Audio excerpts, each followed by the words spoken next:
Hello, hello, hello, check, hello, hello, hello, hello, 1, 2, 3, hello, hello, hello, hello, hello, 1, 2, 3, hello, hello.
Sailing League as open.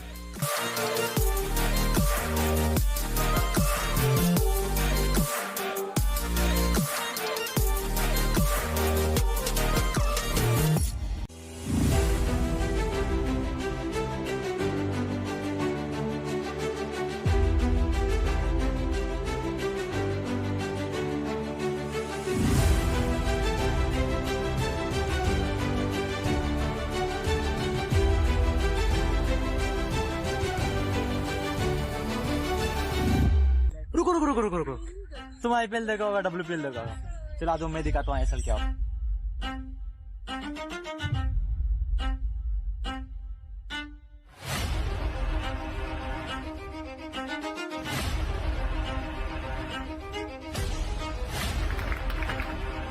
of Shillong.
I wish all of you the very best and also take this opportunity to declare the first Indian Sailing League as open.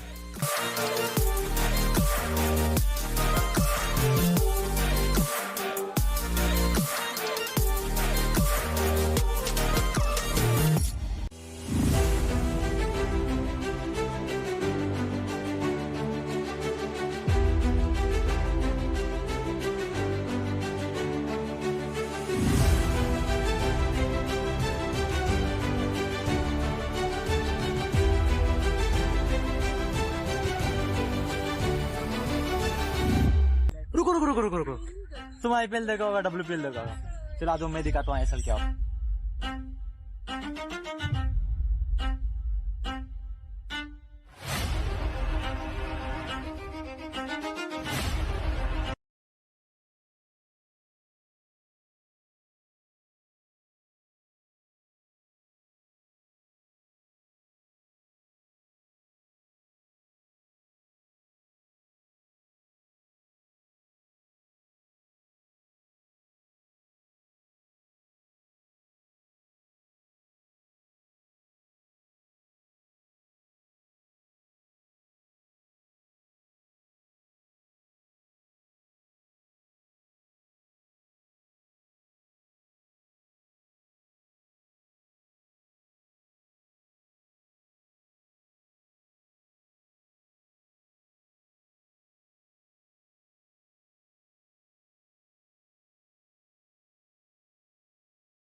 रुको रुको रुको रुको रुको तुम IPL देखा होगा WPL देखा होगा चला दो मैं दिखाता हूँ असल क्या हो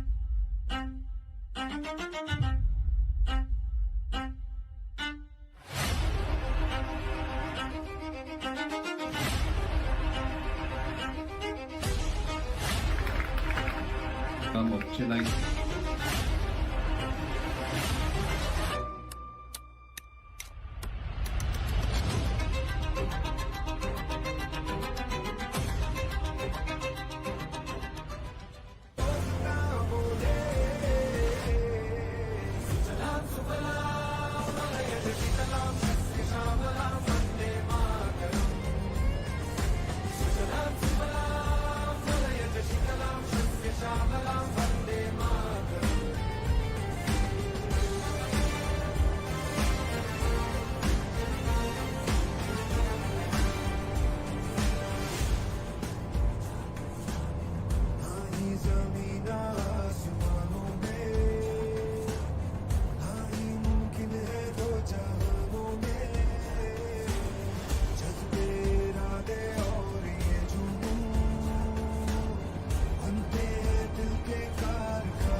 I wish all of you the very best and also take this opportunity to declare the first Indian Sailing League as open.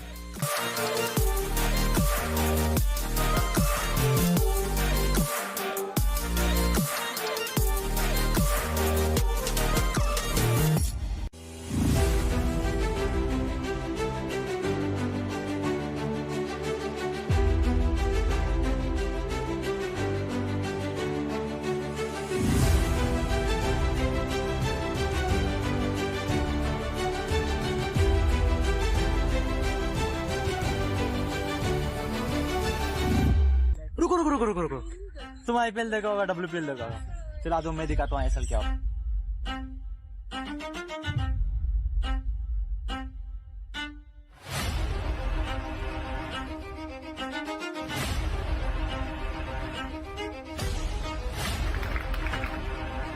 Shillong.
I wish all of you the very best and also take this opportunity to declare the first Indian Sailing League as open.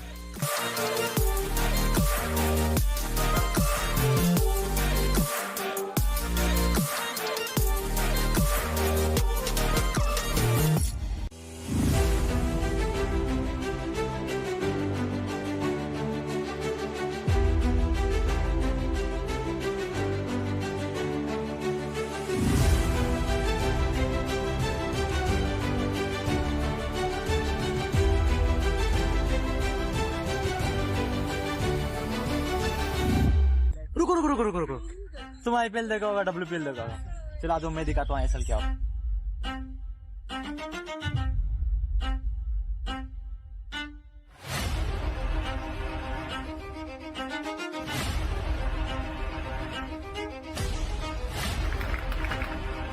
Obcie like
waiting for you only चलो आ जाओ शुरू करें कुछ अभी वो कुछ और दिखा रहा है अभी लाइव करवाया मैंने प्लीज दिखाओ लाइव क्या कौन सा रेस चल रहा है अभी वही एक फ्लैग कौन सा है रेड ना एक मिनट ये रेड रिबन है I will just let you know red and white Secunderabad versus Gorakhpur हाँ हाँ टीम रेसिंग है इनका क्लास फ्लैग आप है क्लोजअप देना थोड़ा भी स्टार्ट पे सेपरेटली ऊपर आ गया है ये माइक ऑन कर दो तो वो ऑन है वहां से खाली कर दो वॉइस कर दिया क्या लाइव माइक हां लाइव है waiting for you guys only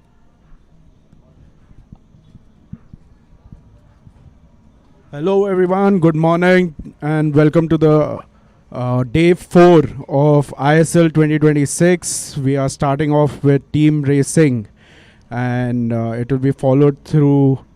We have the first race for the day, which is Sikundraad versus. We have Sikundraad versus Gorakhpur, which will be racing now. You can see the race committee. We have 1 minute to go for racing.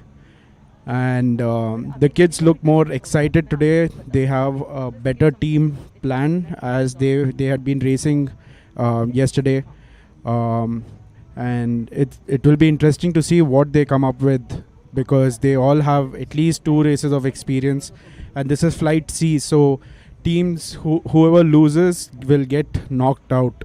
So everything to play for at the moment, and we have hardly 10-20 seconds to go.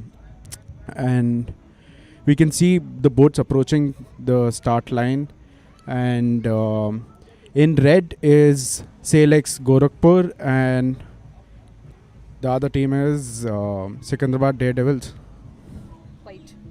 The white is Sikundraad Daredevils. So both team have experienced sailors on board, and I think my bet would be on Sikundraad at the moment, because yesterday I saw a few of them really strategizing and using the skill right. So the race has started, and we can see the sailor from Selex getting a good start, followed by the Russian sailor from Sikundraad Daredevils. So it's surprising to see actually the other boats still haven't started the race. So maybe the wind conditions are not ideal,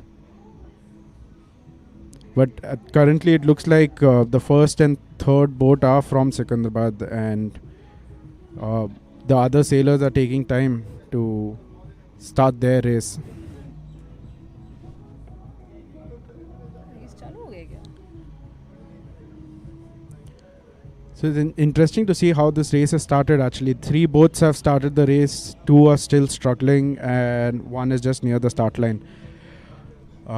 With that, I think Sikundraad has an advantage in this race, because 3 of their sailors got a good start compared to Selex Gorakhpur. Paper pen चाहिए ना यहाँ पे. Is this on? Yeah. So it looks like it's gonna be a beat or upwind to the first mark, and currently the team with white ribbon is doing much better. They have 2 sailors up in the front, followed closely by one of their teammates. So clearly the team with red ribbon is struggling, which is Sikundraad Daredevils. So their strategy not playing out well. But here it looks like it's going to be close, and maybe one of the sailors would have to tack. There could be penalties. Hi. Hello. Was my teammate. So they're approaching the first mark, and there will be room required between the two.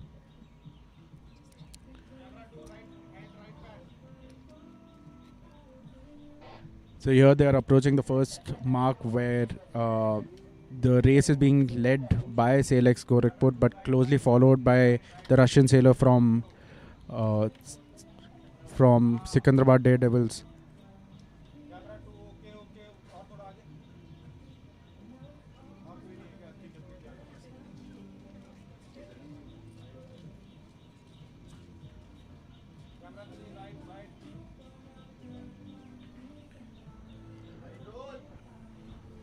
So they are approaching the first mark, and actually the lead between the first 2 boats have opened up compared to rest of the sailors.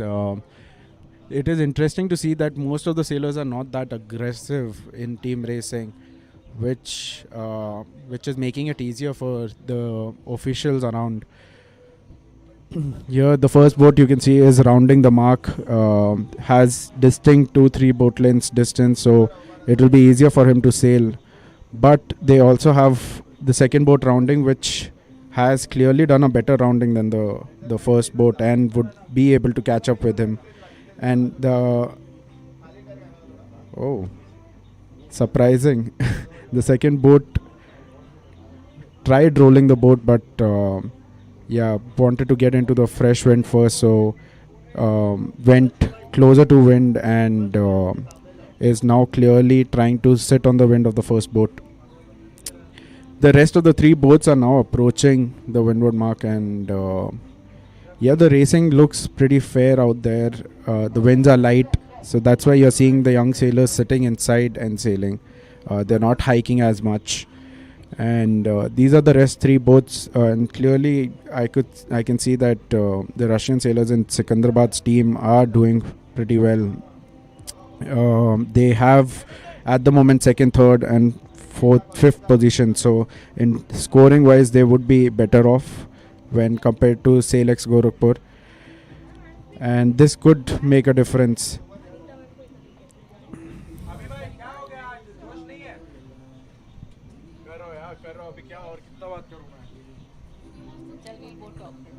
Okay, so joining me is Shilpa Oberoi from Mumbai Meridians. And Shilpa, welcome on board. Thank you. Good morning to all. We have an interesting race going on between Sikundraad and Selex Gorakhpur. Yeah. At the moment, it does look like Selex Gorakhpur is doing better with their sailors being in first and third position. Mm-hmm. But there is still fight going on. There is a very close fight. So right now the sailor from Gorakhpur would have to keep himself clear of the sailor up front. Yeah. He's trying to cover the wind, but at the same time he's trying to avoid be the windward boat. Yes, and he also will have to be clear astern, which is quite crucial in these light conditions. Mm-hmm. And if he decides to go on the windward, he can get penalized. If he touches the stern, he will get penalized. So it's a tricky position for him, as you can see the boat ahead of him and the boat behind him is of different team. So he's just stuck in between. But whereas both of his teammates are doing much better, they're ahead of him, and with that they have a better score at the moment. But the wind condition seems pretty light, and it's a challenge for these young sailors to sail through this condition. A lot of tactics required. You can see the second boat actually covering the wind of first boat and being able to catch up with the first boat. Maybe at the close to the mark they will probably ask for the waters. Definitely. Right now it looks like the Russian sailor has room inside and has decided to jibe.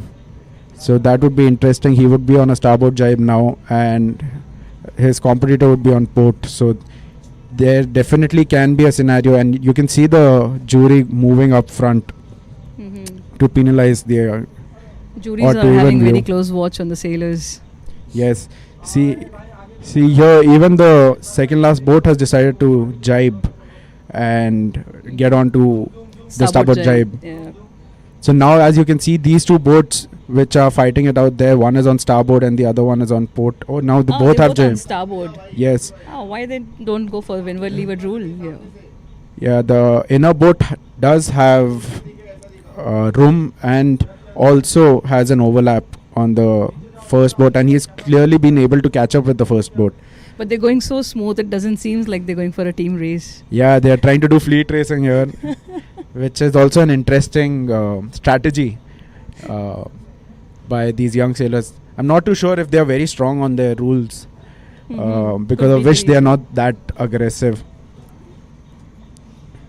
And now they're trying to go by the lee, which in laser is doable. It can be fast, but needs you to have the right angle to be able to really take an advantage of this type of sailing. So here you can see the Russian sailor asking for room and will be jibing soon, and he did well out there. He was second coming into this leg, and by the end of it he has gotten a lead. So right now he is leading the race, and he also is keeping a close watch on the second sailor.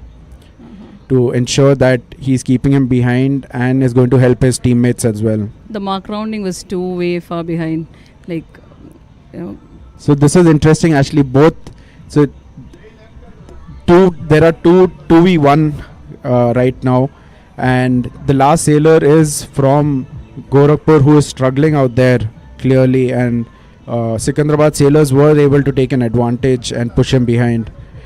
But while I approaching can't the see mark, the centerboard up of the tricolor boat. Well, that's Sikundraad. yeah, clearly not thinking through, and because it is light condition, it does become difficult Make a for. lot of difference with the centerboard if it is down in the downwind. The boat goes slow because there's a more drag on the water. The interesting bit is we can only see 5 boats, so we don't know where is the first boat. Mm-hmm.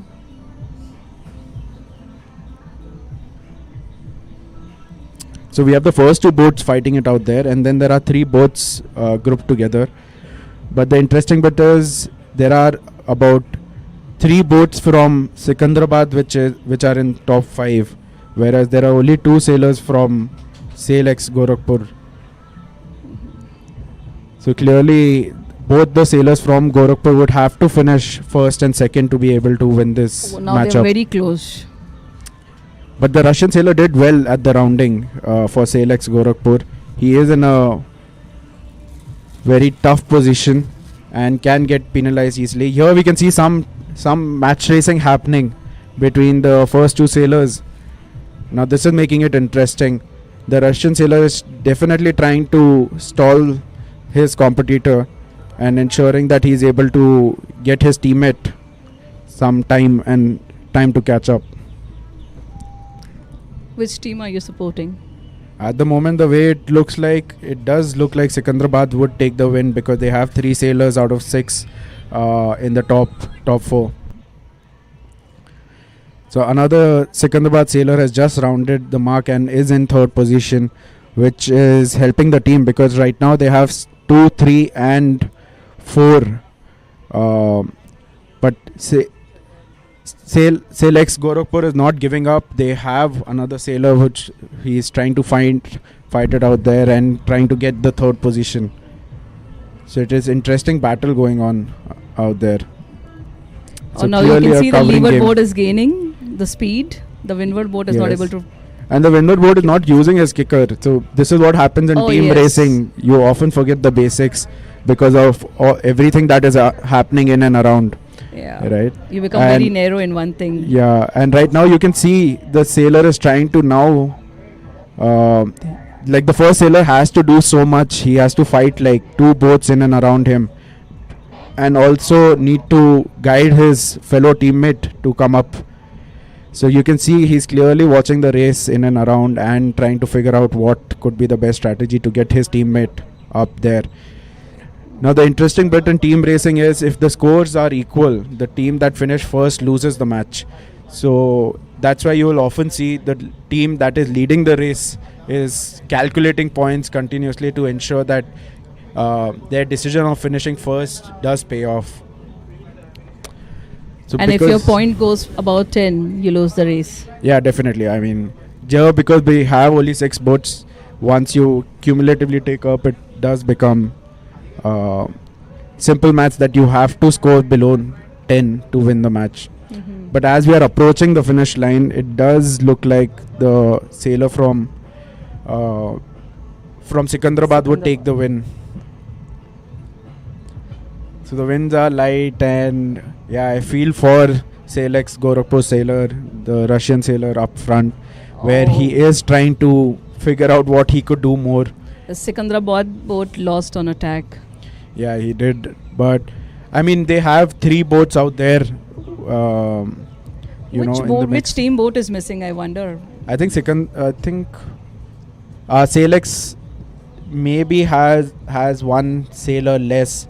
So that required both their Russian sailors to finish in the top 2 to be able to win this matchup, which I don't think happened. And clearly here the Sikundraad sailor did well. As you can see the finish line, I think Sikundraad sailor will finish ahead of Selex Gorakhpur sailor. So he gets the win. First Sikundraad, second Gorakhpur. And because they have the third sailor also from Sikundraad. I think that's make just yes, that And there gives are them the 5 win. boats. I mean, we can see only 5 boats here, out of which 3 are from Sikundraad. So, and they got the first win as well as third position. So that gives them the win clearly. I believe the 5th boat is Sikundraad. Yeah, even third and fifth, yes, both. So they've scored 1, 3, 5, which gives them the win. So interesting matchup there. Surprising to not see one sailor sailing for Selex Gorakhpur. I don't know where the sailor is, and we are not able to find him as well. So interesting. The winds are light and very tactical for all these kids out there. It is tough conditions.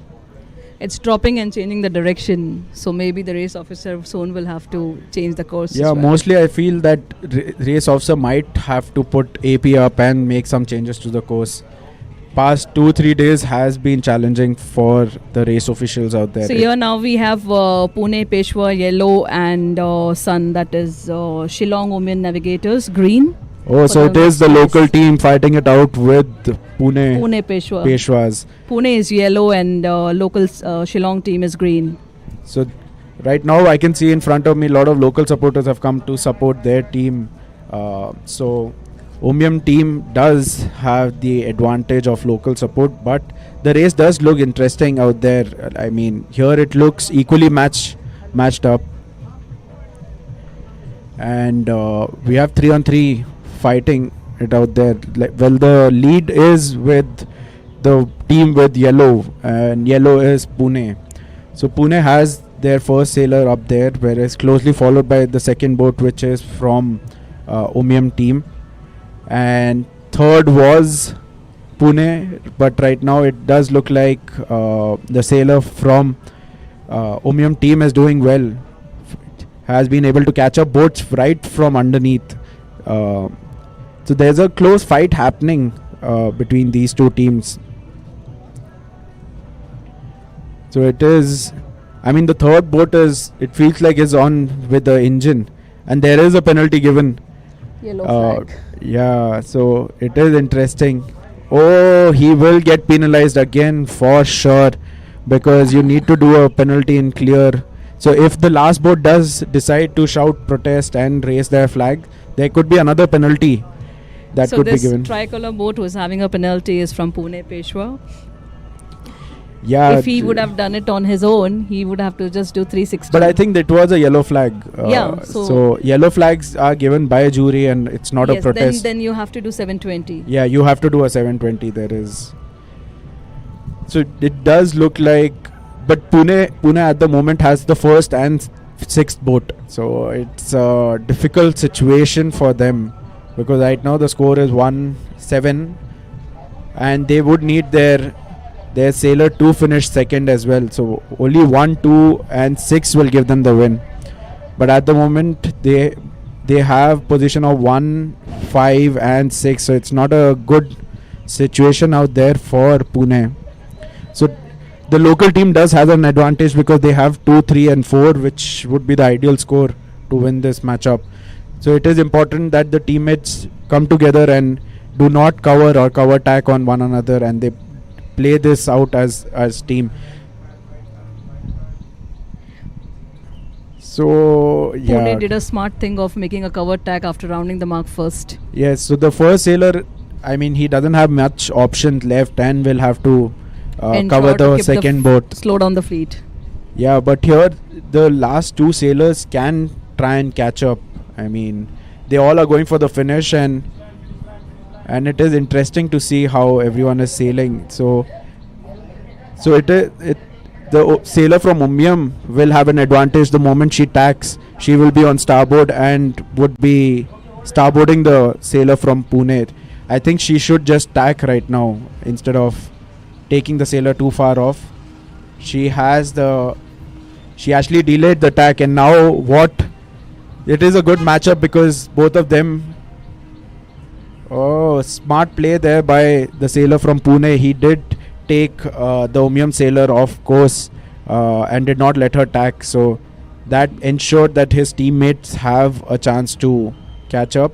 So the first sailor is from Pune, the second is from the local team. So it's everything decides on who finishes third and fourth. Yeah. So let's see if we can zoom in a bit to see and get a different angle. So I think the third and fourth sailor are both from Umium team, and that will give the win to the local. So it's a happy moment for the locals because the local team has won this matchup and will be going forward. Interesting race out there. So that's the beauty of team racing. It's not only about finishing first, it also requires the whole team to do well. And this is where Pune Peshwas did lose this matchup. Even though they had a sailor who finished first, they did end up losing the match. So it will be a discussion for the team to have.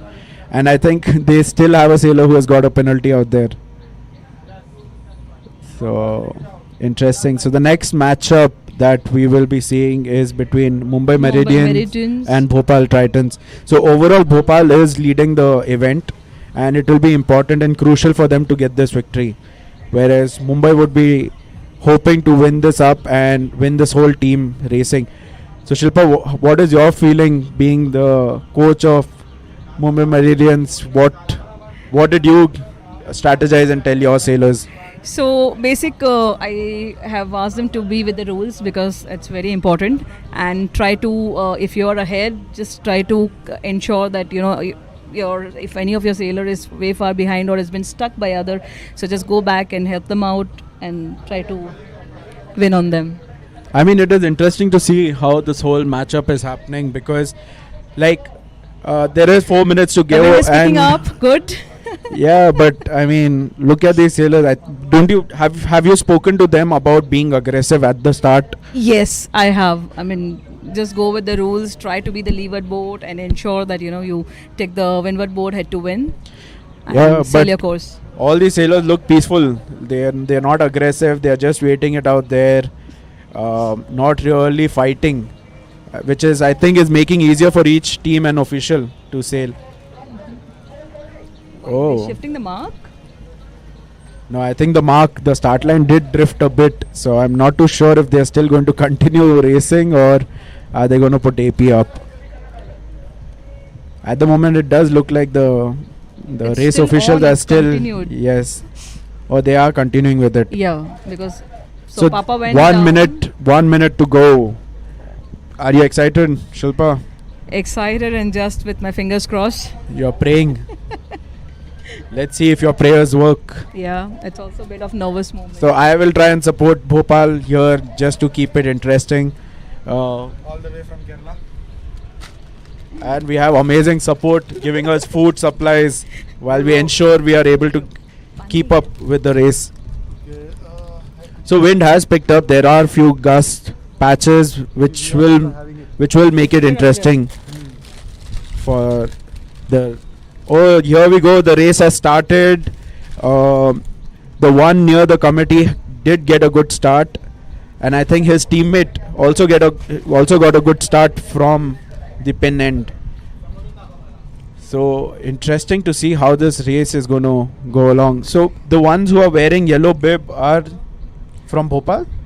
This was supposed to be blue and no ribbon. No, I'm saying the ones who are wearing yellow t-shirt. Yeah, yeah. Those are from Bhopal. Yes, those are from Bopal. So it is easy to. So clearly they have at least a branding going on for them, which is going to make it easier for us to track the race. Mm-hmm. So at the moment it does look like from starboard we might have Bhopal sailor leading the race. But on second, third, and fourth position seems like we have Mumbai. Yes, so it is going to be interesting how this race pans out near the first mark. Clearly, So the we sailor. have Russian sailor attacking from Mumbai. Oh, it doesn't look good for the sailor 8008 deciding to sail the header all the way and then tacking underneath their teammate. So clearly not a good thought out there. Maybe they are close to the mark and they don't have any other option left. So at the moment, it looks like Mumbai sailors are competing with one another. Shilpa, what would your thought be, or what would your feedback be to the sailors? It does look like they are covering each other and tacking on top of one another, Maybe which they're is trying slowing to- themselves down. Actually, they're trying to come before each other. Yeah. So the interesting bit is that the Bopal sailor did have a good start, but they somehow not been able to capitalize on it, and which has given Mumbai a fair advantage going into the first mark. Hope they keep it on. Yeah, I mean, it does look like the Bhopal sailors are struggling out there with fifth and sixth position, and you can see that they both are attacking on each other. So it's not. It's good to see this win now. At least sailors are able to go on with speed and Yes. hike a bit. So I think at the moment it is Mumbai who is taking the win. But If you as see closely, two boats are like closely paired up. yeah, but at the moment, if you see, the first sailor on port is from Mumbai. The second sailor is also from Mumbai. Then there is only one sailor on starboard from Bhopal. So right now, So the left Mumbai side does, of the course. Okay, fine. I think they're heading the mark. So yeah. it is, So Mumbai does have a distinct advantage here because they have three sailors in top yes, four. Yes. Oh, here it is a starboard port situation. I think he will raise Lot of his flag and will ensure that he is able to give a penalty. So one Russian sailor from Bhopal has to fight it out with three sailors from Mumbai Meridian. So it is a tough situation for him. Clearly not So- getting any support from his teammates, and the rest two teammates are just fighting it out with them themselves. So Yeah, but they are it will very be far a clear. behind, so they cannot come up. And Yeah, it does look like it will be a clear win And the for first Mumbai. So are you Bhopal happy, sailor- Shilpa? Yeah, little bit. Till the end, I cannot comment anything on that. Yeah, it does look like it is going to be an easy win for Mumbai. I'm sure you'll be able to find the change in my voice because of Yeah, bit now you seem nervous more happy. Yeah, at the start it was interesting, but now it does look little boring because there are Now they're three making it sailors clear. from one team leading the race, and poor Bhopal sailor is not able to do anything. So we've got first and second Mumbai, and third is Bopal. Third is Bhopal, but here is where it can become interesting because it depends on how the Russian sailor decides to sail this reach. Will he go on the leeward and But try? then first, second, and fourth is Mumbai. So even if he comes up first, I No, if doubt the that- Russian sailor is good Yeah, and he he is. is able to get two of the sailors penalized, that could help his teammates catch up. So both these Bopal sailors are together, fifth and Yeah, sixth, the and at a problem- very back lead. Yeah. Right now it is difficult for the Russian sailor to do anything at the moment. Like he can only get or take one of the sailors off, and yeah, But then if they get sixth, then any which ways it is. a it is big- difficult for them. Yeah. So unless he is able to catch up with first boat and around the Even though still, he would not make it yeah, I they would think- require for 1 and 2. unless he makes So Mumbai it will be Meridian interesting sailors if- do some if- penalty and slow down the Yeah. fleet. So if I was in a situation, I would have tried to become an When- inner boat Yes, and yes, take yes. the whole. Even fleet. now, this Russian sailor has an opportunity to get this Mumbai sailor out from there. See, and right not now to he let can, them ride. if he jives Yeah, well now, yeah, he can yeah. take two sailors off course, Yes, yes. which yes. I don't think he is doing at the moment. And Yeah. our live feed. Oh yes, see, he's got that position, and the sailor from Mumbai for budging in will be penalized. So we can definitely see 195372. But he's not actually done. If I would have been at that place, he was the center boat, and he would have taken the windward boat out from there.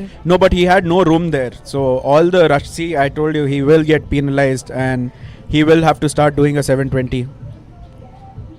Oh, it is. Oh, why is the Russian sailor doing a funny decision out there? I mean, clearly the Russian sailor had had the room inside and shouldn't have allowed the Mumbai sailor to get in.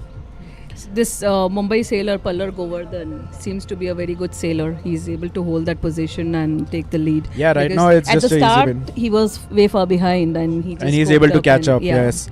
So And now see, it's a clear victory. He's for- trying to now come up and cover. Though it's like his own sailor behind, but then he still have to cover the fleet to ensure the third boat doesn't take over. Yeah, so it's a clear victory for Mumbai out there. Yeah. In between, it was interesting, but yeah, the race has just one penalty and then everything has changed. So, yeah, easy victory for Mumbai. So, Shilpa, what is your thought? There's still more matches to go on. No, at least you have qualified for the next this thing. Yeah, quite happy That for itself that. is a good feeling and would be good points for the team. So, where are you placed overall at the moment? I think 8th. Eight is not bad. Still under 10, so that's good. Yeah. And after this team we race- didn't had Ilka 6 women sailor with us due to Okay. visa issue at the last moment. We just couldn't make it. So we had to put one of our opti sailor there. Oh, wow. So, would have been a challenge for the Opti sailor to sail. It is. So one of the opti sailor has gone to jump to reserve opti sailor. I mean to say has jumped to Ilka 4 and. So new here we Ilka have 4 the sailor has first jumped to win. Ilka 6. Shilpa, you're happy. Yeah. Your I sailor am. finished first, second, and third. The best result that Ah. a team captain A or big team coach relief. can When it ask for. started, my breath was at stuck. Like, oh no, the start wasn't that exciting. But then yes, they did quite well. From mid of the beat. Yeah, an easy victory out there for team Luckily, Mumbai the wind Meridian. favored them on the left. Yes, it did. A smart play by the team. Although it does look like fleet racing for quite some time. Yeah. Yeah, so clear victory for Mumbai Meridians out there. And right after this, we will have the last. Vizag red and Pondicherry white. Yes, This is the last. that will be an interesting race to watch. Two teams from the east of India fighting it out. So pretty soon we will have the next race starting. So let's see how the next one goes. I think the next race has started.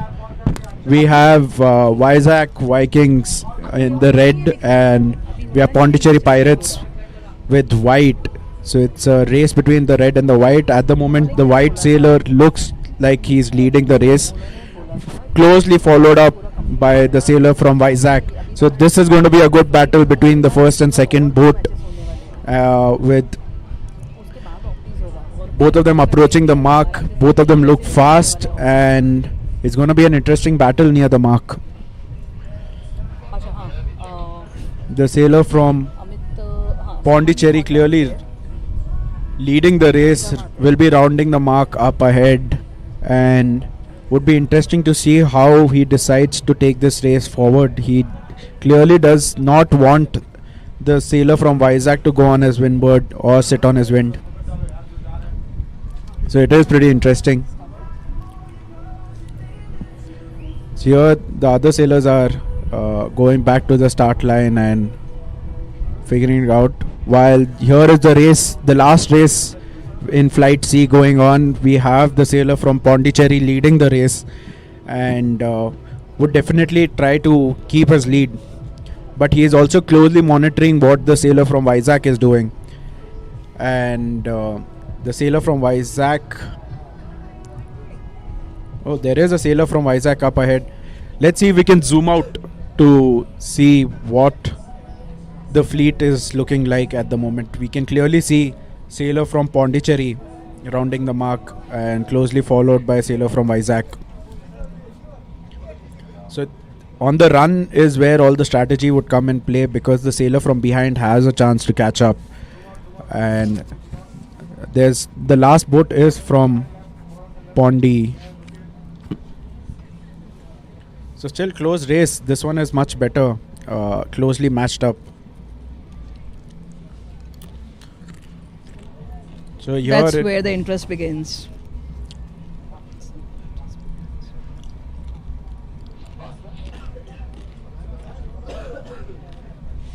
So it does look like a fleet race at the moment. Sailors just are sailing their own race. And yeah, it doesn't look great for the Pondi sailors at the moment. The jury is clearly watching the race to see if there is any incident, but at the moment it does look like it is fair and easy going. We have the sailor from Pondicherry leading the race, closely followed by a sailor from Vizag Vikings. So a lot to play for between the two teams. We have one sailor with a good lead leading the race. So right now it looks like there's no team racing, it's more like a fleet race and people are finishing one by one. So clearly I feel the coaches have to really speak to their sailors and ask them to become more aggressive and take the advantage of it being a team race. True. The interesting bit is we have international jury on water, but I don't think we have international umpires in this event for team race. Oh, Sergey, as I get to know, Sergey is an international umpire. So we have one international umpire out there.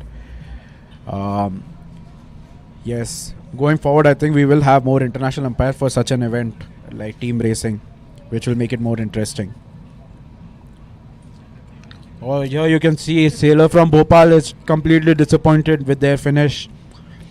He was the only sailor who was fighting it out with 3 boats from the opposite team, and poor guy couldn't do much, so he ended up doing a penalty, and that's where the team lost the race. So right now we go back to the last race and we can see the young sailors rounding the final mark before they approach the finish. So it does look like the Pondicherry might take this win, but I'll sooner or later confirm this. So right now it does look like the last position is with Vizag. And here you can see the jury clearly watching the race and ensuring that the race is sailed fair and they are able to get the best view of any incident that occurs. The first boat is way far ahead. Should actually Yeah, go and the help the team members. First boat is way far ahead and has a red ribbon or white. I can't really that's see. Red. That's red.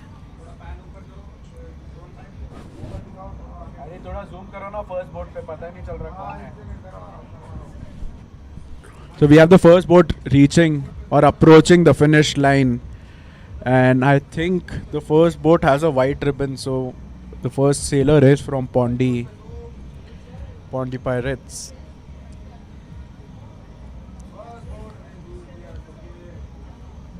And he has a red ribbon, so it is Vizag Vikings getting the win in this race with their sailor finishing first. But it would be interesting to see where does the other teammates Finishes. Yes. So yeah, it will be interesting to see who the second and third boat are. I think the second boat has a white ribbon on it, so it will be Pondicherry Pirates. So 1 going to Vizag, 2 going to Pondi. Let's see who is third. Oh, the Pondicherry sailor did not do a great tack, and yeah, I think it will be a close finish between the two. But the sailor from Pondi very close to the committee, rocking the boat, and still finishes second. So I think 1 and 3 are from Vizag Vikings. So it is interesting to see who are the 4, 5, 6 sailor.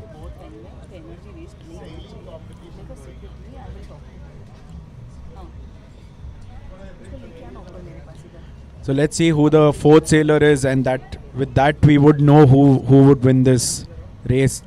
Clearly coming in fast and hot to finish the race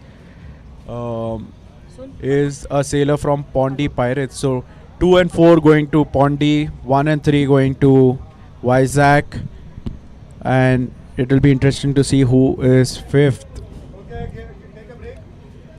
So once we come back, we will tell you who the winners were. Here we are going to see highlights from day 1, 2 and 3. With that, we'll be back soon.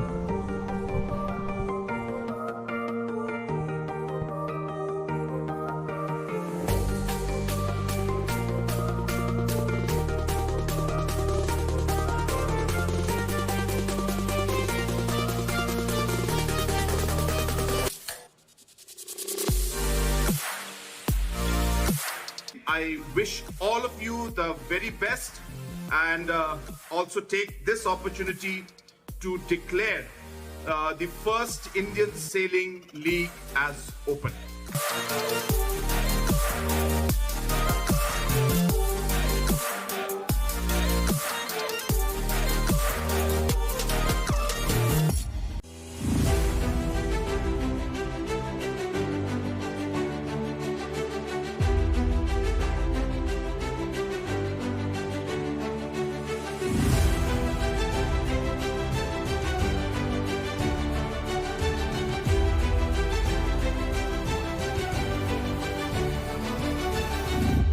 रुको रुको रुको रुको रुको तुम IPL देखा होगा WPL देखा होगा चलो आज मैं दिखाता हूँ आईएसएल क्या होगा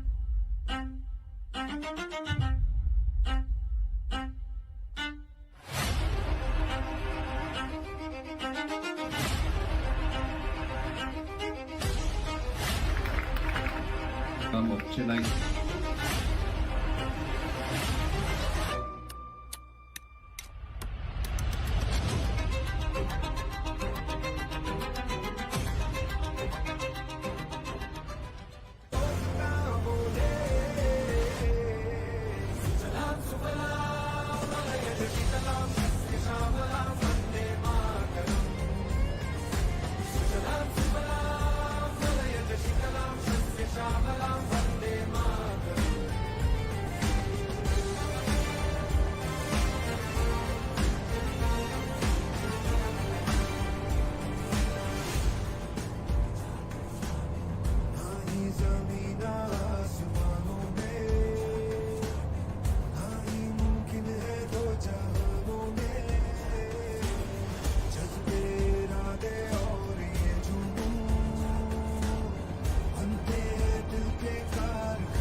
Get them here.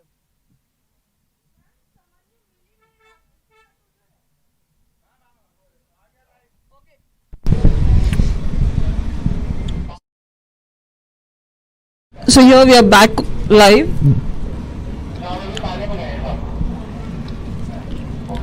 Now we come up with flight D. Deken and Shillong local team. Deken is yellow and Shillong is green.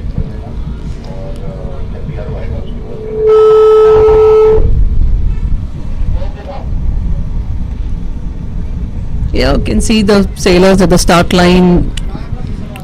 The start is gone and here they're crossing the line.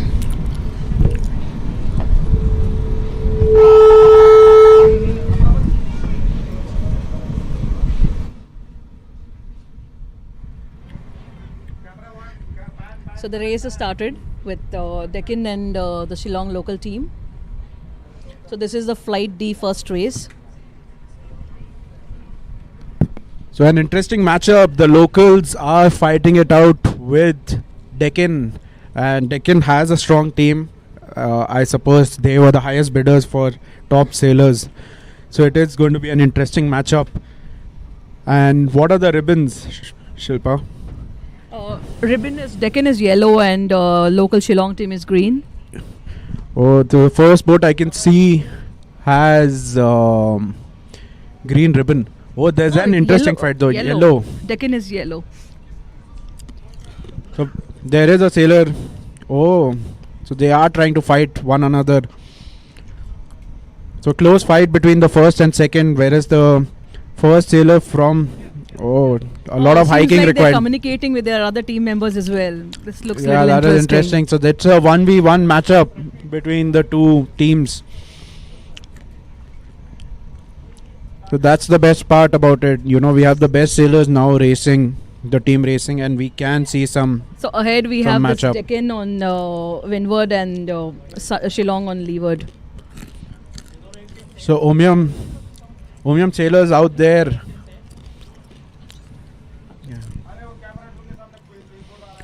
So as they are approaching the mark, we could see Omnium sailor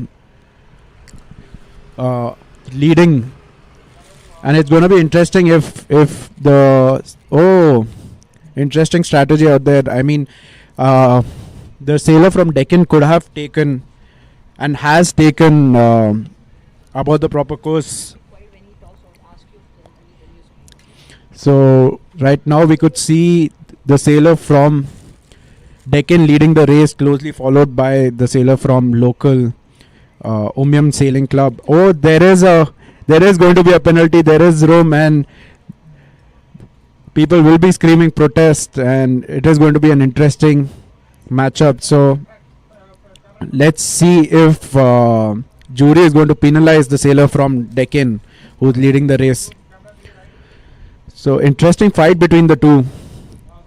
A lot of rocking and rolling from the sailors, which might also get them penalized for Rule 42.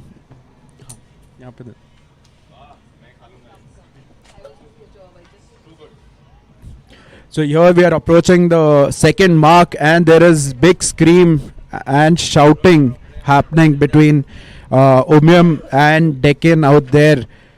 And Omnium sailor has to give room to Deken sailor, and he's done well out there to get room. But here it is like 2v1. There are two sailors from Deken who will be closely trying to catch up with the sailor from Omnium. So the last sailor is from Omnium and needs to do more to catch up. The first sailor is from Omnium, the last sailor is from Omnium. So everything depends on the third sailor. So right now it is first sailor from Omnium. The second is from Deken, third is from Deken, fourth is Omnium, fifth is from Deken, and the last sailor is also from Omnium. So the last sailor really needs to catch up with the first two boats. So with me I have Avinash, who is back to live commentary. So Avinash, how is the racing coming along? He's actually busy hogging food while watching the race. It's day 4. I've just come in and it's good to see there's a lot of wind today. Thanks, Abhimanyu. No, I just got here a bit late today, but it's refreshing that the sun is out and there's more wind. So we have about looks like around 7 knots at least compared to the last few days, right? So very good signs, and the mood is up as well because there's no rain, there's no drizzle, there's no rain. It's not moody weather, so weather's good. Racing conditions are fantastic. Hopefully we can see a full day of racing without any delays and without any restarts. So Avinash, just to give you a highlight, this is the Flight D, where top 8 teams are racing it out to get to the next semi-final stage, and the first race is between Deken versus the Omnium. So the local fighting it out with Hyderabadis. No, it's amazing that there is so much confusion in this event. I was just sitting with with all of the team captains, and they think the semi-finals are going on. So nobody knows what's going on, but hopefully the racing is competitive. Yeah. And we can see some good tactical racing. This is the team racing, right? This is the team racing, and we have the first sailor from Umiam team who is leading the race, but is closely followed by sailors from Deken. Gautam, this is the semi-final, right? All right. Talk. So yeah, I mean, in this situation, I don't know what I would have done, because if you're leading the race and the next two boats are your competitors, do you decide to stop your boat and try to stall one of the other competitors for your team to catch up? No, I think that is one of my questions as well. It's interesting that I've not seen a single lead boat actually slow down and start sailing backwards. So my question is, like, is there a proper course that needs to be maintained here? Can the lead sailor decide to start sailing backwards? Because a lot of times we see that they do slow down at the finish because they want to see what is going on at the back, but they're not really influencing the outcome in any way by slowing down. Here it is interesting, I mean, just to bring you back to the racing part of it. See, he will come close to her and tack and then try to windward her up. But yeah, clearly a bad tack from the sailor from Umiam. Both tacking away. Yeah, I mean, the idea was he would come close, but clearly the starboard tack is gaining, and here I can see the Deken sailors will take this win away. So, like you Deken were mentioning, sorry, Deken versus Shillong. Okay. And like what a sailor can do, they can't sail back, but they can luff, and they can just wait there, or they can bear down and sail a bigger angle. So that is one way. But here I think the Deken sailor will clearly get the victory, and they will finish first. They also have a sailor in third position, so 1-3 should give them the win. This is the first boat, is it? Finishing? This is the first boat which is finishing is Amazing. the sailor from Deken. The second person to finish is from Umiam. So it will be interesting to see who finishes third and fourth. Yeah, and you can see the experience come in, or at least the instructions have been given. So Soham Sheikh is the team captain for the Deken skippers, and there was a big briefing today, and you can see that they are taking into account some of the inputs that they've received from the team captain today. So it's a lot more experience that you can see on the water from the Deken sailors. So at the moment the race is also going on between the fifth and sixth sailor, and a bad tack from the sailor at fifth position. So now clearly the victory will go to Deken. And Deken has an Opti sailor sailing the 4.7. So that was interesting to see the change in. Is that allowed?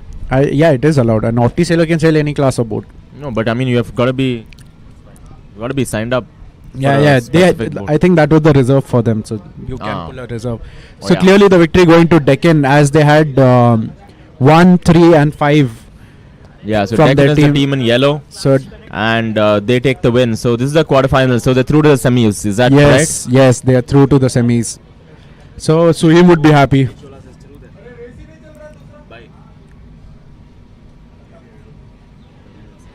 Let's see. So right now we are actually waiting for the other race to start, but maybe I think the race committee has decided that they need some time to make changes to the course. So right now we are just taking a short break, and we'll be back soon.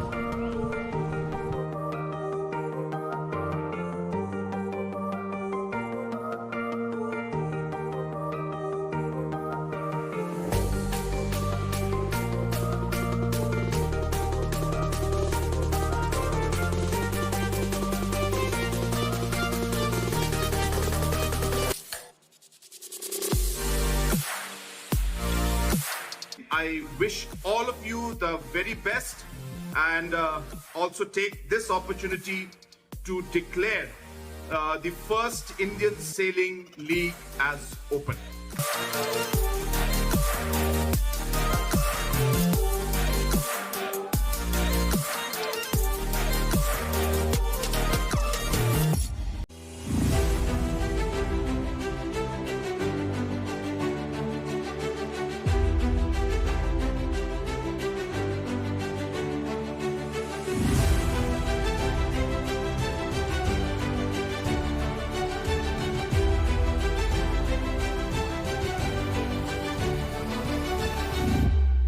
रुको तुम IPL देखा होगा WPL देखा होगा चलो आज मैं दिखाता हूँ आईएसएल क्या होगा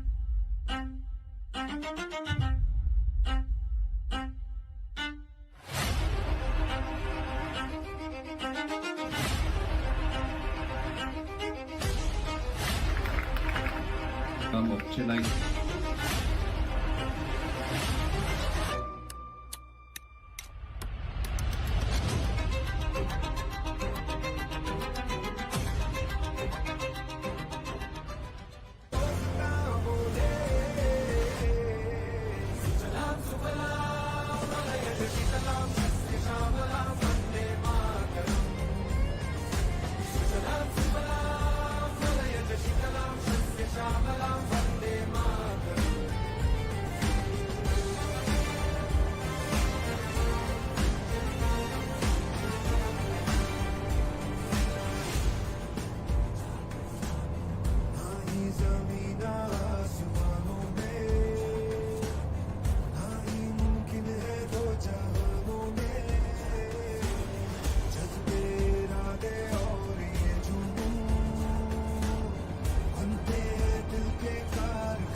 Should be good now. Perfect. Awesome. We've just seen the highlights and we're back to the racing.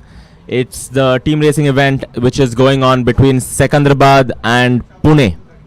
So this is a team racing event where it's 3v3, so 3 sailors in each team, and they fight it out for top spot. So this is the first knockout round, in fact. So it's a quarterfinals. We have 8 teams and 4 matchups, right? So this is everything to play for here. Hopefully we can see a tactical match with sailors actually taking some risk, because this is not like the league stage games. So yes, it is Flight D and second race in Flight D. The first one was interesting because it was a finish of odd and evens between the team, and here it would be now all the racing rules are applied. 4 minutes to go, and you know, this whole event has been interesting. I don't know if the coaches had word with their sailors, but none of them are aggressive and taking advantage of racing rules being applied. So there's no match racing happening, which which seems to be very odd. If I had a team, I was a coach, I would have said just go for everything at the start. But do you think this is also a case of everyone being new to the format, so they're a little confused between sailing for speed versus sailing the actual game? Right? I think so. I does mean, that happen sometimes when you're new to a different format and you just want to sail fast? I mean, I agree, it is new to them, but by now they've done at least 3 races. So it should have given them enough experience to understand what is required to win. And we have like 30 seconds to go.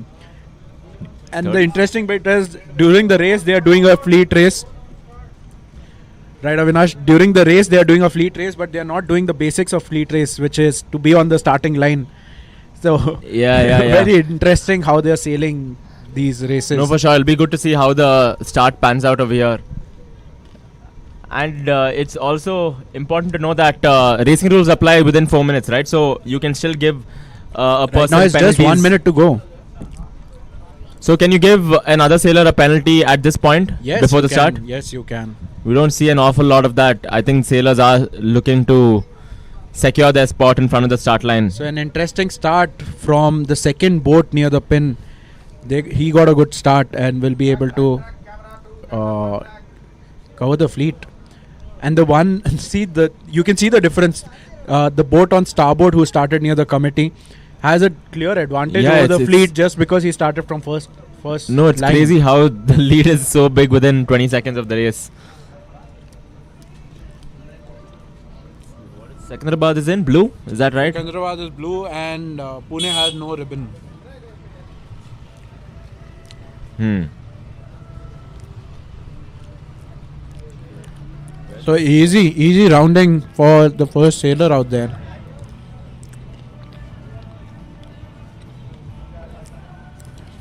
So it's going to be interesting how this race pans out. Near the first mark, we will be able to follow through who's in which boat and which Yeah. team.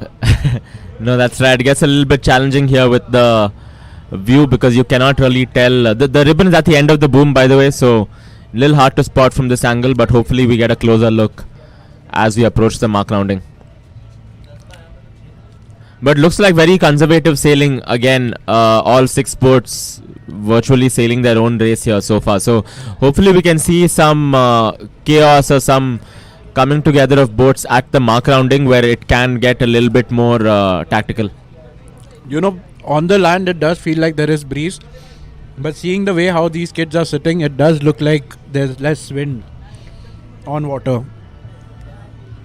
No, that's true, but I think it's still refreshing with the sun out and the breeze at least clean compared to yesterday where we had to in fact delay the start and some of the races couldn't be held as well, so that's a good sign today. True that, and let's see how this race pans out. I can see But it does look a little Sail slow. 372 having a blue ribbon at the end. So the blue ribbon is Sikundraad team. And I think Sikundraad team's owner is Arjun, right? Who's also the I think promoter Shreya of- is the coach, so she's a experienced sailor and she's coaching the Sikundraad team. So maybe that is See, some. that's a good covering tack. So yeah, sailor from Pune really covering the team.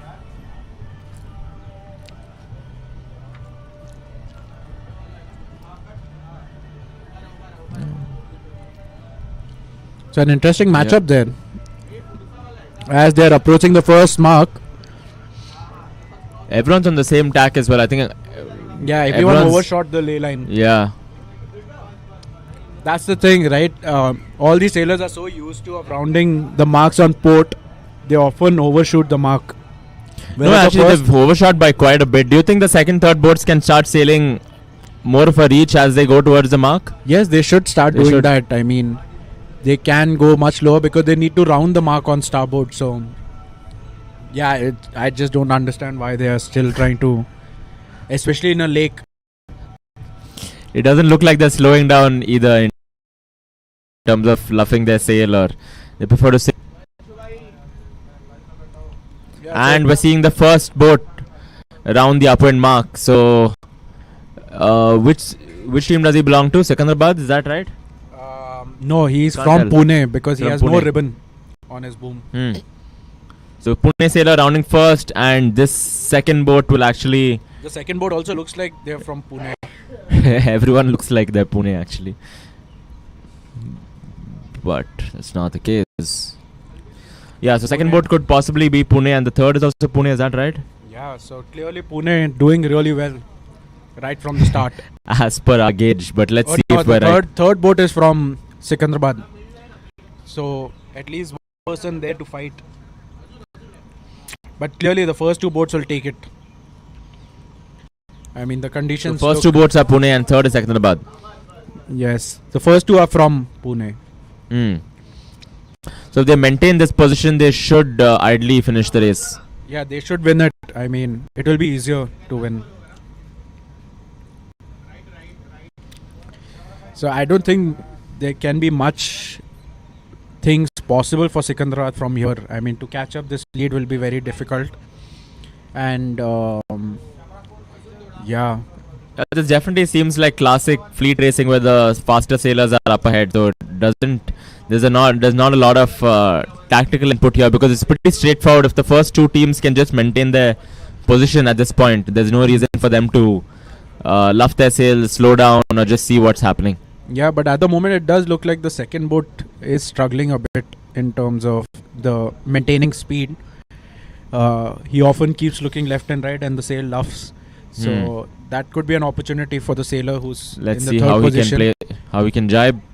But one thing I've noticed that these kids are not being able to multitask that well, because often and not they get so pressurized with their surrounding that they tend to forget the basics to play around with their kicker, their sail settings and all together.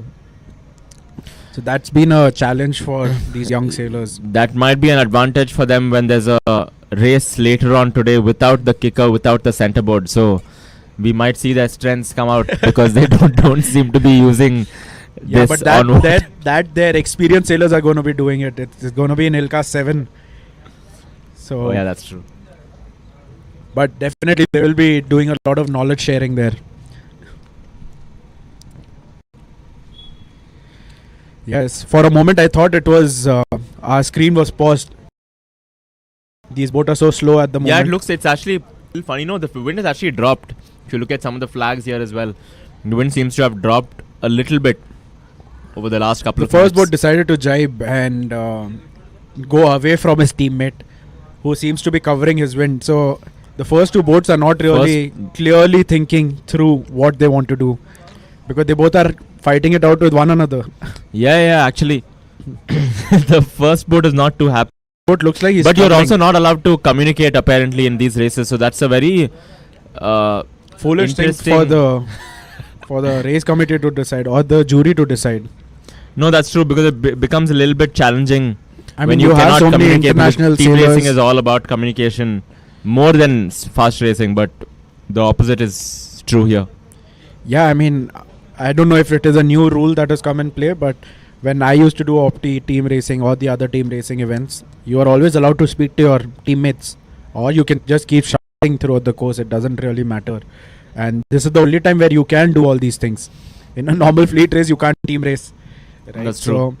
And the only way they could confirm it is a team race is when one sailor decides to get with one of his club members and shouts out strategies, right, in a fleet race. So I mean, in team racing it should be allowed. I don't know. That's true. So we've had 3 teams now around the upwind mark. The 4th boat is approaching. The 4th boat is just rounded, in fact. So they're So- approaching the last mark, after which they will be heading for the finish. Yeah. So clearly the first two boats have been able to maintain their position and hasn't changed anything in terms of the result. It does look like Pune will get the victory. Yeah, it looks like a straightforward victory. And I don't remember seeing a single penalty, in fact, in the last 3 races that I've witnessed. 2 races at least. Yeah. So flight not sure D, what the sailors are decided to sail fair. sail it's very fair, interesting. sail for speed.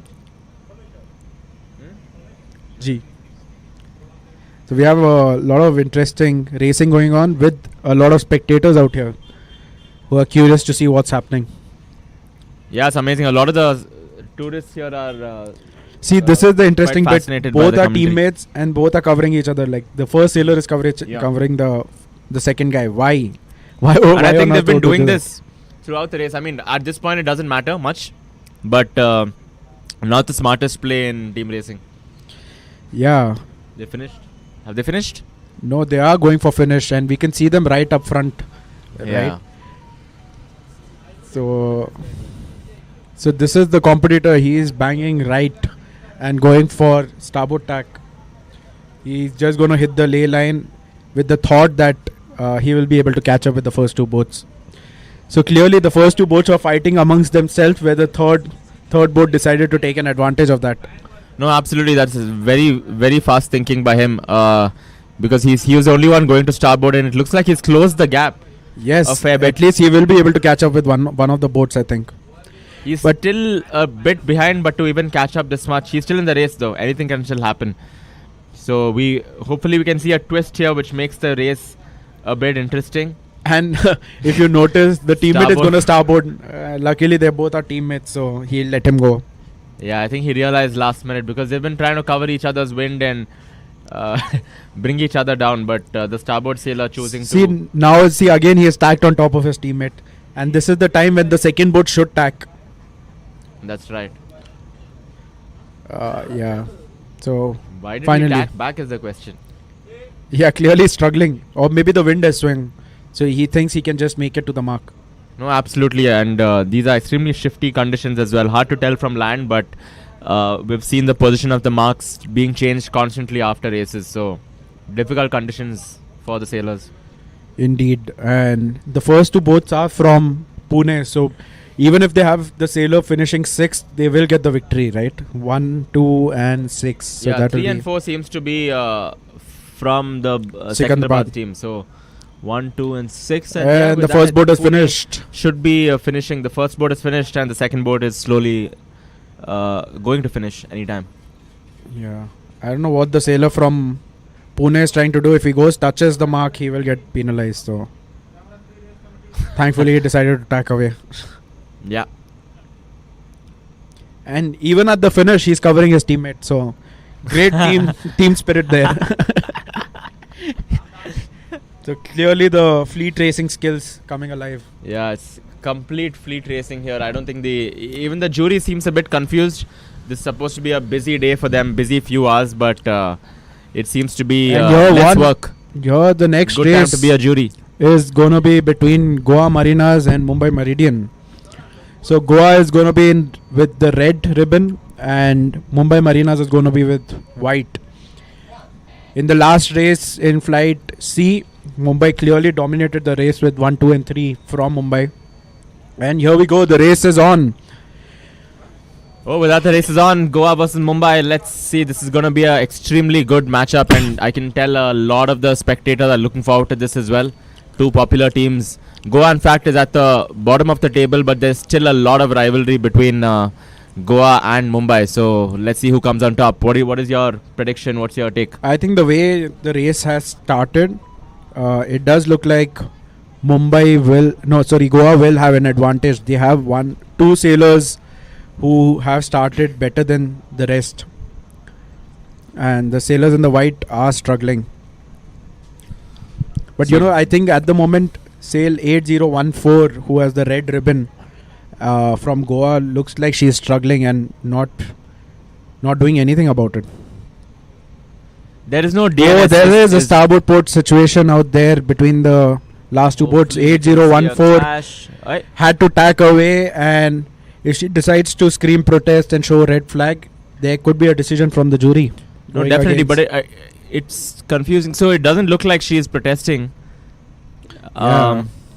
Interesting. So the wind is light and all the sailors are struggling. Yeah, I the feel wind has for them. definitely dropped a fair bit in the last few minutes. But at the moment, it does look like 8014 is struggling the most amongst and even 8001. So clearly, the triangle sails, tricolor sails, are struggling a bit more. So with my triangle comment, a lot of crowd has getting a good laugh.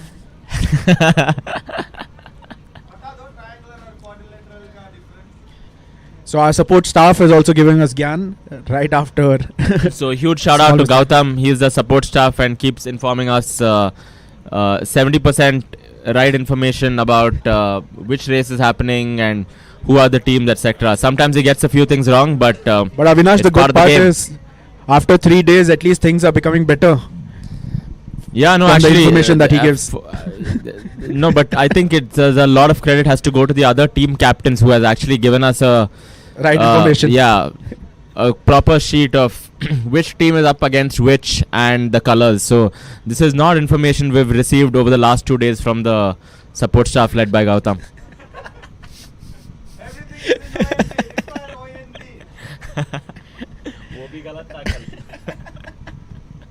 So with that, we'll come back to the race. And I can see red ribbon leading the race from starboard tack. So the red ribbon is Goa Marinas. Goa Mariners. So the Goa team is led by Deepak Dikshit, right? Is that right? Yeah, Dikshit. So he's a very experienced windsurfer. Represented India at the Asian Games. So he's the captain of the Goa team. And the Mumbai team is also led by one of the top sailors in the country by the name Vikas Kapila. I like this fact that the sailor from Goa Marinas is tacking on top of Mumbai Marinas and pushing the sailor to go more towards the starboard and continuously keeping a track of his competitor.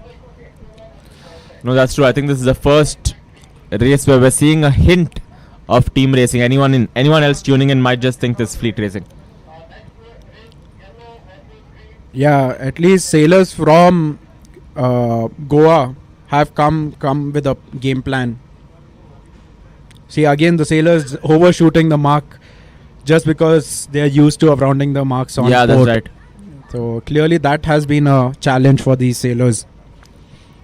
And hopefully we see some incidents here near the zone as we approach it. See, the Boats are sailors- quite close this time. Sailor from Goa is doing really well. He's keeping the fleet behind. They are in first and second position. The second sailor does look way more experienced out there, and as usual is the second sailor is really controlling the race. Yeah, I think their job will be to maintain, to ensure the fleet is quite close and not spaced out. So that's what it looks like he's trying to do. Yeah, so at the moment 1 and 2 from Goa, and it will give them an easy victory if they are able to finish first and second.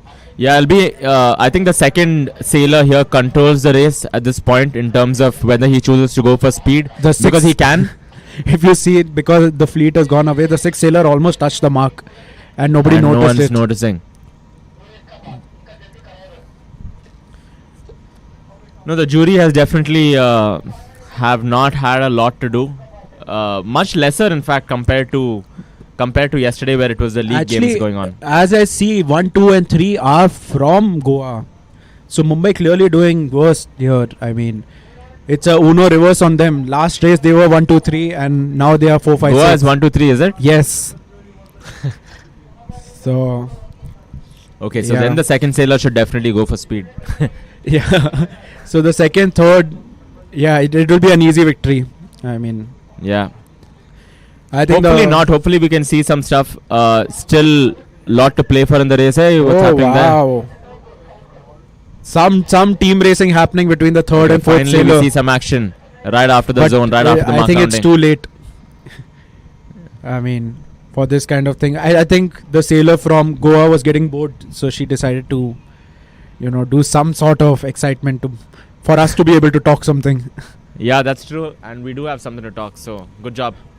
Yeah, but they both are on opposite jibes now, so it will be interesting if the sailor from Goa is able to get close to Mumbai.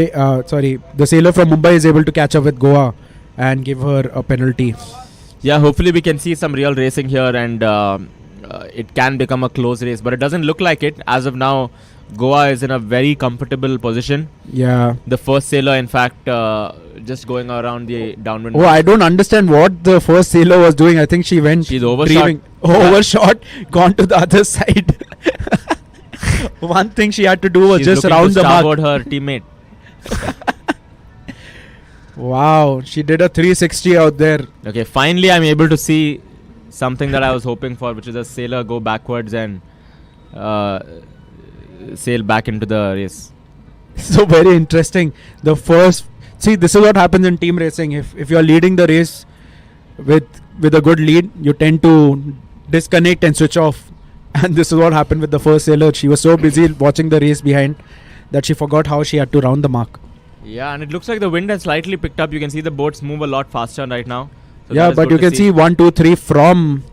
So hopefully from that Goa. error makes the race a bit more competitive, a bit more interesting. So the sailors are a lot close to each other now after that mistake from the first sailor. But The best part is the sailor who is in third position looks the most comfortable. Yeah, that's true. There's no stress on his No face. He is hiking. happily sitting, chilling, and he looks comfortable that he is controlling the race. So that's a good which sign. team is he from? He's from He or Goa. she? Goa. So for top 3 still Goa then? Yes, top 3 is Goa. Top And 3 the Goa. sailor who's first looks more stressed. Yeah, she seems to have panicked a little bit, but I think she's regained her position and Even the control second, over the fleet. even the over second fleet. sailor looks comfortable. A little too comfortable looking at that mark rounding. Yeah, but I mean he can afford to do all of that with the Yeah. type of lead they have. So the sailor who's rounding third now, also from Goa, all he needs to do is just tack on top of the fleet and control the fleet. but clearly deciding otherwise. I don't know why he tacked. See, this is where the experience comes into play. All he had to do was just continue, wait for the second boat to tack, and then tack on top, and he would be controlling the race easily. See, this is where the sailors are approaching the finish now. Yeah, see now if the wind picks up from the right, the other team has a chance to gain position. So this is where experience comes alive. See, now he will get starboarded. Yeah. Luckily he can go through, but Yeah, looks like he's able to go through.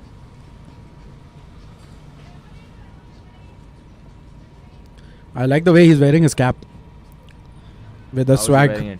It's on the Sideways? sideways, looking comfortable. And there's a tacking game. Starboard. Finally, there is a tacking game alive But the sailors are being a bit nice. to one another. Yes, Very nice. Goa Marina is getting the win easily. Also, I like that there is a lot that can happen after the last, in the last leg of the race as well. Usually you see that. Starboard port situation. Now it will become a windward-leeward situation. So we'll have to see how the sailor. And here we have the first boat finishing the race. First boat finishing the race. She's happy that her mistake didn't cost them. So Goa, if all things go well, should be 1 and 2 from 1 Goa. and 2, and looks like the third also could be Goa. Third is not Goa. Yes, that's the information given to us from our support staff, And which the- clearly is again, and the as opposite always, is- wrong. Because now we will have the third sailor again from And Goa the third boat Marinas. has just passed and it's Goa again. So no surprises there. Clearly, we are getting misinformation. So now we have learned the lesson. Whatever our support staff says, we say the opposite. And No, it the comes good alive. thing about this race is that for team racing, the sailing is happening a lot closer to the land. So we're in a good position to spot mistakes and misinformation given to us. So Avinash, it does look like the fourth race is a bye for Team Vir Cholas. I don't know. We'll have to wait and watch. But yeah, hopefully it's a buy, but we'll wait for the information to come in. Gautam, any inputs for us on the fourth race? So he seems confident it's a buy, but let's find out.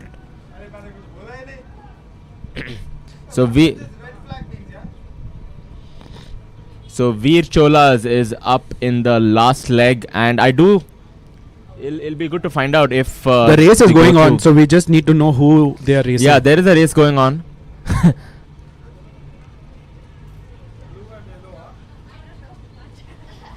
Blue and yellow is the information given to us. So hopefully the colors are right this time. But we will still find out We who just don't the know Vir who- Cholas are up against. Yes. So you are a team manager, right, for Vir Cholas? Do you recognize even one sailor? Yeah, I can recognize all of the sailors. So it's fantastic to see them, and they have been given Who's Vir Cholas in this? great tactical inputs have been given by me and the team coach for this race. For this race, is it? Yeah, so you'll see actual team racing here, unlike some of the other races, and So I think it's hopefully- going to be difficult for Vir Cholas then to win. So who is the sailor, Avinash? Tell us at least one. Yeah, so Which I is the think team colour? as we approach the mark rounding, we'll have a closer view, and that's when I'll reveal some of the Information. yeah. But But Vir Cholas are yellow, so I can tell you so much. oh wow, so then we know. So one team is yellow, the other one has no ribbon, from what I see. I say, hey, what's going on? It's a good tack. So 8009 sailor from Vir Chola, clearly going towards the starboard ley line. And tacking right behind. But you know, some of these sailors have really cracked the code for roll tacks. They do it really well. Yeah, I think that's one thing that they've gotten good practice of, So especially it with looks the low like the winds. other team has got 1 and 2. I don't know what the sailor from Vir Chola is doing now. Didn't she it? have to round the mark? Yeah, those are part of the tactics that I we've given the think- sailors. So I think you're not allowed to do that. as long as no she one's will watching. get penalized for that. Yeah, I think so. I should- If she decides to do that, she will get penalized because you have to be on the same leg. Yes, it seems like she's been given that information now by the jury. Oh, that's the first incident. I wonder if that's allowed because That's not allowed. because there is no proper course in team racing. So See, she will there's be no reason penalized. to not be allowed. She will be penalized for it. No, the other team has been penalized. So fantastic tactics here. Right? See, I told you she will be penalized. Is she being penalized? You cannot go to the other leg and try to do team racing. You have to be on the same leg. No, but if there's no proper course, No, there is a proper course. The course is you need to be on the second leg and going for the second mark. She had not rounded the first mark, so right now she's last. Right, she has to sail all the way back and come back. total self-destruction here. This was not part of the plan at all. See, right? I told you. If you have given them the lesson, then it was bound to happen. No, this is definitely not part of the plan. Complete self-destruction here by Vir Cholas. I don't know why. Yeah, this is not good scenes. So I don't know what is But- going right at the moment. Like the support staff is giving us wrong information. The commentator is teaching how to sail. It's all over the place. It's all over the place, and this is the kind of chaos we need because there's no chaos on water, Then it and we are becomes making boring. up for it in the commentary area. But this was interesting to watch. And you know why I knew this was wrong? That you can't do this? Because you back in the said- day I've done this. I tried doing this in match racing where I was on run, like my competitor was on the run, I was on beat, and I was on starboard, so I decided to starboard him. But you are still sailing your course, and so I was sailing my course, but I need to be on the same course to be able to give him a penalty. And rightly so, I got a penalty. I ended up doing a penalty and No, lost but by if a you are lot. sailing your course and so are they, because this wasn't the case in this race, then what you did should be allowed, should be fine, right? Is it not? No, it is not. You have to be on the same course, and if the boat is ahead of you, if it's on the other course, you have to give right of way to them. Okay, irrespective of starboard port. Yeah, irrespective of starboard port. And So she's here finally is the rounding sailor mark who now. went for self-destruction. Yeah, Durandar. So clearly, like we don't know the. So she'll other be given some strong words once she comes on land by the coach or by you. by everyone. Don't worry, we have a reserve sailor, so that's where the reserve sailor comes in. But this is a knockout stage, And, Avinash. So the team will be kicked out. That is true. Oh, And, it does seem like there will be an incident. yeah. Oh, it's a close watch for Windward Leeward. The sailor from Vir Cholas desperate to give a penalty so that the teammates can catch up. But either which way, the first two sailors do look like from the other team. So But do they have a lead? Not a. they have a lead. They are considerable going lead. towards starboard, but I don't know what. Why is he luffing his sail? He's ahead, is it? Yeah. Oh, they are laughing. They are luffing each other. There's some interesting team racing happening there. Okay, this is fantastic to see. This is the first time we're seeing real team racing as well. So you can see one boat clear ahead, the rabbit from other team. Hey, even they seem to be sailing backwards. Oh, that was a bad decision by the again Vir Cholas doing something interesting. No, but it's a very exciting and, watch. and he will get a penalty for that. At least we're trying something. So this is good to see some effort and some tactics being applied. So Because what this interesting. has done is it's the 5th and 6th boat are nearby as well. So there is still something that can be done. But the first two sailors are from the other team. Is that right? Oh, Windward Leeward, there will be a penalty for that. There will be a penalty for that. And you see the protest flag out. Oh, something interesting from Vir Cholas sailors. So this They is are great. becoming aggressive. So the and race is back on. Unfortunately, I think the jury was a bit away, but they're still watching the race very closely. Wow, it is interesting. The Windward sailor not doing a penalty, so it'll be interesting to see if the jury comes in and intervenes. We don't know who the other team is. Oh, so the sailor decided not to do the penalty. So it is Yeah. interesting. And jury did not see the yeah, and incident. it looks like the jury hasn't seen. And in this sport or in this format, there is no protest off water, so everything gets decided on water. So once the race is finished, Oh wow, they we know the are results. fighting it out there, covering tack, a bad tack, and he's not letting the person go away. All the other sailors just needs to do is tack and go on starboard. What are these sailors doing? And he will get penalized. Yes. and he'll have to do a penalty there. Yes. What is the jury doing? Get the flag out. There you go. Oh, I think the sailor from Vir Cholas will get a penalty for this. Yeah, somebody has to do a penalty for sure. Hopefully, which team is it? Oh, it's the other team which is going to be doing a penalty. It's interesting what is happening. It's complete It is chaos. absolute chaos. I think these sailors have decided to make up for all the other races where it was yes. calm.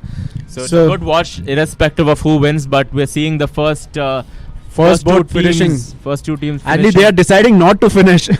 You can see. Or at least the second. Oh. Oh, he's deciding not to finish and cover the. This is absolutely incredible. So it looks like they want to continue sailing the race. Whoa. Windward leeward situation. What are they doing? He can just windward him up. So clearly the sailors are going all over the place. Oh, interesting. That is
first boat, I think. Is it? It's for the first boat? We can't tell, but the first boat clearly not maintaining proper course immediately after the mark rounding. So not sure if So wow, calls for a protest, calls for a penalty. so it is interesting. There is I don't know. There is one boat who is struggling to even round the mark, and suddenly the Pune sailor is back in the race. I think one of the sailors did get penalized by the jury, and he's struggling to finish his because there's no wind. He's not able to do his penalty. Yeah, extremely tricky conditions. Wind has suddenly dropped and takes a lot more time to do a penalty. So let's see how long this takes. Oh, there's going to be a starboard port incident. A lot of rocking from the first sailor. You know, Yeah. for this the jury can penalize him, but it doesn't seem like they're going to do that. Yeah. So I mean, This is again a very close race. So everything to play for as we approach the halfway mark. but in the sailors are using their body a lot more, so which is good to see. And now, what the first sailor has tried to do is get the whole group together, which is really Yeah. good to help and support his teammate Yeah, who's, yeah. who's fallen behind. So right now, if you see, the second and third both are from Goa, but this is what is happening, right? I mean, it's going to be a struggle for the Goa sailors because they will end up sitting on each other's wind. Yeah, but good presence of mind from the first sailor, having seen that second, third, and fourth all belong to Goa. So he's brought the fleet close by. Let's see if this is something that can give them an advantage as we approach the next and mark round. I don't understand why the Goa sailor went so far up Yeah. above the ley line. Maybe she just wants Was to she sail. first? No, she was second. He was second. But I think her decision was to.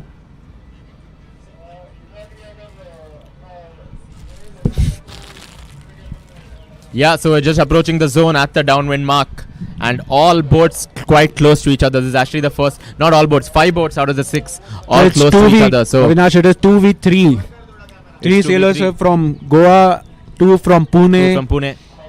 So the Goa team just has to make sure that the 1 and 2 or And you know, second team doesn't belong to Before Mumbai. this, the situation was there was only one Pune sailor, and now suddenly there is 2 Pune sailors, 1 and 2. Yeah. So imagine 3 sailors from Goa are now struggling. So we approach the mark rounding. Inner boat has right of way here, and comfortable mark rounding by. Actually, Goa is white. Pune is red. Pune is red. Yeah. Goa is white. They're wearing. All 3 are wearing white bib. Oh, starboard port situation. Oh, nice. A good duck there. A good duck, and the starboard boat choosing to tack. So see, if you see, both of them are covering one another. So both team deciding to. And the first boat is covering the second as well, or trying to. First is covering second, third is covering fourth.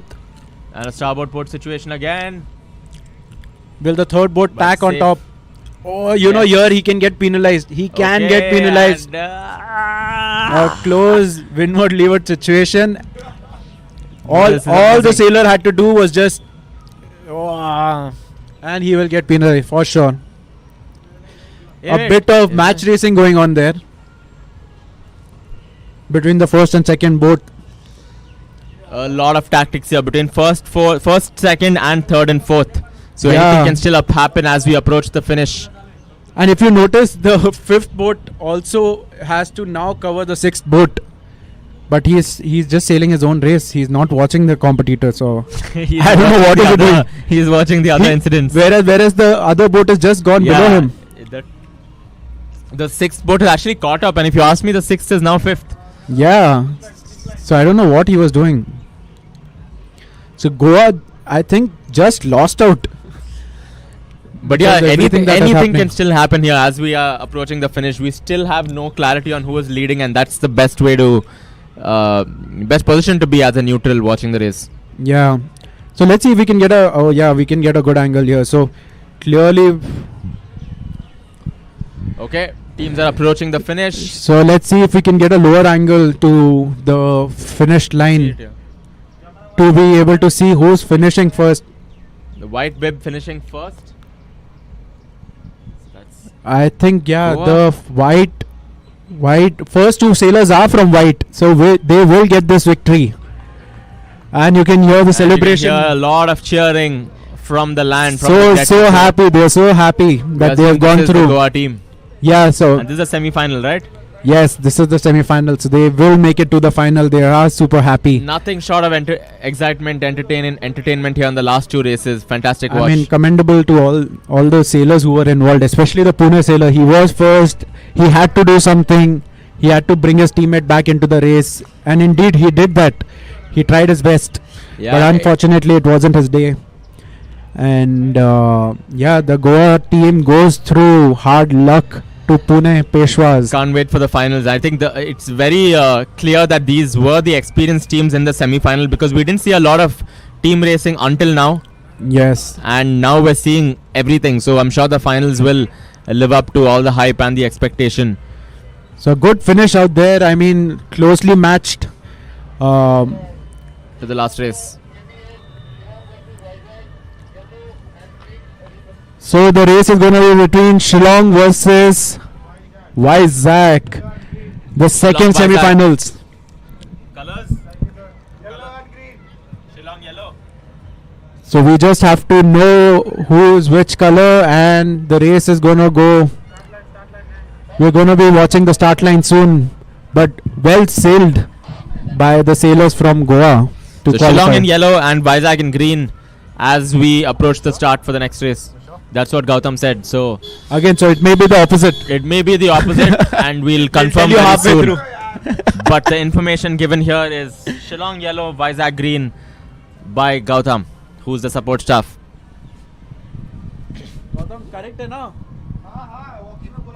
And Gautam can confirm he's right, which is more worrying for the commentators. I think we'll have to start making calls just to. Yeah, confirm we things. will make some confirmation calls because you can never tell. Everything is happening at ISL Everything is happening. 2026. Fantastic sailing here, good winds, tactical sailing, and the last two races have been nothing short of entertaining. So let's see how this semi-final pans out. I think now the sailors are way more aggressive. Way more aggressive, and Because you the can see stakes are experience high. coming. Yeah, absolutely. I think what happened in the first few races is that the good sailers just chose to maintain position, 1-2 finish, and take it easy. But now you can see that it's a lot more closely fought, and a lot of penalties, a lot of interactions happening, with the experience really pulling through in the semi-finals. So the last 4 minutes to go, all rules apply, and it will be interesting how the top sailors would be strategizing and trying hopefully to some of the strategy fight. can start playing a role even before the start. That is one thing I don't think we've seen so far. Yeah, but at the moment you can see the sailors are a lot more aggressive. They are moving around. They are trying to hunt down their competitor, and that's what is needed in team racing. Absolutely. So I think this matchup also will be interesting because the wind has picked up a bit, and I think the Umyum team, the local Shillong team, has a sailor who's very lightweight. She's an opti sailor who's sailing the 4.7, so definitely will be a struggle for her to sail. So Shillong is in yellow and Vizag in green. I think Vizag has an advantage here with the wind being little high, but the locals are supporting the local team, Shillong, Umyam Navigators. Yeah, and just to remind you of the points table, at the start of the day we had Bopal Tritons in first place. So 1 minute to Shillong go, second, and the Vizag race third. has started. Race has started. So this is which is the semi-final? This is the second semi-final. Second semi-final. Oh, it's a good start by Vizag Vikings from the port. So Shillong versus side. Vizag. Shillong in Yes. yellow, Vizag in green. Second semi-final live So from as I Indian can Lake. see, the first sailor will be from on the port lay line is from Vizag, who will have an advantage, and the second sailor with the Perfect. so I think it's a good start by top 5 sailors out there. With I think I can see 2 Vizag sailors in the top fleet, and The rest three are all Shillong, but clearly the Vizag sailors are fast in these conditions, because I can see the post boat being the sailor from Vizag. In the middle, there's a sailor who's going fast, is from Vizag again. So Yeah, too early to tell. Let's see how it pans out. But so far, Vizag looking good. I mean, they will lead pole the race position. going to the mark, is my feeling at the moment, as I can see. A good Yeah. start by It is their a rapid. starboard rounding, so hopefully the sailors are aware. I think they should be aware by now, having the experience of 4-5 races. Yeah, the sailor from Vizag on the port ley line got a really good start from the pin, and I think he's just going to continue all the way till the starboard ley line and go there and tack. So it's going to be an interesting matchup, because the starboardmost boat is from Shillong. So yeah, so I a wonder tactical how you game can tell. started. Already a Yeah. tactical game has started, where teams are tacking on top of one another again to control the race. Oh, each one is luffing each other hard. Yeah, So it's all going to of be them luffing interesting. Each other, all of them on the same tack as well. So 1, 2, 3, 4. So here is when, boats. you know, the last boat should just tack away and go. Go Instead where? of sailing in dirties, should tack, go into the clear wind and tack back. Oh, that's an interesting choice there. That the boat on top tacking. As the as the other sailors continue to luff each other. So the second sailor, yellow. The second is Shillong. yellow, is from Shillong. And Shillong there, trying to luff the Vizag sailor. in this situation, we can see there are two sailors from Shillong, and in between is a sailor from Vizag. So Vizag sailor rounding first clearly has an advantage.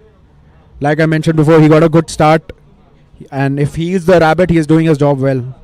He's doing his job well, but he also has to pay attention to the other positions, because it is not just about finishing fast. At the moment, in it team does look racing. like the second sailor is from Shillong, and the Second third is from Shillong, third is also Shillong. Shillong. So very competitive race again here. Good to watch. So 2, 3, 2, 3, and 5. Because the last boat, which is now tacking, is also from Shillong. So So 1, 4, and 6 belong to Vizag as things stand. So Shillong in the lead actually. at the moment, but yeah, the one approaching on starboard now is from Vizag. So at the moment, it is Both are Shillong. 2, Both are 3, Shillong. yeah, 2, 3, and 6 is from Yeah. Shillong. 6. So 11 points. So that means Vizag has the lead. 10. Oh yeah, that's right. So the sailor from Shillong will need to catch up. She needs to go from 6th to 5th for her team to win. That's right. So clearly the third sailor now needs to do something about it.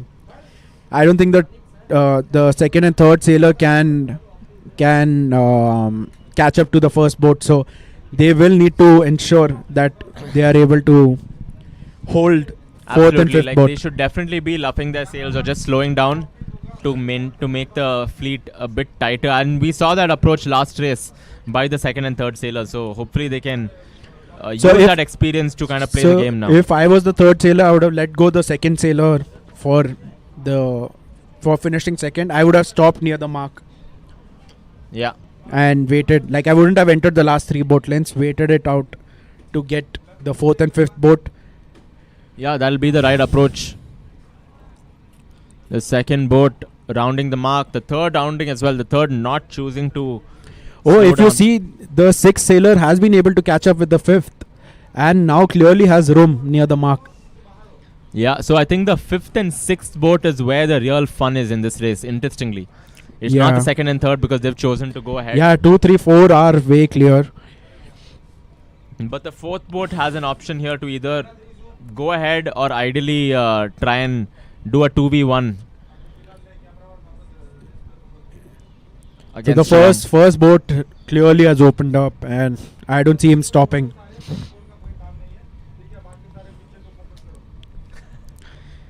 So yes, interesting. Can you see how the fifth boat is catching up? And like we were discussing, the fourth boat is now trying to catch up with fifth, but the fifth was smarter. She is fast, so she has been able to go ahead. Yeah, So a lot of guidance from the sailor ahead. Oh, they are taking her off course. Yeah, you And can it see the has become second, an third interesting reach. sailors Oh, have there gone is a ahead. penalty. There is a penalty. There's a penalty. So finally, in first incident in this race, Oh, and he did manage to give her a penalty and make her go sixth. which team is doing the penalty? Shillong. So at the moment, it did look so like at the Shillong. moment, Vizag is ahead then. Yes. So her name is Shingari Roy. This is the moment for the third sailor, in fact, to slow down and be aware of what's going on. Yeah. Yeah, if they want to win, they need to do something Yeah, about and you can it. see the third sailor doing that as well. He's chosen to go back. Oh, is it? He's chosen to go back. All you have to do is the other laugh. sailor. Oh, we are Is missing out on action. Oh, here is where all the fight is happening. The Shillong sailor has done a starboard port incident. Who will be penalized? It might be the. Oh, it is the Shillong sailor who gets the penalty. That's because he's not sailed his proper course. Course, and yes. Gone all the way back. So this is actually not a disappointing to see. After 4 races, he should be aware. What he could have done is actually luffed his sail, slowed And down, waited it out, yes. and then try to play the game instead of sailing back. What is he doing? So, I mean, now it's a clear victory for Vizag. I mean, clearly is it just shows that the... incredible. Oh, what is he Oh, doing? wait. What's happening with the Vizag sailor? Oh, so he's letting his teammate go ahead. Maybe he's the more experienced maybe, sailor. Yeah, that's right. So maybe he's the more experienced sailor. He wants to Ensure that he is able to secure the win. ensure, but as things stand, Vizag look comfortable. Yeah, they look very comfortable. They have 1, 3 and 4. So, will be an easy victory for Vizag then. Those two are 5 and 6 over. Now approaching. Yeah. 5 and 6. So now, I think one thing that can be done is, anyway they're going to lose. So, the second sailor should actually just luff and wait for the third and fourth boat to approach. And maybe try penalizing one Yeah, of them. they have to do something. I think the third sailor, in this case, just costing Shillong the race, honestly, with some amateur sailing. Yeah. Maybe they also had a coach from, or a talk with Vir Cholas sailors just before the start. We weren't even this close, so not the best people to take tips. So But yeah, let's see what happens with the second sailor. The second sailor doesn't seem to be slowing down. So it looks like the first sailor is finishing the race. Finished comfortably. Yeah, comfortably Vizag with a sailor. good lead. Shillong sailor in second place. With that, Vizag does get the win. Let's see where. What? No, yeah. Actually, I think the Vizag sailor is struggling a bit here in the 5th position or 4th position. The one who decided to let his teammate go. So it all no, but if they are able to get a third finish, they will still go ahead and win this match up. Yeah, the second sailor should have really luffed and tried to slow down and bring the third sailor close by, but the second sailor has chosen to finish, and that again, these are small things that could cost a team. Yes, indeed. And so Yes, committee.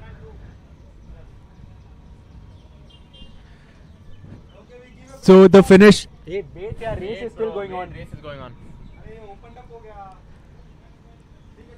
Still, But- anything can still happen here. Yes, and I think the third finish is going to be from Vizag. Third is gonna be Vizag, So fourth 1 and Shillong. 3 from Vizag, and that should hand them the victory. I mean, depending on where the last sailor finishes. Yeah, the last. I think that it doesn't matter. If you get a 1 and 3, then you're set. 1, 3, 4 and 6 will be 10, right? And 1, 3, 6, 2, will 4, be 10. 5 is how much? 4, 5, 2 is 11. Or 11. So yeah, it does give them the Yeah, victory. So Vizag with the finish here, but a lot of things. This is actually one of those races where we've seen a real shift in dominance. Shillong was definitely in a comfortable position. Yeah, and in at between the- they really messed it up from They there. really Yeah, messed it up. one penalty to their sailor and everything changed. Yeah, everything changed. So that's what happened, right? She gained an advantage on windward, but then did ended up getting a penalty. She had to go close to her Yeah, wind. and I think some of this could have been learned if there was real team racing in the first few flights in the league stages. You really learn what to do, what not to do. But I think some of these sailors have really chosen to play this format only in the knockout. So they are learning as we go, and hopefully the final is a lot more So mature and the lot more finals competitive. would be between Goa and Vizag. Vizag, right? Vizag won this. Last one was Goa. So On with that that- note, we will be taking a short break, and we'll be back with hopefully the finals. are next. See you there.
I wish all of you the very best, and also take this opportunity to declare the first Indian Sailing League as open.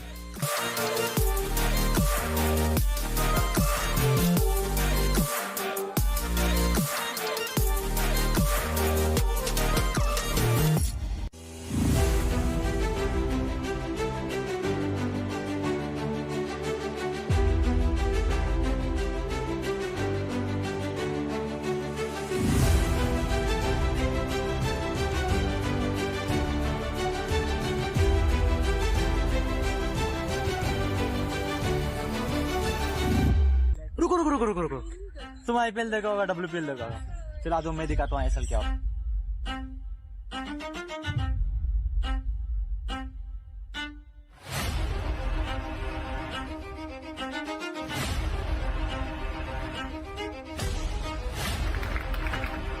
of Shillong.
I wish all of you the very best and also take this opportunity to declare the first Indian Sailing League as open.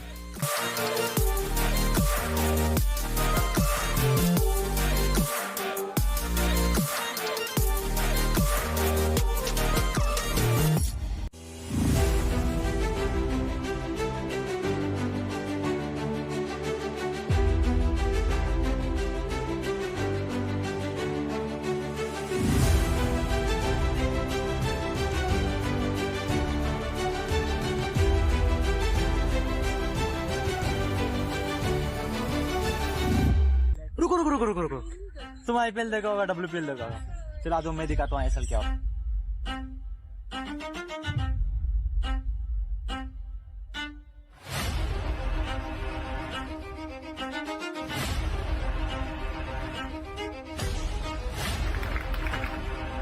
of Shillong.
भाई शुभम कौन सा match है ये third and fourth के लिए which teams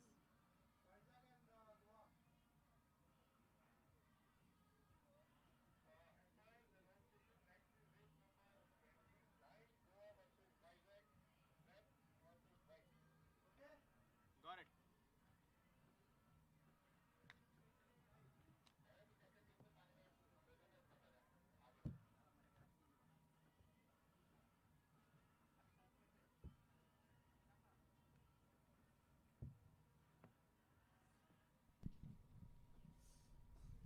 Let's go. Goa versus Vizag semi-final. Yeah. Turn it on.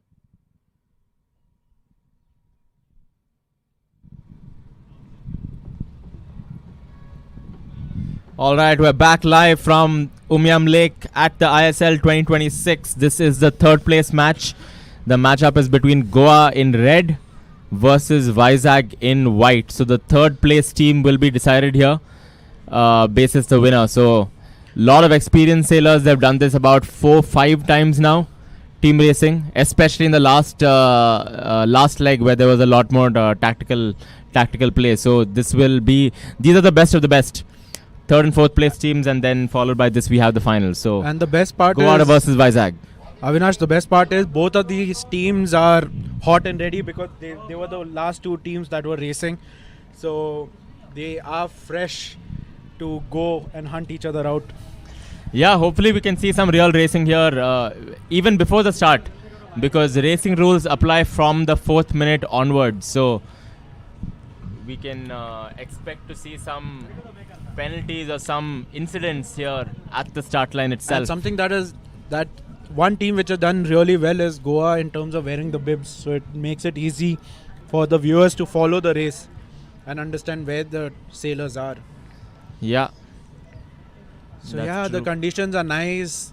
There are good patches here and there. The wind is swinging, making the race much more interesting.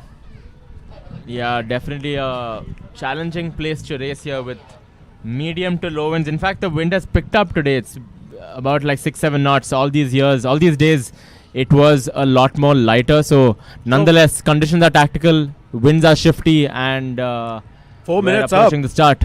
4 The minutes to racing rules go. apply. So 4 minutes to go for the third place game. And you know Goa what? versus Vizag. Seeing the last two races, all the oldies have now become, they want to get going onto the water and start racing. I was just quickly speaking to all the folks who were in and around my generation who were racing.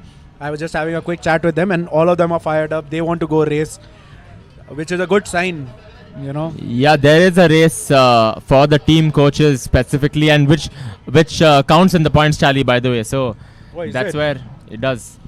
So there's a handicapped race, there's a team coaches race, there's a quiz. So it's a very very interesting format, which I actually like, because it's not just about one type of sailing. There's team racing, there's fleet, there's quiz, there's everything happening here. Yeah, and everything counts. And there's a prize for social media also. So yes, people go like my stories. You can go to the ISL page and see and follow the event. Yeah, and you can also follow Vir Cholas. We've done some fantastic reels, really funny stuff there. Yeah, especially with the racing, it was on point, very funny. Vir Cholas in 11th place, but we're hoping to win on social media. On the social media social media battle. So 1 minute to go almost. Yes, we are going to be away racing, and this time you can see.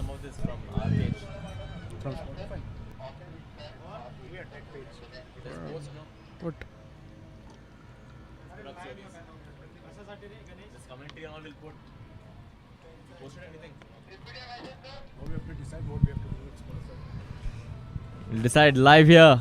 Yes, guys, go follow Spotify. And away we go. The flag is down. The best start so far is from the sailor from Goa, from pin end.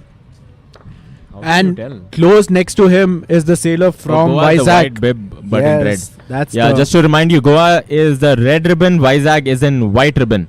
But Goa is also wearing a white bib, so don't get confused. Yes. So actually, And the it's race a is close underway. race. Yeah, it's a close Race race. is underway. All 6 boats have crossed the start line. And all 4 are close to one another. There are pair sailing happening, so it's going to be an interesting context. Who reaches the mark first? I can't see one boat. Oh no, yeah, 1 and 2 close by 3 and 4. One boat doing its own thing, close to the committee end. Yes, Choosing to tack struggling. Yeah. Struggle is real. Oh, and But the that pin sailor clearly is the from favourite Vizag. end, right? That sailor is from Vizag. So Vizag clearly now in 6th position. So the Vizag sailors up in front would have to do a lot more work for the team. A lot more work. And we've thanks to seen the the 6th Goa sailor. sailors are good. They The Goa have a sailors are really quite good experienced Yes. in this format. and they were able to show that as well in the last races. So they have a good combination out there, and right now the Goa sailor is leading the race. 8014. Clearly that she or he can be the rabbit for the team. Yeah. But he seems like he's waiting it out there and playing the team game. Oh, nice fake. That was a good fake from the Vizag sailor, which made the Goa sailor tack twice. Yeah. Really good fake out there. Now you can't tell who's first yet, and this is a starboard rounding, remember, so it's Very, hard very to good tell. sailing by sail number 6-5. That was a good fake. He caught the Goa sailor off guard, and now he's got him into his windward position. So I definitely can see a penalty coming soon. Yeah, I think there'll be a lot of chaos here as we approach the zone, because the first 4 boats are very close to each other, and that's where anything can happen. So the So Vizag 2 boats choosing sailors. to tack here. Starboard port. Wow. Oh, good tacking match out there. The first 2 sailors have decided to split. And this is a good tacking game, and there will be a this is starboard good port game. There'll be a situation. starboard port. Oh, so close. And he goes through. So the first sailor is from Vizag. And I don't know why the Goa sailor tacked again. Yeah, they're choosing The to third overshoot sailor. the mark. Maybe they're Yes. waiting it out. We'll find out. Why would you do that? You need to keep it simple. Oh, good contest between Good contest the- here. First 2 sailors up on top, and the first sailor just rounding the mark. Is that a Vizag sailor? It has the red ribbon, so both are from Goa. No, these are 3 and 4. 3 and 4 here. Yes. Okay.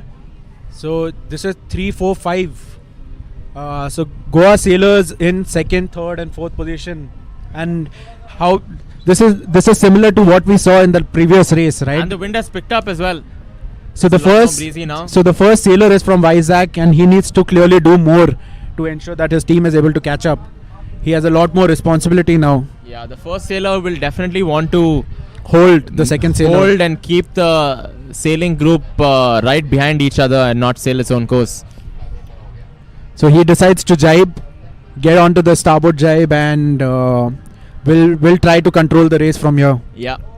Oh, it's going to be clear astern, and he's got the sailor in right position, and that's going to be a penalty for sure. Definite penalty. That's The a jury coming in. definite penalty. The But sailor she'll should be out start. soon. The red flag is out, is it? Yes, she should have Yes, just yes, started yes. doing the penalty right away, and she would have had to Yeah, just do yeah. only one. Now because she's got a That's penalty, right. she'll have to do 2 turns. So a good sailing by The first boat. the first boat, and he's done his job. His teammate will be able to catch up. And he's doing a good job by making sure he's luffing the sail and bringing the fleet close by, And- so he's not sailing ahead. And what this has done is all 3 Goa sailors are now close to one another, so they'll be sitting on each other's wind, and this will make it more difficult. But For- Goa's in a good position here, if you look at it. See, right now they Second, are third, fighting it fourth. out together only. And in all this chaos, the sixth boat is part of the mix here, because the sixth boat was way behind, but now you look So- at it. So the only way Vizag can win here is if they are able to get the fourth sailor to become second. That's the only way they can win. They need to finish first and second to be able to get this victory, which at the moment seems a bit impossible. But you never know. This is the ISL 2026. Everything is unpredictable. Yeah, everything's unpredictable. The first Boat is rounded. first sailor just rounded the downwind mark. He is from Vizag Vikings. And the Kings it's have a good lot that of he's not responsibility. going for speed. Yeah, he's waiting it out. There's Oh, a it's a mark touch. That's a very unnecessary mark touch. But is it a mark touch? It is a mark touch. She will have to do a penalty, and she gets going right away. Yeah, she's. on Oh, right the away. Goa sailor has done well. Oh, there's another penalty here. Is it? No. No, it's maybe, attack. maybe the sailor had to clearly avoid. And the Goa sailor is actually doing well. He is supporting his teammate. When she was doing her penalty, he ensured that the sailor is not able to catch up. So clearly, a lot of experience out there. See, so 8014 clearly seems to be the one who is really tactical and good in team racing. Yeah, He's a Vizag strong still player. leading as Vizag. The first sailors from Vizag. He is leading, yes. The Vikings don't really have The mark rounding inner boat has room, here. but there were no established overlap. So There was clean rounding, but still very, very, very close here at the mark rounding. yes, between it's the a first and close second race. boat. That is 1 and 2, right? These two. Yeah, these are 1, This is 2. 1 They and are 2. going for finish, 1 and 2 going. For and the they finish. will try and fight each other out. So a lot of Still a long way to go in this race. Whoa. Everything to play for both. close attacking at tag. the same It time. will become a tacking match now. It will become a tacking match. So the Goa sailors are doing well for their team. Yeah. They're close to one another, and like I said earlier, they just need to maintain their position because Vizag needs 1 and 2 to finish first because their third sailor is 6th. So the Yeah. only thing we are certain about is the last boat being 6th. I think the last boat is still close, but you're right. To play it safe, they need to have 1 and 2, and as things stand, they don't have those positions. So Shillong, So where is everybody going? Everyone is going off course. They're sailing a long way.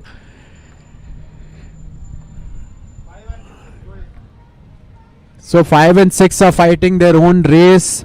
5 and 6 fighting their own race, and 1 and 2 are in their own race as well. So it's an interesting race because 1 and 2 are fighting, 3 and 4 are fighting, 5 and 6 are fighting. So it has become a close 3 encounter. and 4 boats are closer to us, if you see. So they are fighting it out as well. Yeah. Third boat choosing to attack now. The sixth boat has tagged. The fifth boat needs to tack on top to cover the They have to position. tack. She has to tack. Choosing not to. Not Well, to and approaching going the- for finish. Approaching So the finish here. Oh, interesting. She's actually close to the finish. So she might finish in third if all things go well. So the finish is going to be pretty finish is interesting. So extremely like I was close. mentioning, see, Vizag needs to finish 1 and 2, and right now Vizag is in position to finish 1 and 2. 1, Oh, 2, there is 3, going to be 4, a 5. windward leeward situation. Goa desperately trying.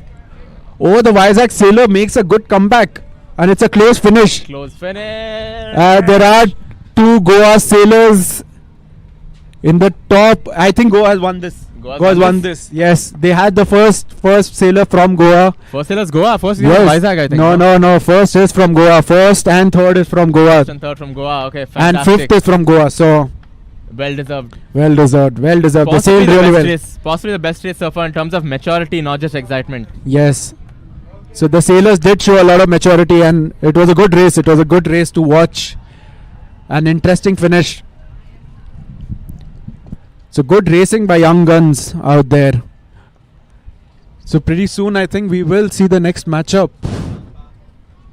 What a race. What a race. So we will take a short break as the race committee is trying to figure out the next set of racing.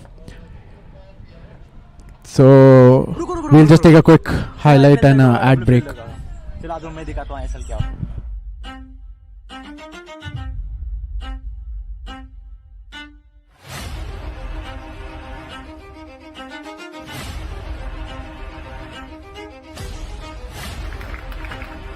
Of Shillong.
I wish all of you the very best and also take this opportunity to declare the first Indian Sailing League as open.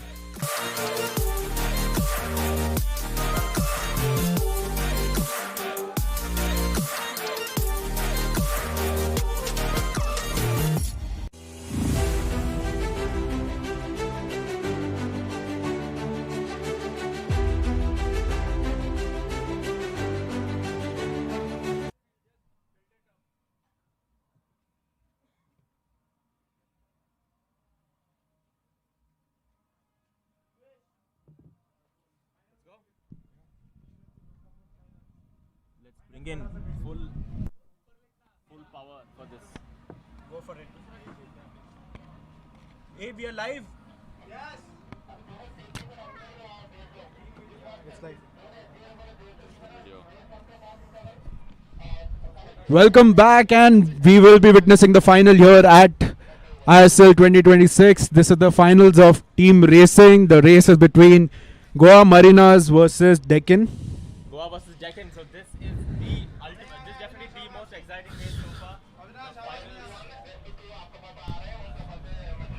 So the race is going to be between Deken versus Goa. This is the final of team racing.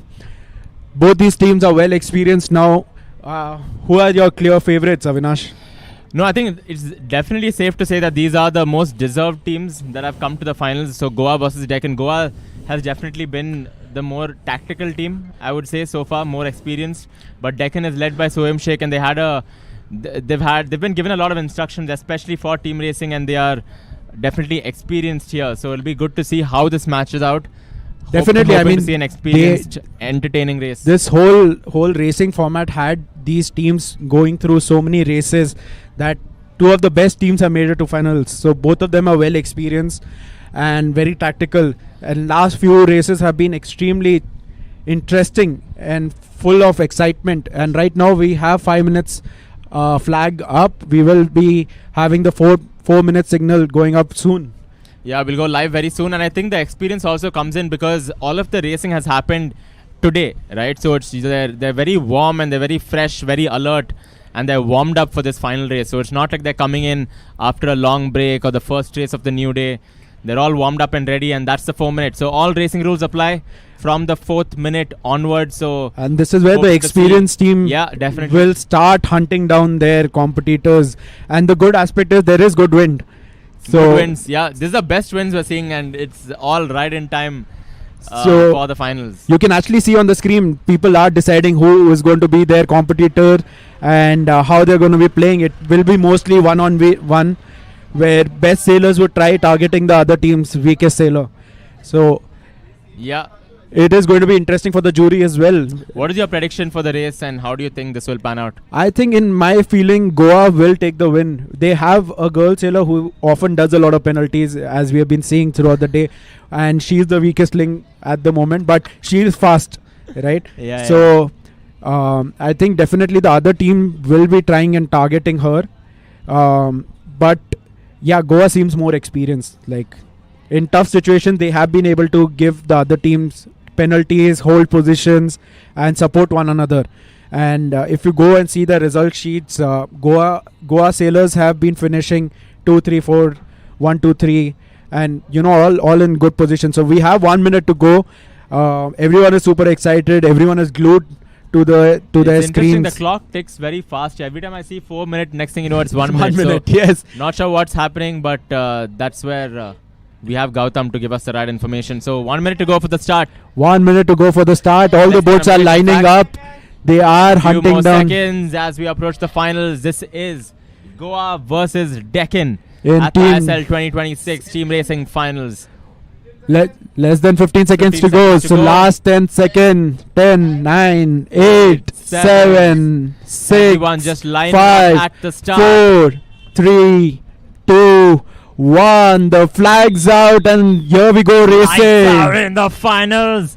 ISL 2026. So a beautiful start from Goa Marina sailor. Goa has started really well. Clean start there. All their 3 sailors have started really well. So clearly showing the experience. So they are targeting one sailor from the other team. Whereas, like I mentioned, the girl in Goa Marina's team is fast, and rightly so. She is going for speed, and right now she has the chance to starboard and take the competitor away. So an interesting race. The wind has picked up. The colors are red. Goa is red and Deken is white. So Deken has. But the easier way to identify is Goa is the one with the white bibs. So that's how you can identify the sailor. Yeah, so the first sailor in the white bib there. Yeah, so you can see they are already targeting the other sailor. They are the top sailors are tacking on top of each other, and the Goa sailor right now are trying to cover. So she's tacking on top of the same team. I don't understand why would you do that. Amazing So- tactics here. Questionable tactics. So Goa, I mean, it's 1v1.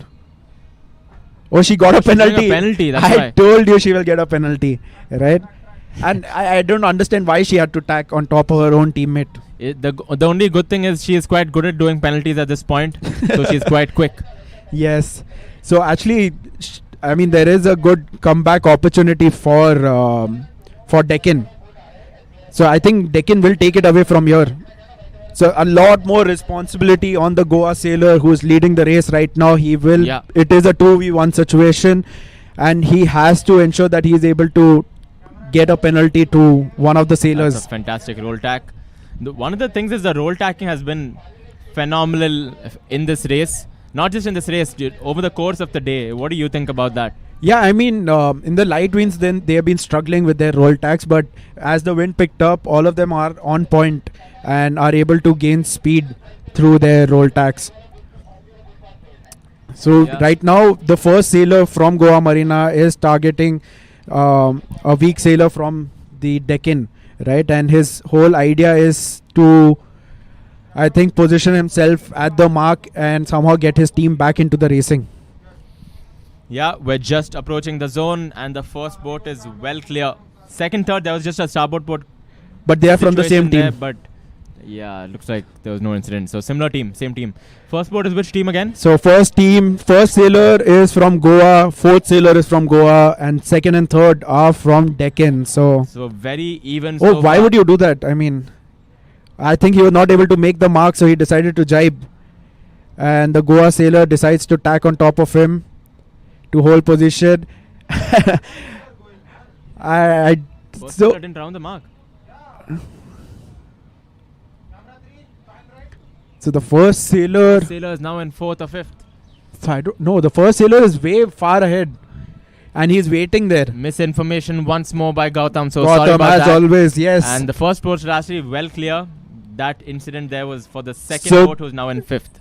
Yes, so now the second boat is from Deken, third from Goa, fourth from Deken, fifth is from Deken, and sixth is Goa. So, wow.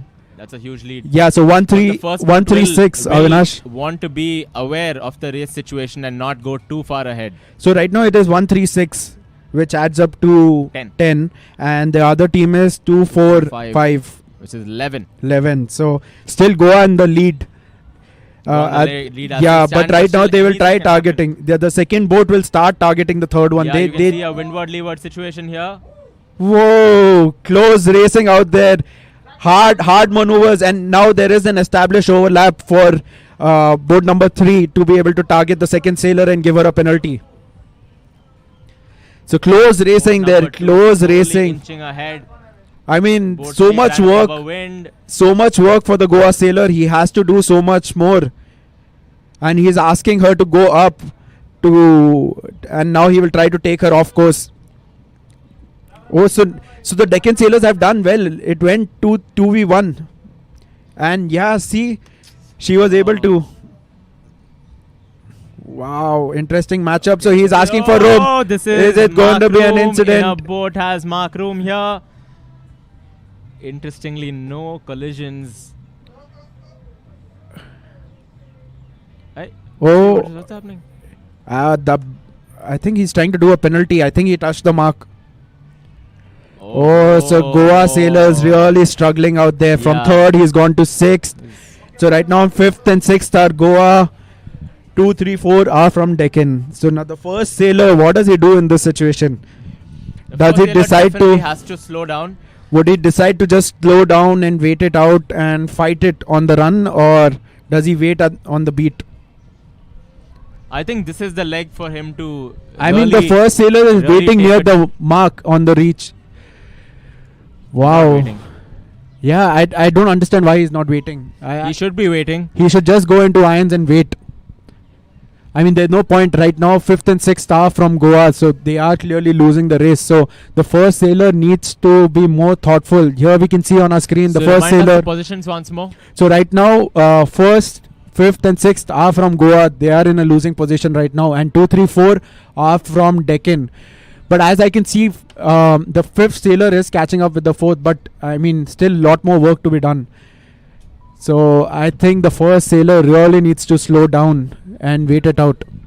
Why is he keeping it for the last moment?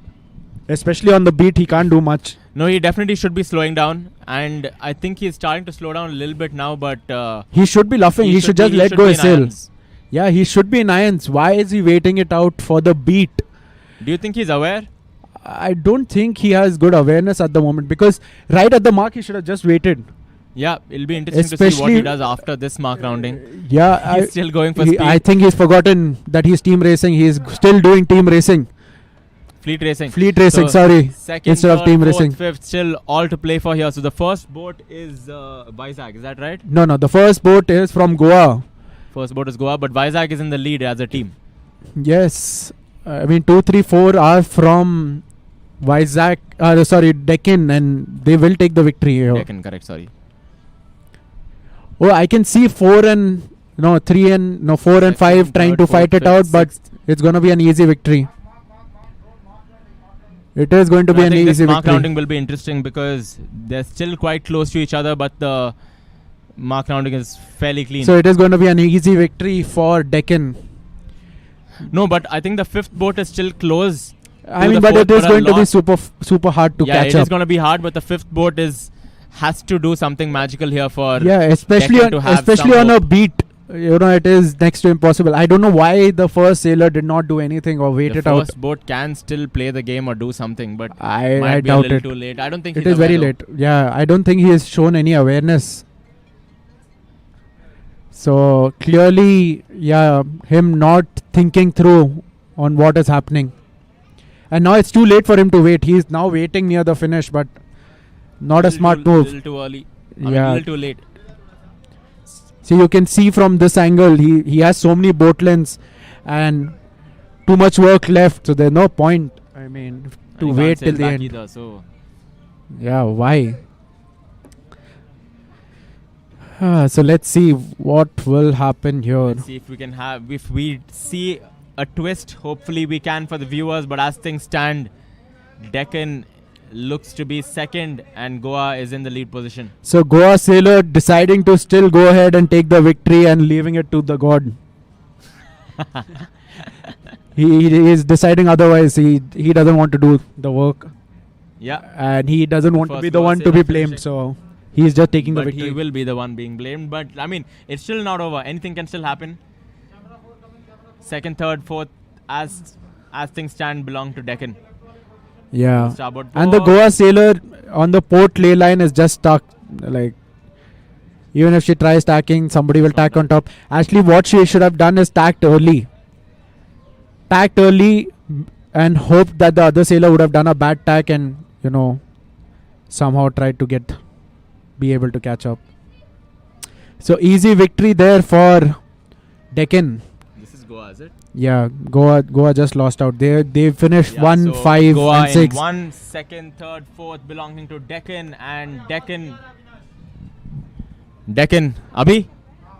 Yeah, so Deken deserved winners here in the final. So there's a lot of cheering on the land, and you can see the smiles on water as well. Comfortable victory for them. Deken finishing first and Goa in second place. So Goa, I think I would blame the first sailor. I mean, he should have just waited out there. There's no point taking the win if the team is not winning on the whole. So it's a cumulative thing. You need to 100%, and that's where the experience comes in. I think the first sailor was very focused on trying to win the race and hope the other sailors do their job. But that's not how team racing works. So good team effort by nonetheless, Deken. Fantastic racing, and I think the last 4 races of the quarter-finals onwards, the matchups have been a lot more interesting, and that is good to see.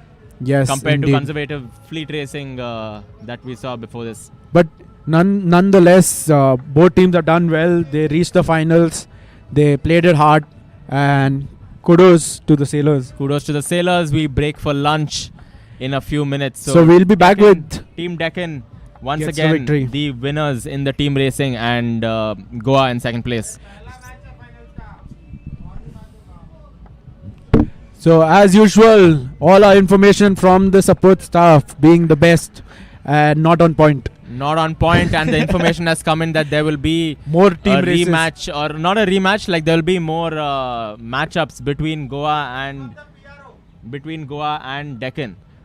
But So this dur- is, it's not all over. Yeah, plus we have a lot more interesting races coming up in the afternoon with handicap racing in Ilka 7. One race would be without a kicker and the other one would be without. It would be without There'll the. be handicap racing. There'll be racing for the captains to be up against each other. So those will be the two ones that will be really exciting to watch. And Best of three, as we hear. So it's not all done. It's oh, not all so done. team racing. So Deken in pole position here, but they have not won. So apologies. So it's for a best the- of 3. Yeah, it's a best of 3, and that information has just come in. So Deken, as things stand, 1-0 after. So one game. Goa would be in pressure to deliver. They have to Yeah, win. and, It's a must win for them. Something does tell me that they will learn from this and they'll come back strong in the second race. Hopefully, it goes to a decider. I think they're because then deciding it to change becomes- sailors. If I can see the girl is out and they're getting someone else in. Girl is good, no? Though. Girl was fast Actually, yeah, but penalties tactically are too much, yeah. weak. So, yeah, this is going to be an interesting half an contest. I think they're going back to the start line. All the sailors are going back to the start line. All sailors We'll- going back. We'll take a short break and we'll be back with the race 2 of the finals. Race 2 of the finals. Can't wait. See you there.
रुको रुको रुको रुको रुको तुम IPL देखा होगा WPL देखा होगा चलो आज मैं दिखाता हूँ आईएसएल क्या होगा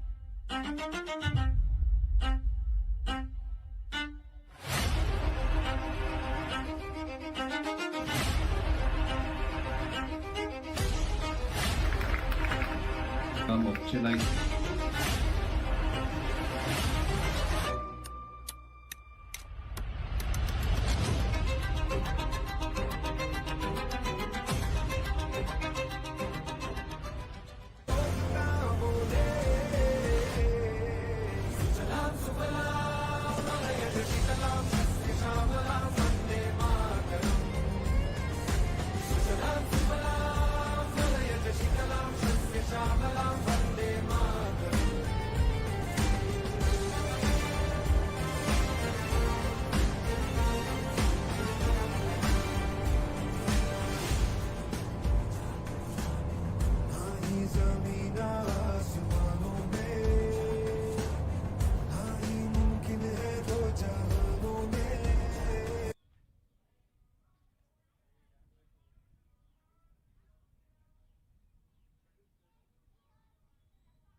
So we are back at ISL 2026. This is the team racing finals. The second race is underway. It is a best of 3. The first race was won by the Deken. So Goa has to win this. It's a must-win situation for Goa, and let's see if they will be able to succumb to the pressure.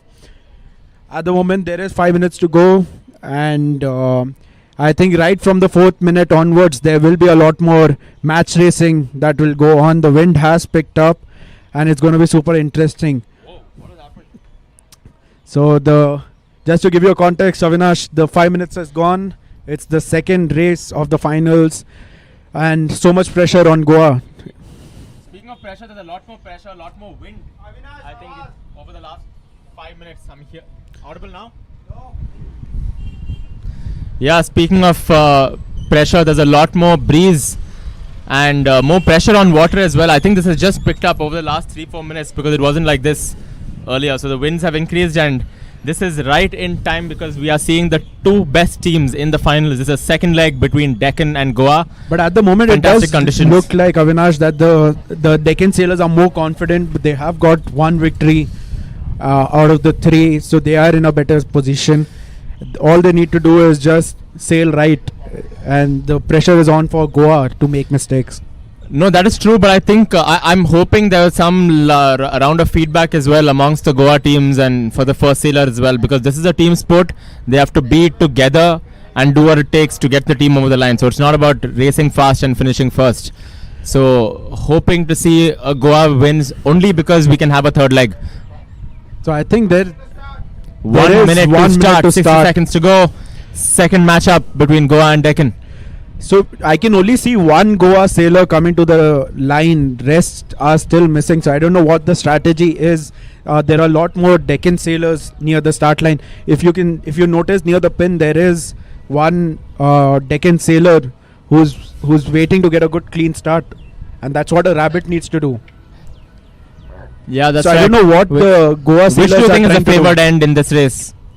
So at the moment, it does look like the line is square, so you can start anywhere and it will still be fine. The question is, why are the Goa sailors trying to be, away from the start line? Yeah, and they're still away. And So we're gonna 5 seconds to in, go. 5 seconds to go. 3, 2, 1. And it's a start, and away we go. So No, it's not. like I mentioned, it's a clear start. The Deken sailors have got the best start from the pin end, whereas there's only one Goa sailor out there. Yeah, not sure what's going on here. Goa seems to have started a bit late. But at the moment, I could see one Deken girl struggling to start. So there are three Goa sailors in top 5, whereas only one sailor fighting it out in the front. So it's 2v1 situation for Goa. 2 Deken and 1 from Goa, right? Goa, yes. So there'll be a lot of pressure on the Goa sailor to deliver. Yeah, this is a good angle. Oh, and are we seeing a penalty there?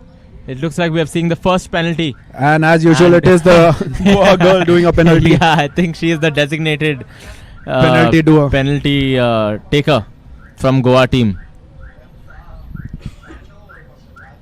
Yeah, I mean, Hope she's again, warmed up and ready. So, I mean, And another penalty. I wonder what was this penalty for. Yeah, I think she just wants to get in some practice for the future penalties that she'll be doing soon. So, yeah, I don't understand. Is she going to do another one? So, a lot of pressure on the Goa sailors now because they are Goa sailors being let down by 2, the... 4, 6. Yeah. So, clearly, Sikundraad sailors, the Deken sailors will take away the victory. If they just win this race, they have won the best of 3. Yeah. And they look more synchronized, to be honest, the way things are going. Yeah, so as things stand, Deken in first and second, right? No, second is Goa. The first and I think you second. can't tell. I mean, it is close at the moment, but it does look like first and second are from Deken and 3 and 4 from Goa. So just to remind you once more, this is Goa versus Deken. second round in the finals in the best of 3. Deken is coming into this with a lead, 1-0. Yeah, I think. So this is a do or die. This is a must-win game for Goa. So the pressure will be on them to. So at the moment, it doesn't survive. look like they are able to take or handle the pressure well. They are. I think it's a bad start, bad tactics. Bad start for sure, bad tactics, but anything can still happen as we've seen. Yeah, I mean the things that can change is on the run, but if first 2 boats are able to open up, then there's no catching. Yeah, it's the first two, and it looks like they are clear. Yeah, they are Here, clear. so we need a miracle here for Goa to do a comeback in this So the race. first 2 boats should just now ensure that they sail fair and do a bit of fleet racing, going calm and not trying to get any penalty for illegal propulsion. Yeah. No, that's true. Because they have a healthy gap. It's a very big lead. So the third sailor will have to sail really well or come up with something special here for Goa to really have a chance, because as things stand, Deken is even if clear they're able favorites here. Even if they are able to push one of the sailors to 6th position, it's not going to help them. Yeah, they will have the third sailor basically just has to catch up. At any cost. And I think the next upwind or the mark rounding after this will be important. I think the first 2 sailors look very comfortable. They know that they've got this in their pocket and they just shouldn't do anything stupid. They'll just irrespectively win. That's true. They shouldn't just cover each other. And yeah, so they've done it right. The both going on second sailor different choosing jibes. not to jibe. Yeah, so it's which good. is a They- good tactic. tactics, Interesting yeah. tactic though. So they can just sail this way by not covering each other's wind, sail easy, and the moment the third boat rounds, they can jibe and cover their position. So this is how it should be sailed. Yeah, the experience really coming into play here. You can see both sailors on opposite jibes dominating 1 and 2 positions for the Deken team. See, in pressure, the sailors are forgetting that they need to ease kicker first to be able to get the sail out quickly. So they are making mistakes, and in The pressure, third not sailor able is to. Goa, right? Yeah, third sailor is Goa. Third and fourth sailor both are from Goa. Both are Goa. And they need to catch up with 1 and 2, which They seems need to a be very miracle. difficult. Yeah, they really need a miracle. So yeah, I mean the start was the key, right? One bad start and the race is over. And this is what happens if you lose the first one. It is too much pressure to. And the sun is back out. So that's a good sign. Yeah. Goa versus Deken in the finals here. But too much pressure on Goa. And right now they don't even look like they're trying to work hard to be able to catch up. No, I think they have to play catch up. They're not in a position where they can do much, but anything can still happen. It is a final, anything can still happen, but Deken in complete pole position here to take the victory. But see, if you notice, the center board is still half up on the reach. The second board decided not to put his center board up. So, yeah, I mean, at the moment, it doesn't matter for them. But and here you can see the way Goa sailor is sitting. He seems like he has given up. Yeah, I mean, there's not much you can do. Yeah. So the cap from sideways has gone back. Yeah, good clean mark rounding. Fourth Yeah. boat approaching, fifth boat approaching. She is the experienced penalty taker. No, the fifth one is actually from Deken. Oh, right, yeah. It's the sixth boat who It's has the done sixth- enough penalties. Sixth boat, okay. And now behind by 1 leg. So there's no catching up. No catching up. Deken in cruise control. Yeah, and they're in a comfortable position. They just need to sail easy. The first person's name is Akash, and the second one is Tangai, as we hear. So they are. Acha, anyway. As usual, Yeah. our support staff giving us half information and making confusion. So Yeah. kudos to Gautam Yeah, big shout out to Gautam here. He's put in a lot of work and to make this event possible. Yeah, so to make this event possible. But when you don't sleep a lot, sometimes there is some misinformation. So we're at the receiving end of it. But that's okay. But that's okay. Back to the race. At the moment, we feel like we are also from Goa team. Like, not able to process what's happening. Yeah, I know. One thing is disappointing is this game has not lived up to the expectation. or what you feel a final should be like, especially coming into it, because a lot of the races so far we saw real team racing even in the last race to some degree, but this one has been very comfortable, and in fact from the start in some ways the Goa team dug their own grave because they didn't start on time. Not sure what the approach was going into the start, so I was wondering if they would come in with speed and start on time, but it looks like they were just lagging behind by a good few boat lengths. Yeah, I mean, see, that's what I was talking about right from the race one, that the sailors need to be aggressive on the start. Everything gets decided like pretty much at the start, right? And I mean, the Deken sailors were way comfortable. They were able to position their boat right and be at the right spot to get started, and that's what has got them the victory. It's just a start. They started Absolutely, like well. sailing is one of those sports where you can decide a good amount of the outcome before the start itself. So if you don't start on time, then you have your work cut out, and that's what happened here. As in match racing, they say the pre-starts can decide the victory. And here it does seem like Deken has got the victory, comfortable and easy. Comfortable victory, but They have won 2 matches in best of 3, and they have won the finals. they've won the final. So Deken And here is the celebration the team from led the by second Suham sailor. Sheikh. So coming on top in the team racing format. Look at them happy. They want to celebrate. The water is cold, so He's they're not looking jumping. to jump in, but you know the water's cold here. About 14 degrees water temperature, so he's a good decision to not jump in. Yeah, happy. He still might, though. You never know. Let's see. That might be more interesting than Goa sailors sailing. Goa still looking to fight it out and finish. And here we go, the third finish from Goa. But with all that said and done, I think Goa has done a phenomenal job. Yeah, It we looks can't like- take that away from yeah. them. They sailed hard, they've sailed fair, They and they've reached the finals. Sailed So fair and definitely deserve to come into the finals. In fact, some of us were backing them to go on and win as well, looking at their performances and maturity. here's the final confirmation. races Deccan before. skippers take the victory in team racing. That will get them good points overall and should help them and that be should back in the help fight. them make a comeback. I think they were 8th place at the start of the day on the points tally, but these are all valuable points for them to put together. Yeah, even Goa was far behind, so this will really help them Save face. Save face. Yeah. Amazing. And with that, we take a break. We look at the highlights.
and the skills required here is team coordination from both the team manager and the sailor. And the question here is going to be about the safety, because people would try to hurry up. They are near muddy water, they can slip and fall. So that is going to be something about a concern. But rest is pretty standard, so it's not going to be that difficult to launch the boat. These No, this is kids going have to be been an extremely exciting watch. It's one of a kind. It's not something which is quite common at events. So just to go over the rules and instructions. So some of these boats, they're not completely unrigged, but the sail is rigged on the mast and the boom, but the spirit shall be removed.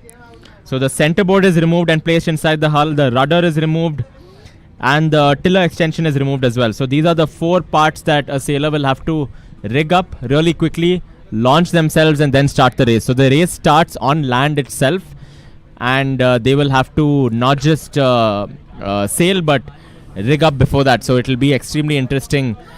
So you know, to watch. if I had to start, I mean, depends where my boat would have been, but the strategy would have been that I would have asked my manager to rig the main sail, like the sail, and I would have tried to go and put the rudder and launch the boat right away. And that should be the trick. Instead of 2 people doing the same work, or one person trying to put the spirit, the trick should be But to just. Do you think I don't think the team manager can do the rigging. I think they can help Maybe out. they can instruct. They can help. They can help.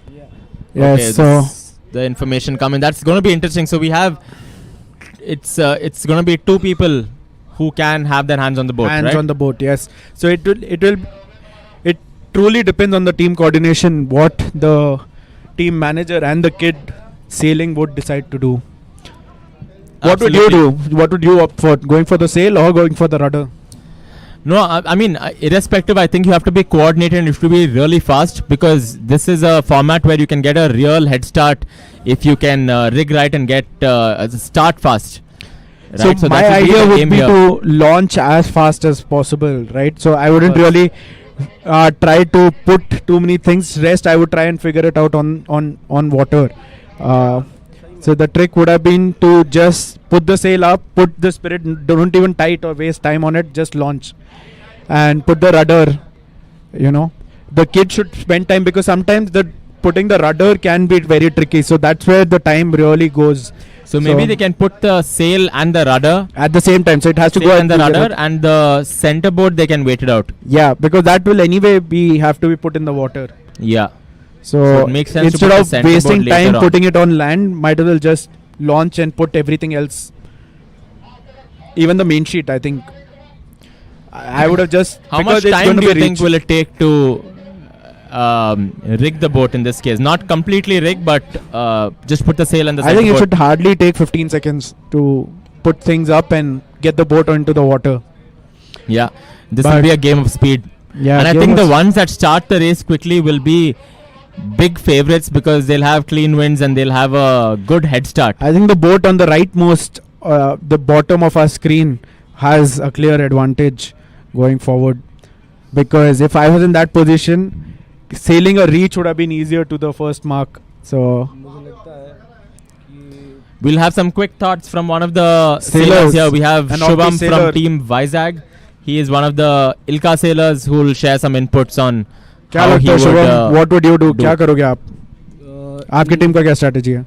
हमारी team का strategy है कि हमारी team से हमारा coach गया है. और जोर से, come on, जोश क्या है? How's the जोश? ओके, Very तो low.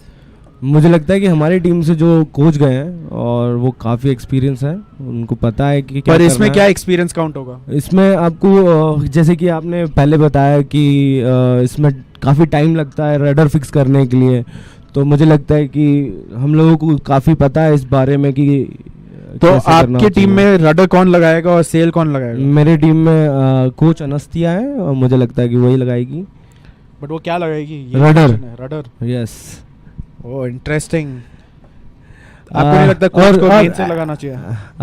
मुझे लगता है हाँ बेटर, क्योंकि मुझे नहीं लगता ऐसा कुछ. ये तो पहली बार हो रहा है, तो ये बहुत ज़्यादा इंटरेस्टिंग है. बट और एक्चुअली वहाँ पर काफ़ी सारे कोचेस के ब्रीफिंग चल रहा है, तो एक्चुअली strategy लगा रहे हैं। ये रेस पे डिसाइड होगा नेक्स्ट रेस, क्योंकि इससे एक्सपीरियंस मिलने के बाद द ऑप्टी गर्ल्स में ओके काफ़ी इंटरेस्टिंग हो जाएगा वो, क्योंकि उन सबको अब पता होगा कि क्या करना है। तो ये फर्स्ट रेस पे बहुत सारा लर्निंग आएगा। और जैसे कि आप बता रहे थे अभिमन्यु कि हमारे जो स्क्रीन पर है, जो डाउन साइड जो बोट है, वो उसको ज़्यादा एडवांटेज है आई थिंक, क्योंकि विंड भी उस डायरेक्शन से आएगा तो एंगल करने में आसानी होगी। मुझे लगता है कि ऐसा नहीं है, यहाँ पर 13 बोट लाइनअप है, क्योंकि जो लेफ्ट मोस्ट जो हमारे स्क्रीन पे मार्क मुझे लगता है कि स्ट्रेट डलेगा उसको क्योंकि बीट सेल करना पड़ेगा, राइट? तो वो एक चैलेंज होगा उसके लिए ज़्यादा लंबा है सेल करने के लिए। या इस बीट और इसको रीच करना पड़ेगा। हाँ, तो क्लियरली जिसको रीच सेल करना है उसका फेयर एडवांटेज है। तो आई डोंट नो कि अगर रेस कमेटी ने इसके बारे में सोचा है या नहीं, बट मोस्ट लाइकली सोचा ही होगा। और रेस कमेटी तो ग्राउंड पर ही होगी। तो this is a one of a kind race, rig and race, and very crucial for the teams who want to win this event. यहाँ से भी काफी सारे पॉइंट्स आएंगे right now. I think everyone has lined up, सब लग चुके हैं और सारे कोचेस भी हैं। तो इंटरेस्टिंग होगा ये रेस कैसे होने वाला है। आई थिंक मोस्ट बच्चे रडर लगाने वाले हैं जिस हिसाब से हम देख रहे हैं, और सारे coaches. It's all about team strategy, किसने क्या सोचा है। अब वो तो स्टार्ट के बाद ही पता चलेगा कि कौन क्या करने वाला है। See this is where somebody could have done different, कि कोच को पानी में होना चाहिए था और बच्चे को ऊपर, क्योंकि एक बच्चा ट्रॉली ज़्यादा जल्दी खींच सकता है एंड कोच तब तक बोट जल्दी टर्न कर सकता है, एंड उसमें स्ट्रेंथ चाहिए होगा। करेक्ट। तो ये सब चीज़ें आई डोंट थिंक क्लियरली किसी ने सोचा होगा, बिकॉज यू नो, क्योंकि आजकल के बच्चे सारे खुद सेल लगा सकते हैं and they are strong enough. तो वो लोग रोज इन एंड आउट ये करते हैं। तो in an ideal scenario I think अभी मैंने जैसे कि आपने बताया कि कोच को लॉन्च करने में ज़्यादा प्रॉब्लम नहीं होती, वो इजीली कर सकता था। हाँ, क्योंकि वो उसको बोट पानी में डाल के ट्रॉली हटा के बच्चे के लिए वो बोट टर्न करना ज़्यादा मुश्किल होता। एंड आई थिंक यहाँ पे एक क्लियर मिस्टेक कर रही है जनता। तो इसके लिए भी 5 मिनट्स दे दिया है। आप रेस ऑफिसर को देख सकते हो फ्लैग के साथ वॉक करते हुए and ensuring that the race is fair. Is very interesting यार, सीरियसली पहली बार हो रहा है। हाँ, मजा आने वाला है देखने में, सारे कोचेस सारे स्टूडेंट साथ में हैं। एंड इसमें 2 टैक्टिक्स है, एक तो रिगिंग है एंड उसके बाद रेसिंग बिट भी है। हमारे मधु सर भी है वहाँ पर, बहुत ज़्यादा एक्सपीरियंस कोच। हाँ, वो इन सब चीज़ में काफ़ी एक्सपीरियंस है रिगिंग एंड नॉन रिगिंग में। यस तो यहाँ पे काफ़ी एडवांटेज है काफ़ी सारे सेलर्स को। तो सब रेडी है ऑलरेडी, और आई थिंक एंड स्टार्ट बच्चों ने स्प्रिट लगाना स्टार्ट किया है। Coaches very good. ये सब लोग का स्ट्रैटेजी यही है कि स्प्रिट ये आया सर ने फर्स्ट उठाया है।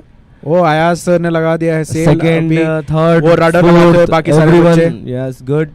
और ये पानी में डाल oh my God, oh my God. तो अभी तक आया सर फर्स्ट पानी में डाल दिया। मधु सर ने भी सेकंड दिखाते हुए बोट लॉन्च कर दिया है और ये काफी अंदर तक गए हैं। ओह माय गॉड, फटाफट ये मधु सर लगाना ही चैलेंज होने वाला है काफी सारे सेलर्स के लिए। और ये लगा दिया और सर ने अपना हाइट यूज करते हुए, और एक बोट एक्चुअली निकल चुकी है आई थिंक काफी सारे कोचेस स्विमिंग भी कर रहे हैं तो बहुत ही इंटरेस्टिंग। और काफी सारे बच्चे, ओ काफी इंटरेस्टिंग स्प्रिट। मधु सर के पास स्टार्ट अच्छा था, but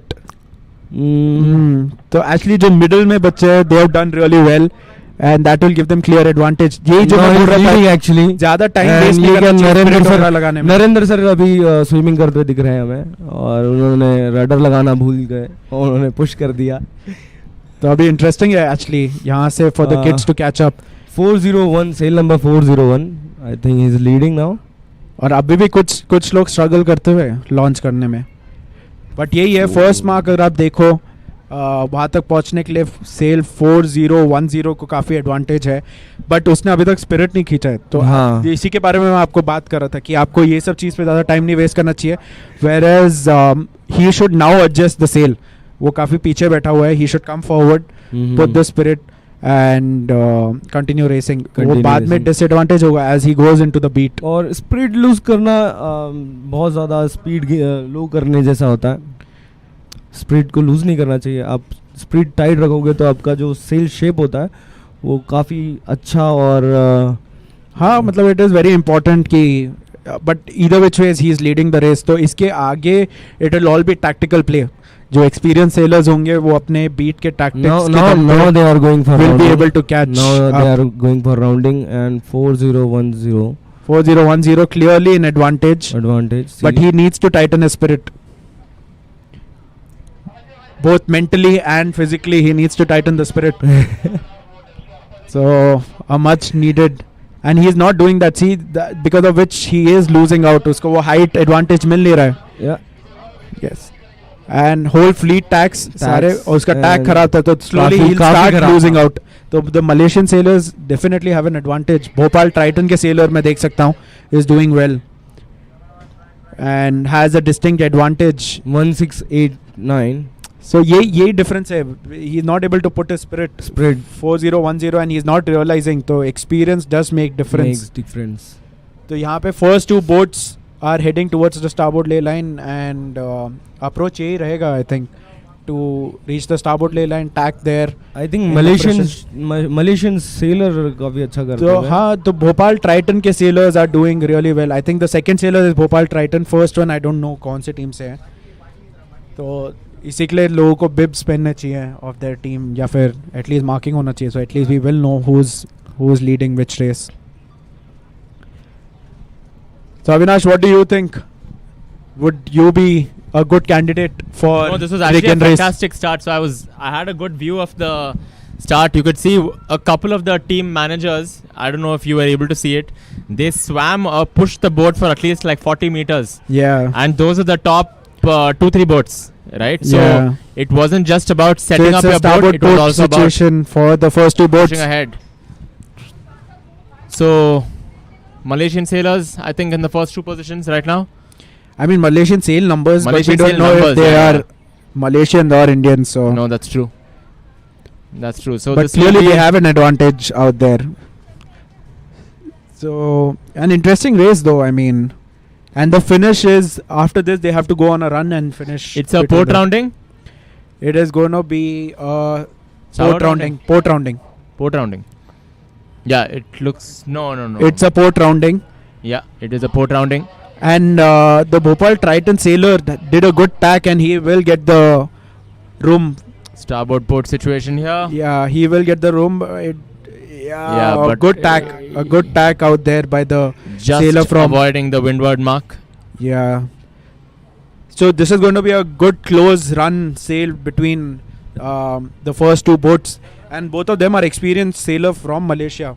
I remember even in the Opti race they had the same sail number, and they were doing really well. So now they 902. sail towards the finish, right? Back I to think land. the second sailor is from Vir Cholas, 902. That's right, and a lot of the team tactics coming to play here. The team captain was able to push the boat along as well at the start. Yes. So the sailboats, they move towards the finish now. Is that right? Yes, they go towards the finish and they'll just finish from here. So the finish is on the run. It's interesting that even in such a short race, the margin is quite big between the first two boats and the Third and fourth position. boat. Yeah. Huge lead, in fact. So here also the start really matters. But after that, it's all your experience and hard work.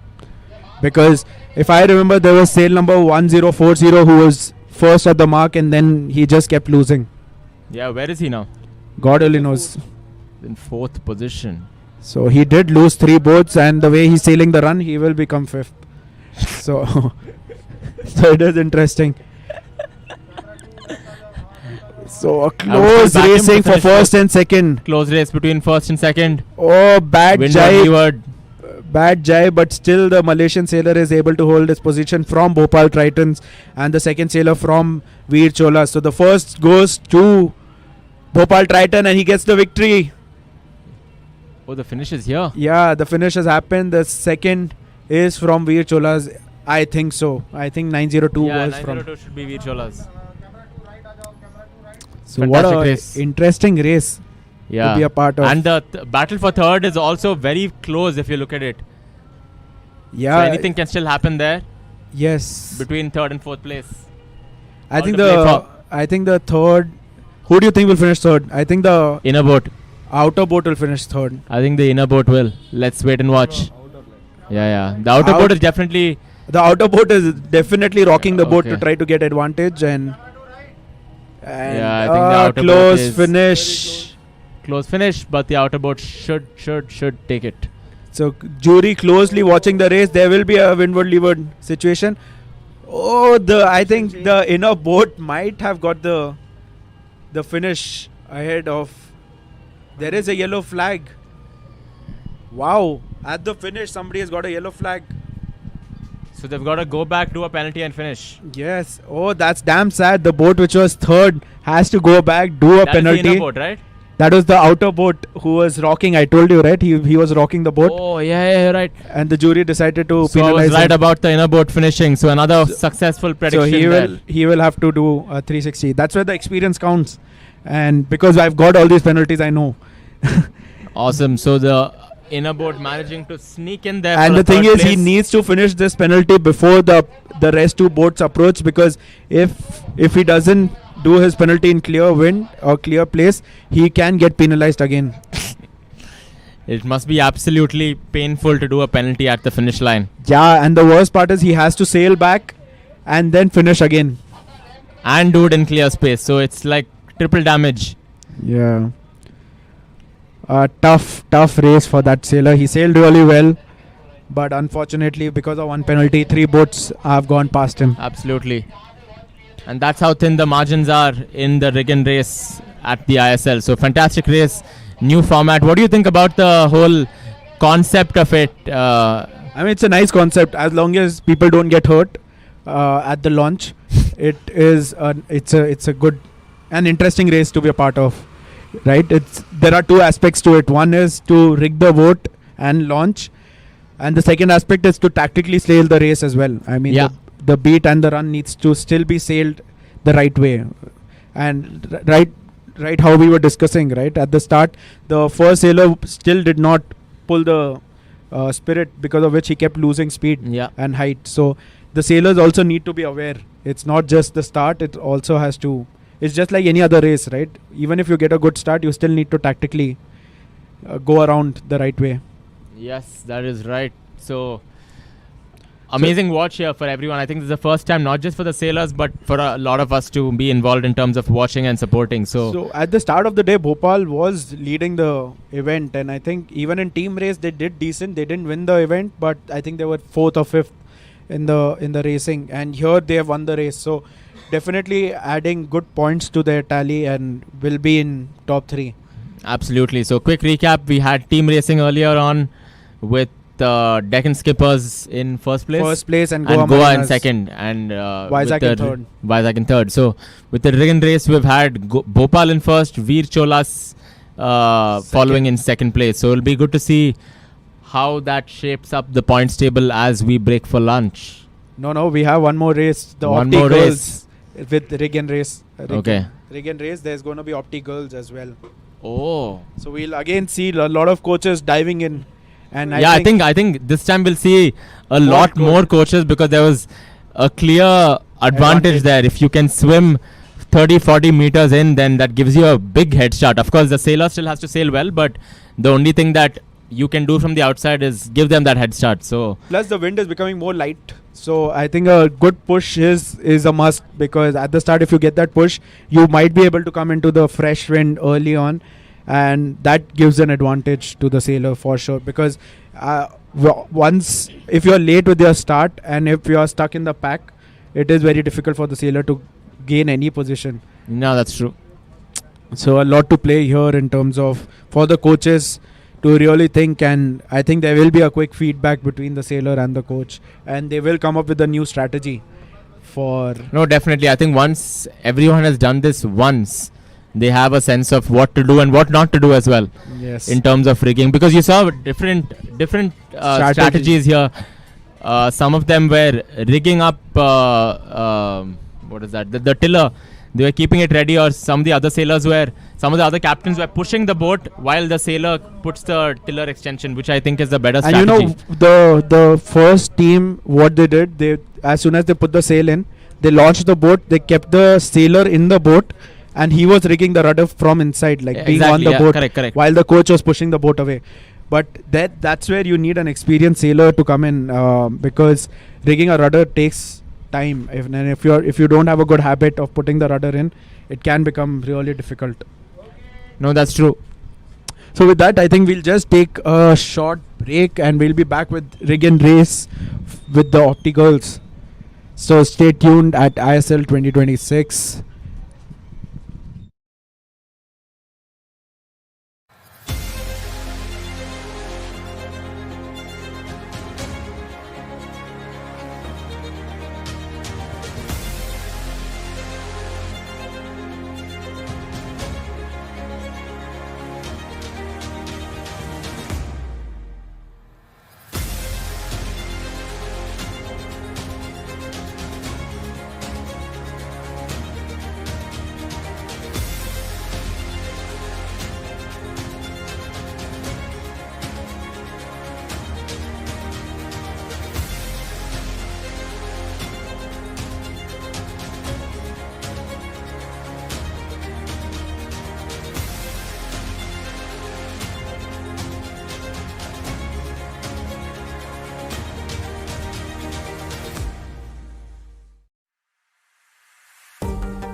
I wish all of you the very best, and also take this opportunity to declare the first Indian Sailing League as open.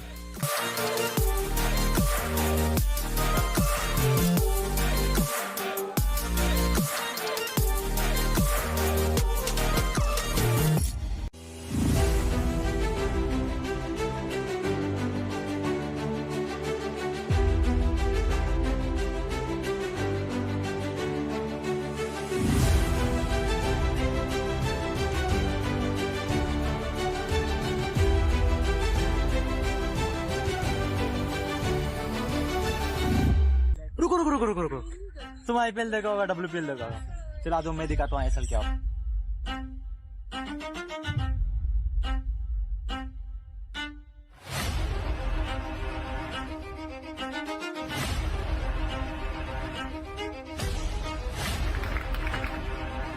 Chillong.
I wish all of you the very best and also take this opportunity to declare the first Indian Sailing League as open.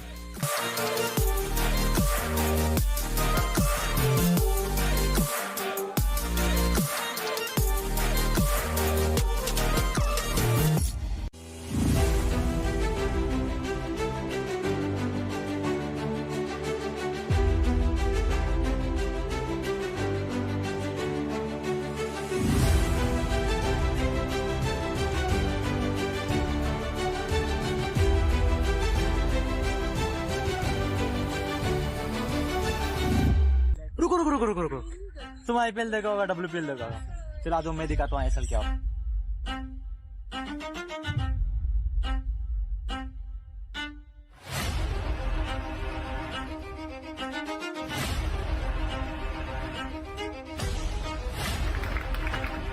Option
So we are back at ISL 2026 in Omnium Lake.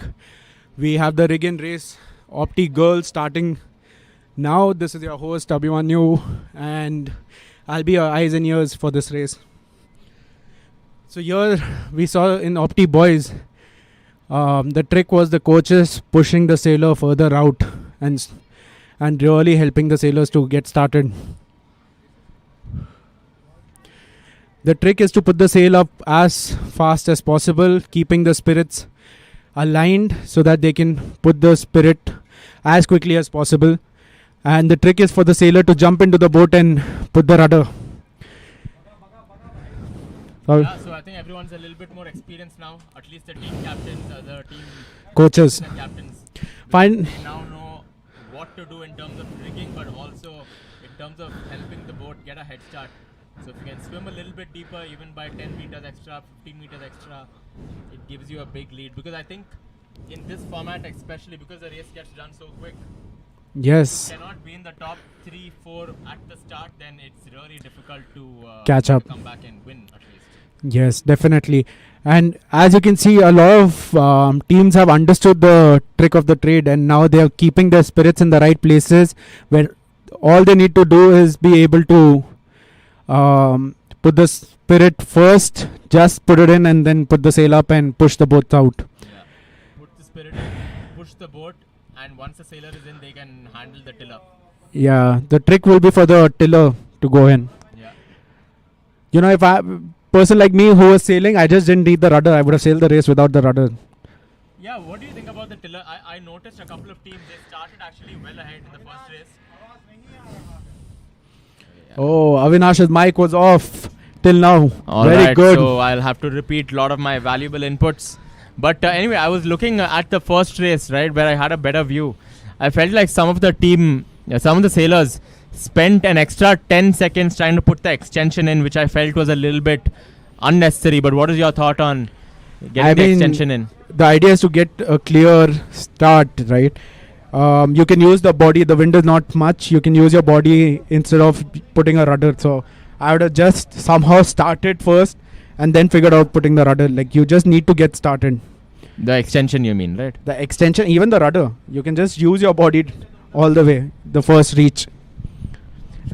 So Without the rudder. yeah, you can sail without the rudder. The rule does not say that you have to put the rudder.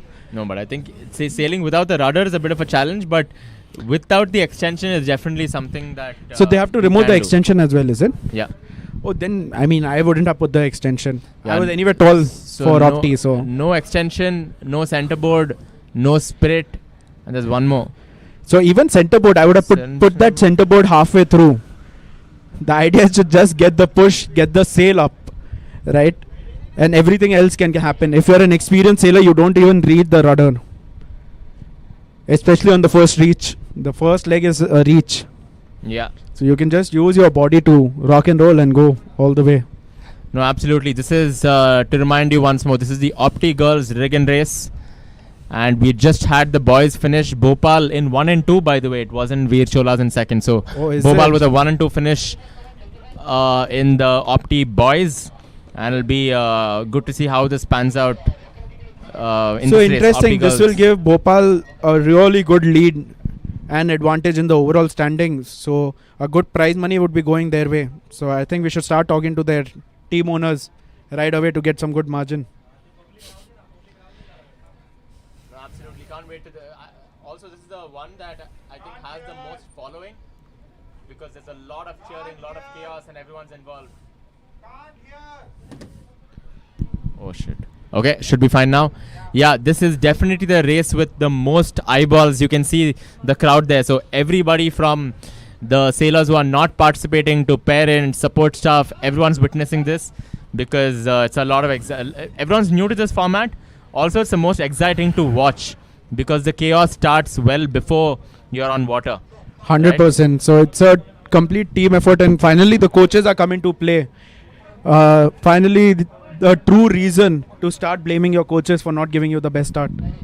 Absolutely, shared responsibility here. The captains, the coaches have a big role to play, especially in the start because they are involved as well. I think what could have made this a bit more interesting is if it was all on the sailors, in fact. No, I mean, it is still interesting to have coaches, but I think the real but that would have made it very tricky to put. What? I would have wanted the whole team involved, and you would require like 6 sailors. The race actually stands further away from land, and they really need to pick up the boat and go launch. like stand-up paddle. Like stand-up paddle. It would be super fun. I mean, the whole team has to be involved. It can't be just 2 people pushing the boat. I think that would have been an absolute mess though. But it's possible. I mean, I don't think you could have started it all together. Maybe in this section. Yeah, in that Could have been section, 6 possible, boats. but 6 4 boats maybe. Yeah, 4-5 boats. Could have tried that. Yeah, because here it's still, I mean, yeah, but safety is also a concern. Yeah, safety is first. Safety first. And on that note, I think one of the plus points of this regatta the last 3 days is that it's been fair sailing and safety has been maintained by the technical officers, by the sailors. It's been relatively fair sailing as well as no real incidents, injuries, none of that. So yeah, one good kudos to the team organizing the event. They have got everything best. They have got international race officers. They have got international jury. They have got the best commentators in India and average support staff. In terms of the information that's been lacking, but the rest has been perfect. No, it's been amazing. I think big shout out to the Meghalaya government as well to not just make this happen, but make it happen at such a Big scale with the top folks from the sailors to everyone else, like you mentioned. So fantastic job. Yes, indeed. And with that, we would like to thank our sponsor, which is Meghalaya government and Meghalaya Tourism Department, supporting the event right through. They are the big 2 sponsors, and the sailing club which is hosting is Umiam Sailing Club in support with Uday Sailing Foundation, and The Umiam Lake. what better place to sail? Fantastic sailing venue. Not so good in terms of sailing conditions, but just the scenery, the weather, everything. I think even in sailing condition, it's very perfect. interesting. It keeps the race alive. There's always something new happening. Each race has had a different angle. So, an information from race officer that we will be starting the next race very soon. You can see the race officer walking, checking all the boats, and asking the sailors to be ready. Yeah, so unlike previous races, the warning signal here is 1 minute. So it's 1 minute and there'll be a countdown at the 30-second mark, 15-second mark. So that is something, that is a small change to make note. So 13 teams, each has one sailor there and everything to fight for. So Abhi, do racing rules apply at the warning signal? Yeah, the only racing rule is that your coach should be good to push you off as soon as possible. Absolutely. So you can see all the coaches are adjusting their boat, finding as much space as possible, keeping the boat in the water. Interesting. Yeah, all to play for, and everyone is a little bit more alert now because everyone knows what is to be done. I think this time they just have to execute and do it. So let's see. Avinash, who are you going to bet on? Vir Except Vir Cholas. Vir Cholas is MAS 901, so I'm saying all eyes will be there. Except Vir Cholas. We know you're biased for Vir Cholas, but apart from that, who do you think has a Apart good from chance? that, it's a good idea to support the backbenchers Goa. I think they agree. must be ahead of us at this point. I agree. Some shots from, From the the previous previous Deken Deken race. race. You can see here, this is a shot from the start. And perfect timing from the team. You know, right when we are going to start the next race, Yeah. the warning signal has gone and we are watching the race from the past. So shout out to Gautam for showing the right highlights at the wrong time. the other's warning signal has gone and we are Warning watching the signal has first gone. race. So We might just leave our mics and go watch the race. yeah.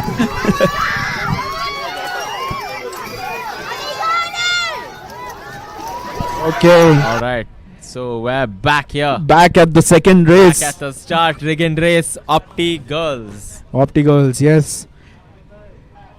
You know, with boys, I think most coaches could have just picked them and thrown the sailor onto the boat. What?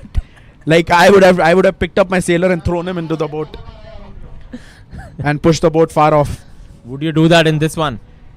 In this one, is questionable Why?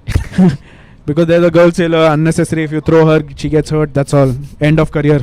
Okay, so coming back to the sailing strategy, like what would your strategy be if you're 1 minute to the start, or actually if you have just started?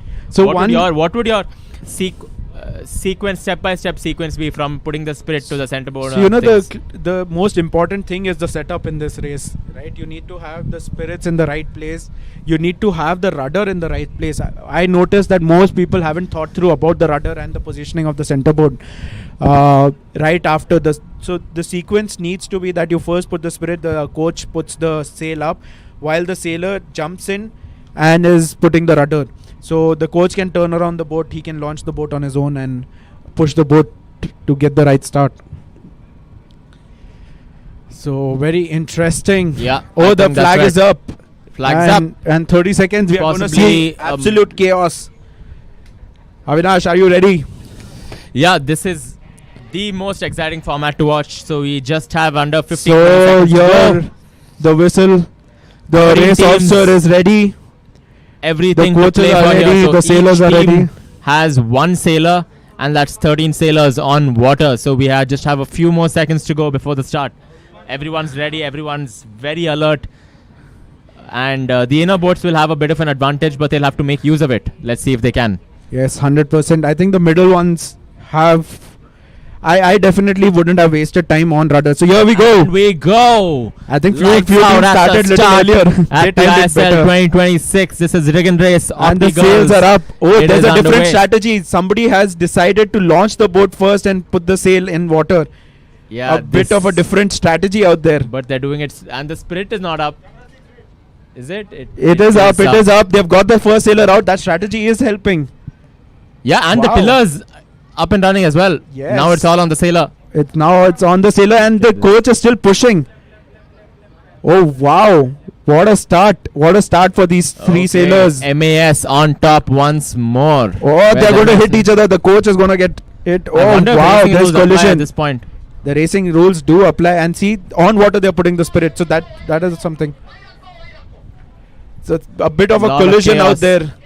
Extreme chaos here as expected. But the top two sailors have gone going, and I can see the one on the left, which is the outer boat, is India number 1, Shreya. It's absolutely. Oh, she's sailing. Shreya sailing. Yeah, not Shreya, the other girl from Bopal. Yeah. Got it. But she's India number 1. It's actually pretty crazy that we already see a gap here between the second boat and the rest of the fleet, which is not something I saw coming. Yes, but I think those two will take it forward because both of them look experienced sailors, and with this kind of a lead, it is just going to open up. No, absolutely. I think the battle for third could be well fought. But and both of these sailors are really good. The first sailor is a top sailor from Malaysia, and the second one is the top sailor from India. So they are going to have their own racing. That will go on. Absolutely. Who's your money on? I think on the Malaysian sailor, because I think I'll back the Indian sailor because anything can still happen here, and the first two boats are clear, just rounding the first mark. Yes. So do you think the Indian sailor would decide to tack early? I think she should tack right now, simply because the first sailor is But the first sailor would just go ahead. Just keep tacking on top of the Indian sailor. She would try and do that. Yeah, that could be the case. Oh, there is a girl who's wearing a helmet both as well. have tacked together, like you mentioned. So the second sailor did tack, and the first tacked right on top. I mean, that's a classic fleet racing tactic. If you're leading the race, you would want to cover your competitor. And that's what is happening, and an easy and simple race for the Malaysian. So the Indian can decide to go for attacking game, but right now it seems like she is gaining, and she is little faster than the Malaysian sailor. So both of them have an interesting race going on, and the same is happening with the third and fourth sailor. Yeah, so the third, fourth, fifth boats are all quite close to each other. Also the first two are in a race of their own. So the Indian is doing well. The moment she tacks on a lift, she will be ahead of the Malaysian might have sailor. actually gained here. Yeah, she has already gained. And interesting, the wind is light, so she's sitting in the middle and sailing, which is the right way to sail. I mean, in an opti light wind condition, you want the boat to be flat. You don't want too much heel. And this is where the experience comes through. That's true. So, an interesting race going on in the middle pack as well. Yeah, middle pack. And it's not just about the top three. I think everybody has a position to fight for. So, it's important to...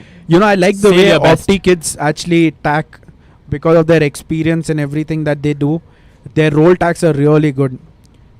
And here we are back following the first two sailors. First two sailors still very and close. Right now, the Indian sailor has an advantage. Reaching the upwind mark.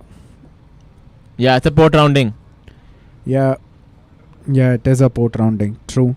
So the Malaysian sailor is the Indian sailor has gained. Should be a starboard port situation. Yes, and the Indian sailor will tack on top. Here is where she can get a penalty if she is not. See, I was saying. So it's going to be a protest, and I think she might receive a penalty because the Malaysian sailor did have to alter her course.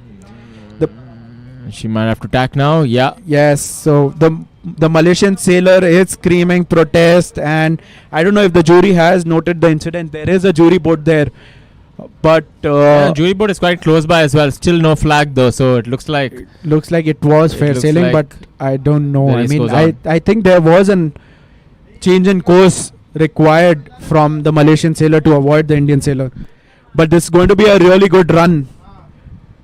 Yeah, the run leg is going to be interesting because they're for the still first very two close. boats. They both are very close. Very, very close. And here the key would be to sail as down as possible. I don't know why we are watching the people on shore. But yeah, the cameramen not at their best job, but they're back on track. So here there's an interesting mark rounding happening. I don't know where are the first two boats. We should be watching the first two boats. Yes. Yeah, the first two boats are so far ahead. It's actually really surprising. They both are far ahead, but the outer boat is shouting for room at the mark. She is making sure that she gets the space, and they are approaching the finish. It is very close. Can we go to the finish line, Gautam? anything can still happen here. Yes. Oh, it's so close. Oh. And I think the And Indian inner sailor boat- got it. The no, I think the Malaysian sailor got it, no? This we'll have to reconfirm. We'll have to confirm, but that's a photo finish. Fantastic stuff here. Yeah, fantastic sailing by both the sailors. And yeah, No, big round of applause. I mean, this is fantastic sailing. so both Closely of them fought, seem and happy. we still don't know who has won, so we're Yeah. just waiting for the information to come through. But from where we are, you can hear there's a lot of cheering from the land, and by far the most exciting And they race to both had watch. good lead. So the start made a lot of difference, and after that they both are top sailors. So they made no mistake, and both of them seem happy. Absolutely, but you can see a lot of Smile on their faces, and the battle for third, fourth, and fifth is actually very, very close here. Third and fourth equally close. yes, just as the it's first two again going boats. to be a photo finish between the two. Oh wow, look at this. What a finish, what a finish. And I think the outer boat will get the finish. In the inner boat. Again, it's gonna be a photo finish, so I don't know who gets the finish first. I think the Indian sailor there would have gained the last spot. Insane stuff. Insane racing. Insane racing. Great watch. Actually, this was quite exciting to watch. Absolutely. Better than the boys' race, and good cheering 100%. from onshore. Amazing cheering, amazing effort from the crowd as well, because everybody was involved. And the good thing about this race venue also is that as a spectator you can watch the races quite Close. easily. You can see the sail numbers, you can see who's on top. So as a sailor, it's a good feel to have when you know your team is cheering for you. There's a crowd watching. It's a very different dynamic compared to typical sailing which happens in the deep sea or deeper into the lake. Yes, 100%. It is a beautiful visual coming through. You know, you can see how close the shore is from the racing area, and like you mentioned, it is very spectator friendly, and that's what makes it exciting. And because of which, I think a lot more racing would happen in Umiam Lake. No, definitely. I think this is one of those unique spots where sailing is spectator friendly and safe as well. True. So interesting here. I mean, this is the first time I'm seeing a sailor in Opti wearing a helmet in racing. Helmet? Yes. She's wearing a helmet? Yes, she's wearing a helmet. Biking helmet. Yeah, I think that's you wear that in windsurfing as well. No, Formula, the kiting. Formula Kite they do wear, and even in big boat, fast, extreme racing they wear helmets. But in an Opti, that itself is a new record. That too in these winds. Yes. Ramki could have used your helmet in Spain. Yeah, I remember that. Yeah. But it was good race. Let's cut to advertisement. Yes, let's cut to the highlights.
I wish all of you the very best, and also take this opportunity to declare the first Indian Sailing League as open.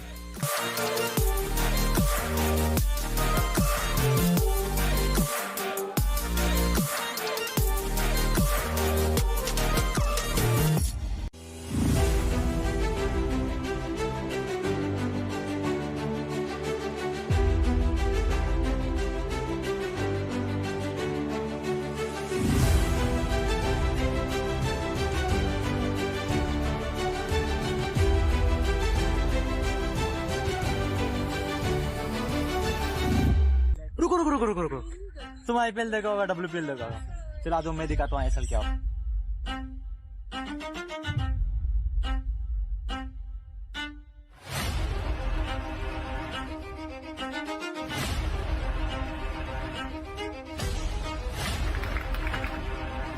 Shillong.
I wish all of you the very best and also take this opportunity to declare the first Indian Sailing League as open.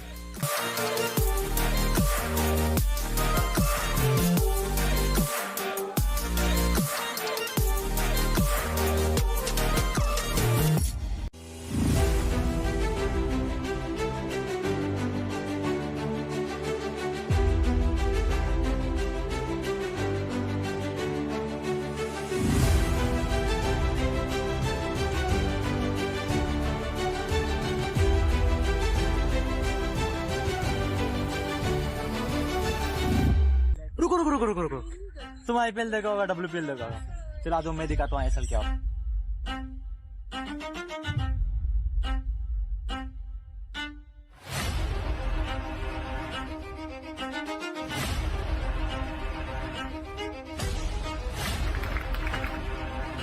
Shillong.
I wish all of you the very best and also take this opportunity to declare the first Indian Sailing League as open.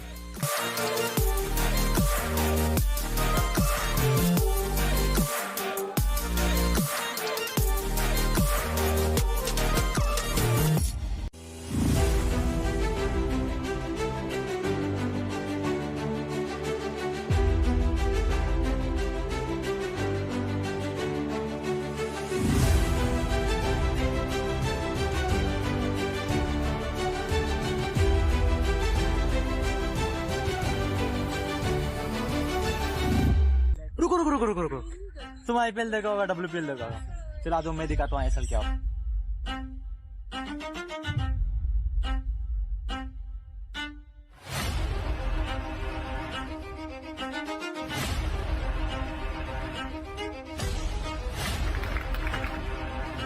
Shillong.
I wish all of you the very best and also take this opportunity to declare the first Indian Sailing League as open.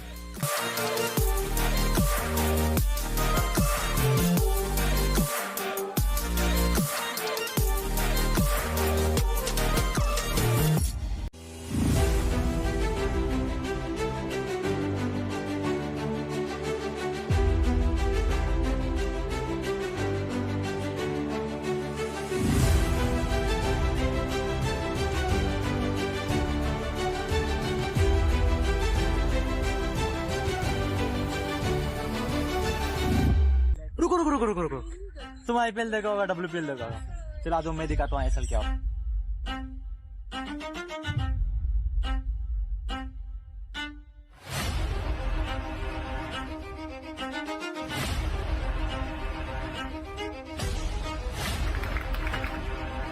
Shillong.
I wish all of you the very best and also take this opportunity to declare the first Indian Sailing League as open.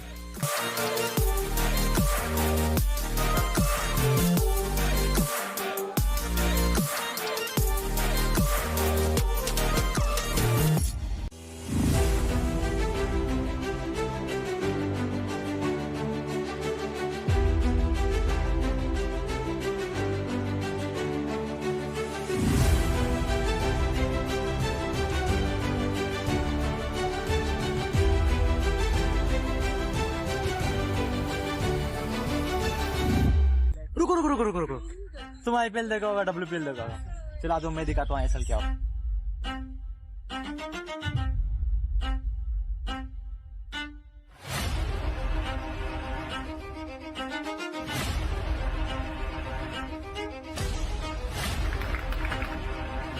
Chillong.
I wish all of you the very best and also take this opportunity to declare the first Indian Sailing League as open.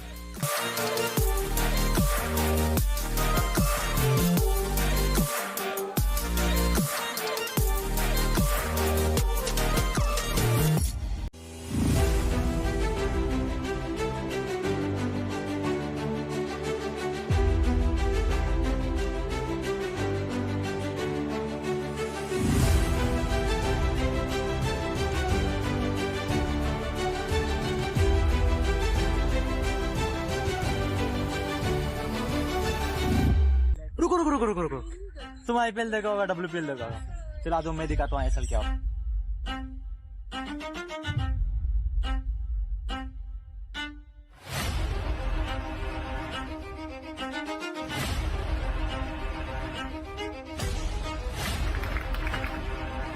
Chillong.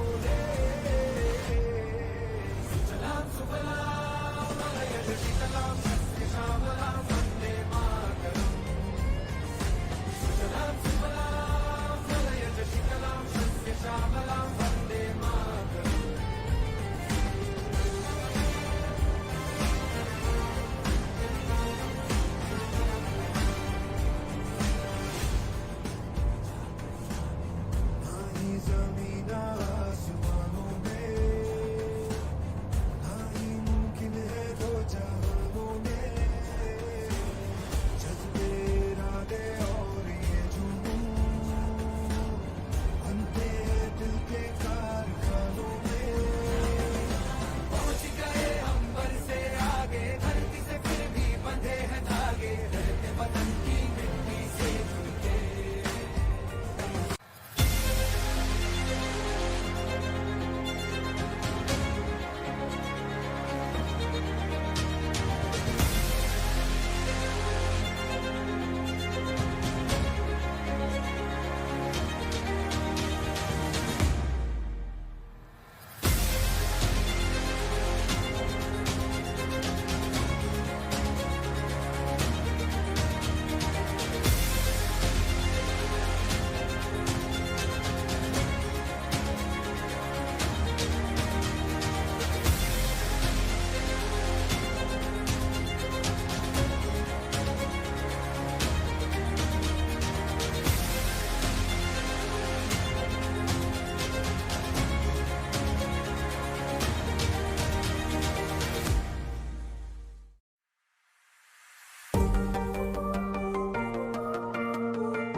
I wish all of you the very best and also take this opportunity to declare the first Indian Sailing League as open.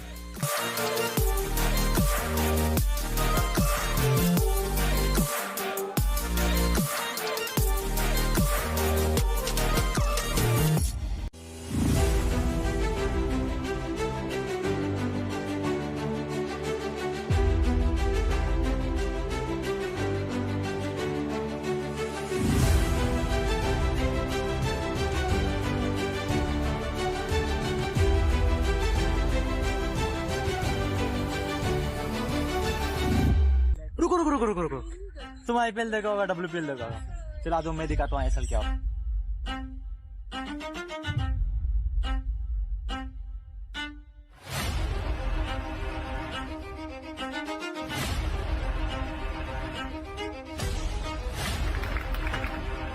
of Shillong.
I wish all of you the very best and also take this opportunity to declare the first Indian Sailing League as open.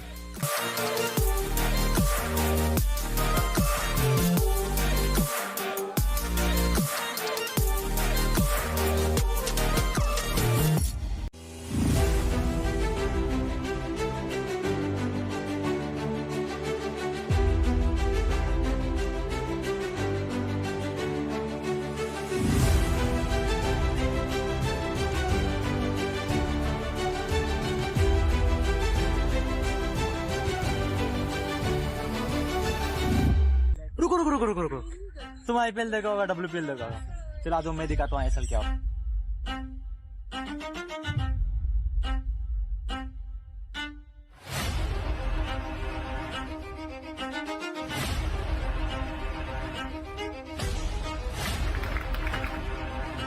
Shillong.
I wish all of you the very best and also take this opportunity to declare the first Indian Sailing League as open.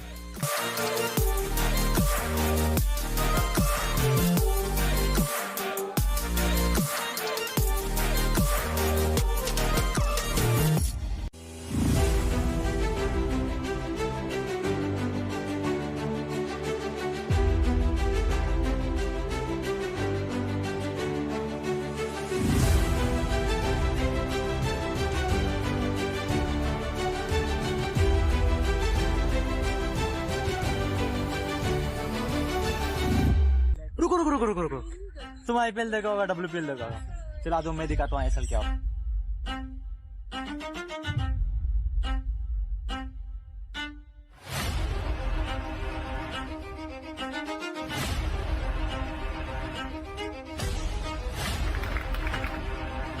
Shillong.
Hello, everybody, and we are back at ISL 2026, and we have the equipment and handicap racing in Ilka 7 class of boat.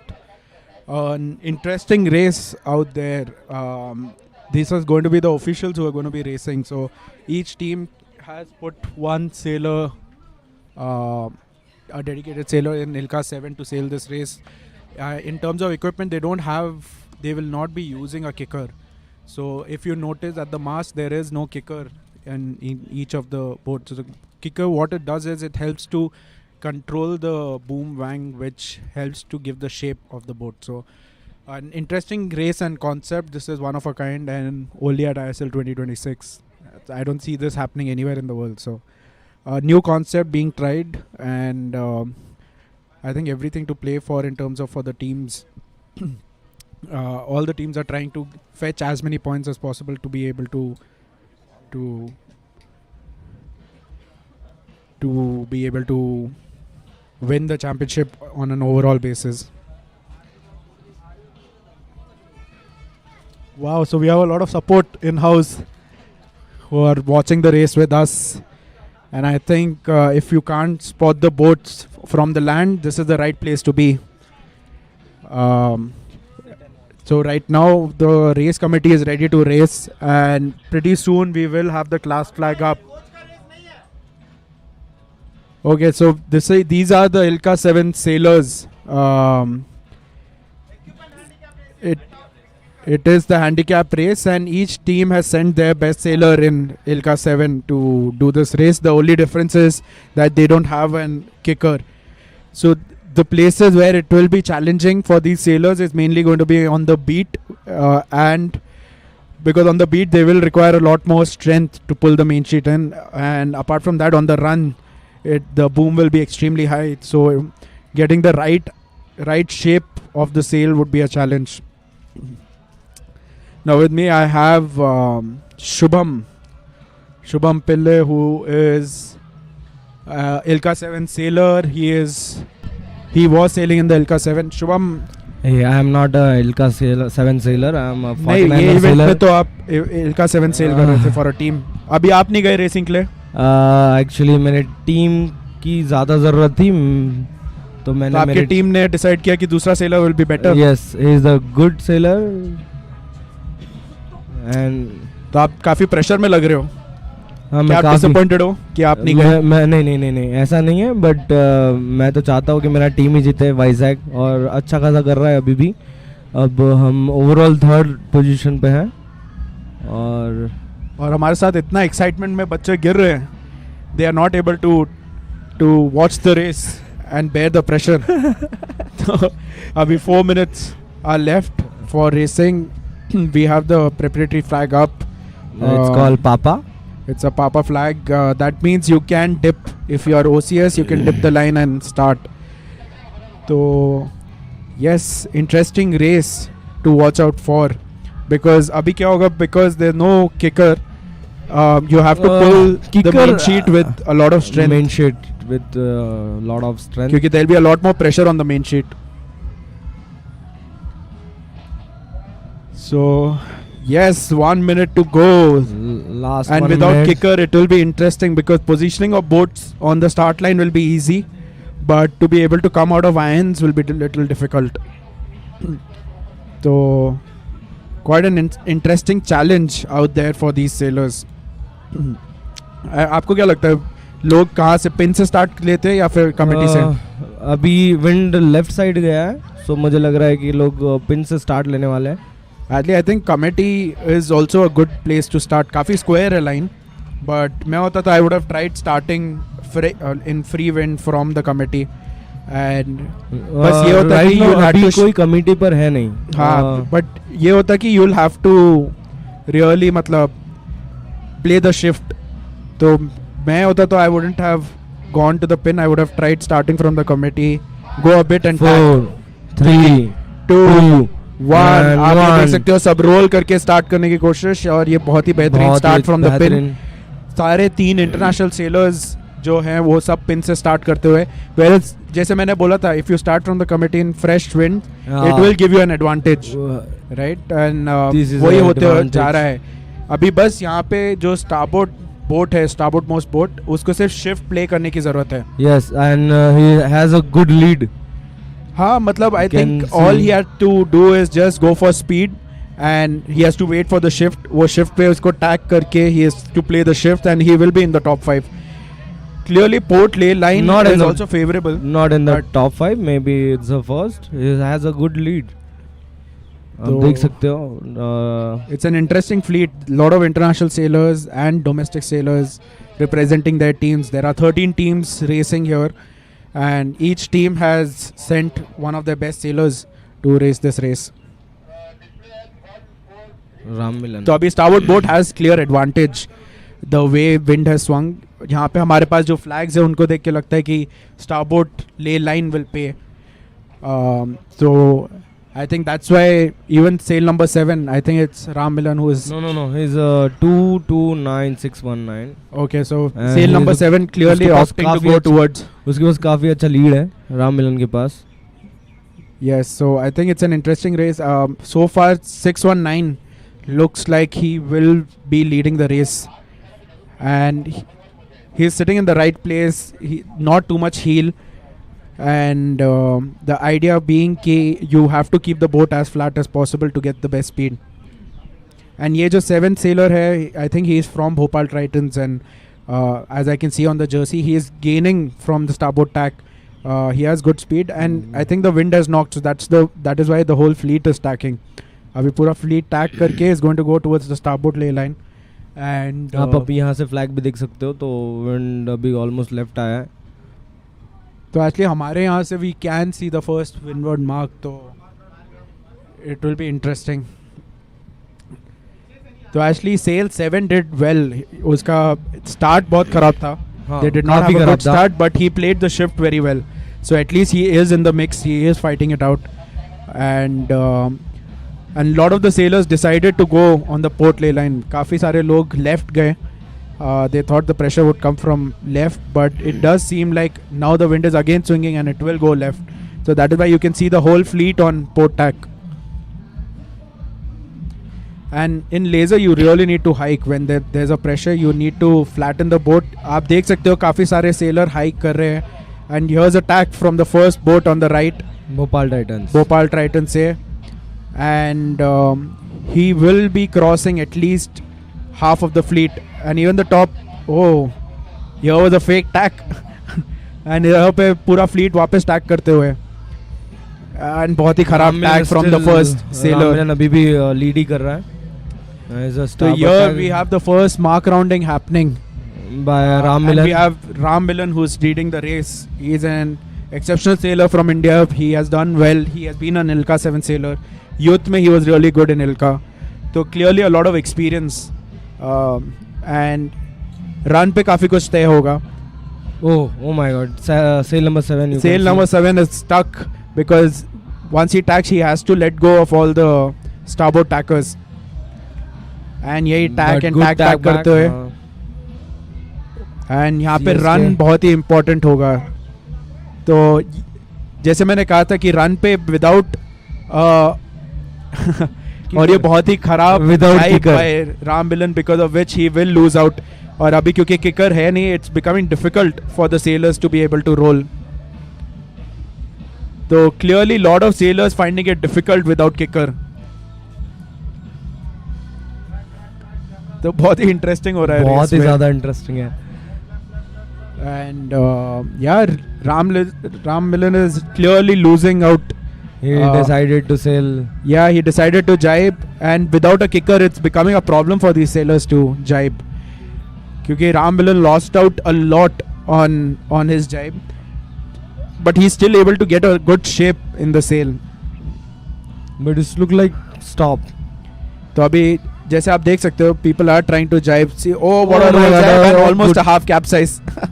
Almost half capsize. So the key is that you shouldn't actually roll the boat too much without a kicker, Without क्योंकि the sail loses a lot of shape And- when you bounce. आप देख सकते हो आप So seller कर रहे हैं. actually, लोग ये नहीं समझ पा रहे that you should go by the lee when you don't have a kicker. And जब आपको jibe करना होता है, you should slowly change the angle, let the wind do the job when there is no kicker. Because the moment you jibe and you roll the boat, it is going to bring the sail back in because there is no kicker to get the shape. Abhimanyu ये देख सकता है तू अभी यहाँ पर kicker का use नहीं हो रहा तो कितना जाइब करना पड़ रहा है. एक्चुअली इतने जाइब की जरूरत है नहीं.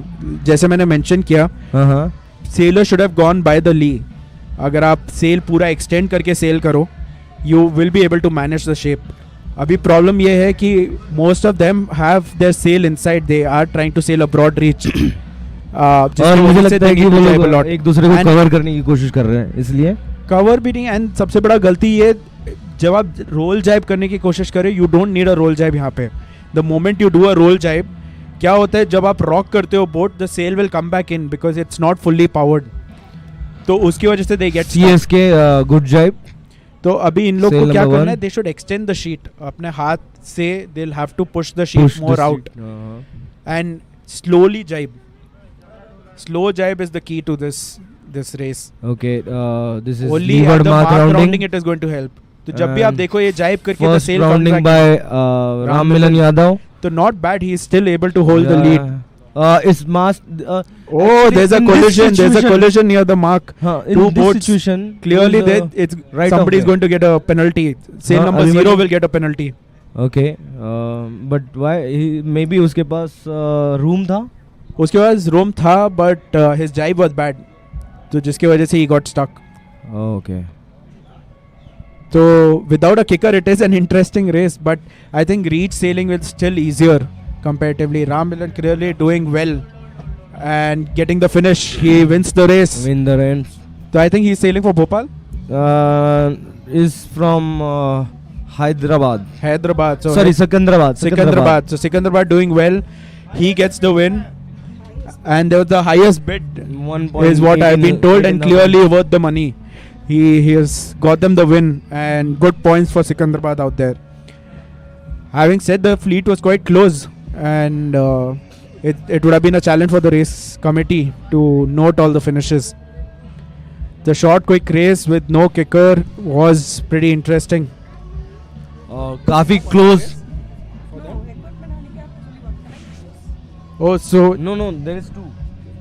One is without kicker, one is without tiller. Sorry, extension. Without extension. So now, as we get to know, the information is that there will be one other race where the sailors this time will be using no tiller extension. Now that is going to be extremely difficult. They do get their kicker back, but this time there will be no extension, and for a laser sailor, extension is a must because it makes it very difficult to control the boat, especially when you rock and roll the boat so much. So we need it will be an interesting watch. But a lot of protest out there. Sailors want to protest for, I don't think there was umpire racing. It wasn't an umpire racing, so I don't think there was a jury boat out there who was penalizing. So there will be a lot of protests filed by the sailors, and the process for protest is that after the race they need to go inform the race committee who they will be protesting, and once they are back on land they need to fill a form. Actually, Abhimanyu, आपने एक चीज़ notice की है, जितने भी यहाँ पे sellers आए वो काफ़ी इंटरेस्टिंग सेलर्स है यार, मतलब काफ़ी अच्छा कर रहे हैं. हाँ, मतलब as we saw the finish, काफ़ी at least 8 to 10 boats were close to one another, तो उसकी वजह से पता चलता है कि the fleet quality is really good, and all the sailors are top sailors, मतलब सबके सब experienced हैं. I'm not telling about this Ilka 7 only. In Optimus, in 4.7. हाँ, सबका actually sailing background है, and some of them were champions in one or the other class of boat. And as we get information from the race committee that the boats can now put kickers on, but they will have to remove their tiller extension. So this is going to be an interesting race. So you get one equipment, but one equipment goes out. So that's the interesting bit about handicap racing. And as we noticed, there are a lot more spectators now to watch the race. Clearly the event is doing really well. We are at Indian Sailing League 2026. The event is sponsored by Meghalaya government in power with Meghalaya Tourism Department. And the Umiam Lake is a beautiful place to race. We are waiting for the And sailors to with, get ready. Shifty wind. With a lot of shifty events, so it is interesting. It keeps racing very active, and it will be actually interesting because right after this event there is another event, the Northeast Regatta, that is only for the youth. And how a national event would take place in a place like this where it is so shifty. So आप देख सकते हो अभी all sailors removing their Yeah, so most sailors are now extensions. putting their kicker back on the boom wang, and they will be removing their tiller extension. So it will be interesting strategy for sailors. Will they use their legs? Will they use their main sheet? How are they going to be sailing this race? Shubham, आप क्या करते हैं? मैं तो use करता leg. आप leg use करके cell करते हैं? हाँ, एक्चुअली इसमें जितना आप आगे की तरफ बैठोगे उतना ही आपको स्पीड मिलेगा. तो मैं उसका लेग ही यूज़ करता.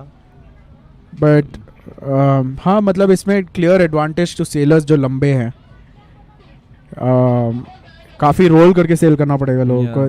एंड बट जनरली काफ़ी लोगों की बॉडी हेवियर होती है फ्रॉम बॉटम अप. तो फ्लेक्सिबल भी चाहिए इस सिचुएशन में. तो आपको फ्लेक्सिबल चाहिए. या in a boat like Laser. But the thing is, एक बार आपने सेट करके सेल करना स्टार्ट करो, आपको उतना रडर मूवमेंट चाहिए नहीं होता. नहीं, आपको बॉडी मूवमेंट ज़्यादा करना होता है. हाँ, तो इंटरेस्टिंग होगा कि आप हाइक कैसे करोगे. If the wind picks up, how will you hike? This is a challenge. Yeah, clearly. And definitely experience will come into play with our camera person also doing and finding some new challenging angles. Wow, hiking strap bhi nikalte hue. Wow, seriously? I think the sailor is going all. I think the race committee will be checking each and every boat before the race starts, so they will ensure that the race is fair. And what I would have done is I would have attached my main sheet to the tiller extension and used my leg. So I would start the race, lie down in the front and use my leg to push because to bear off it is easy. You can just pull the rope.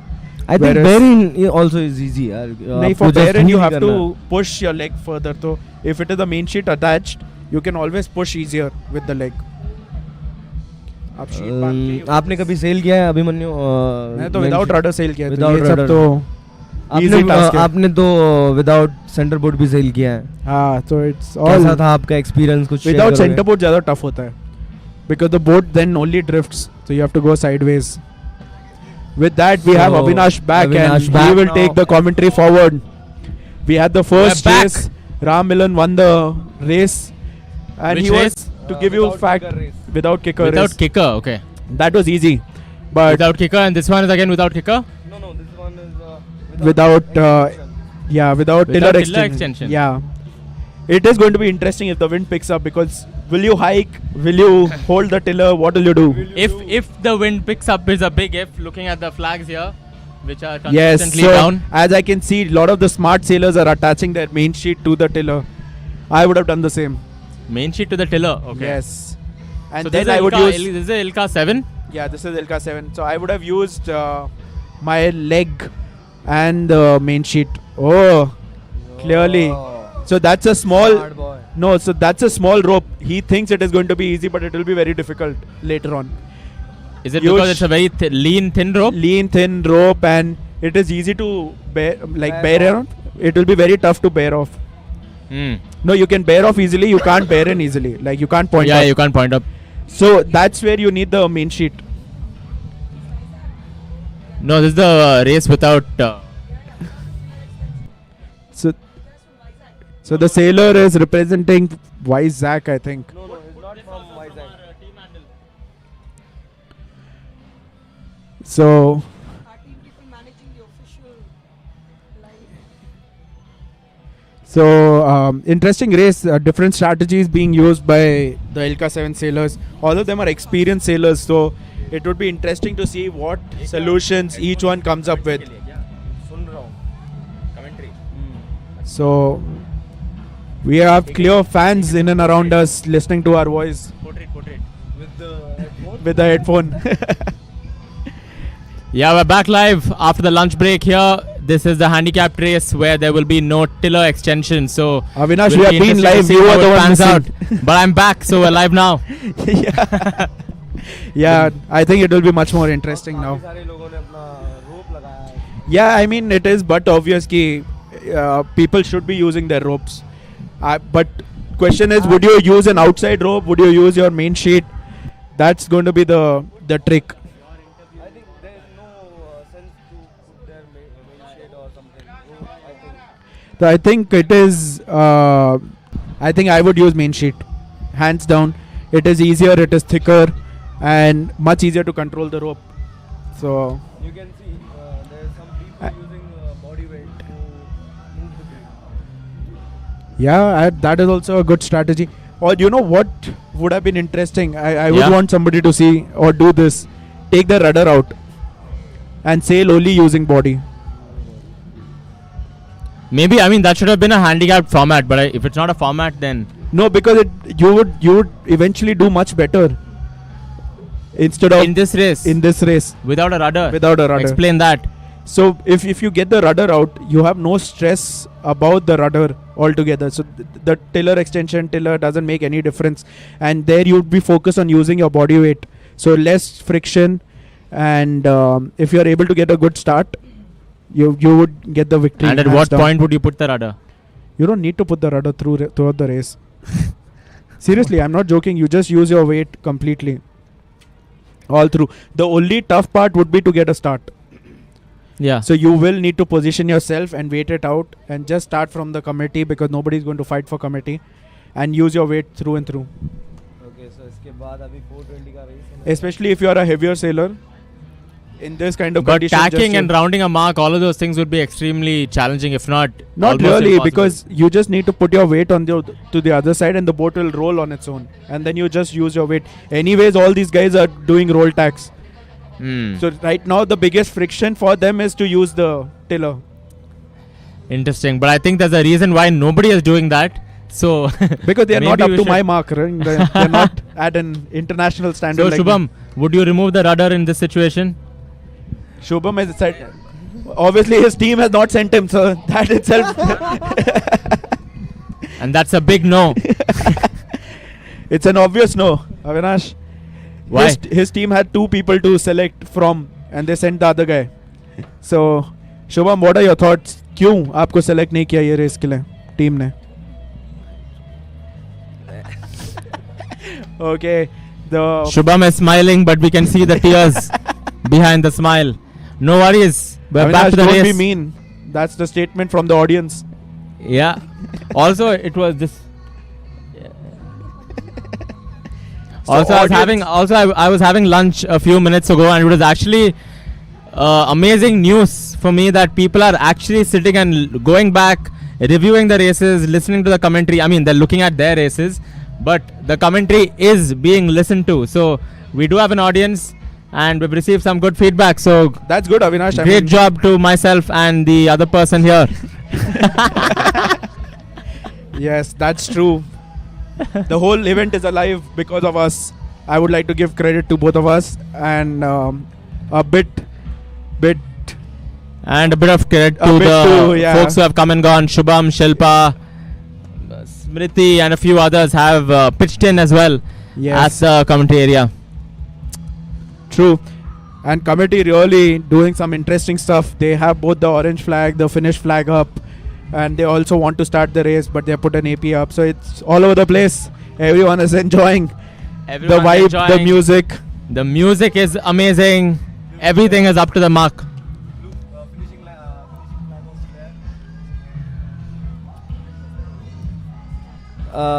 तो मुझे लगता है बता।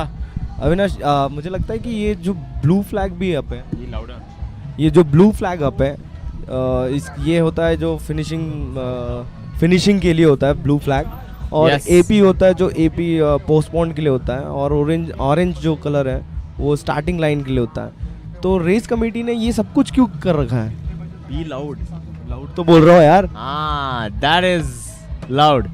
हाँ बता flags के बारे में क्या बोल रहे हैं? फ्लैग्स जो है आप देख सकते हो, ब्लू फ्लैग है, वो ब्लू फ्लैग हाँ. फिनिशिंग के लिए होता है, करेक्ट. और एपी आप देख सकते हो white and blue colour, sorry white and red colour, वो पोस्टपोन के लिए होता है, मतलब कि रेस अभी रुका हुआ है.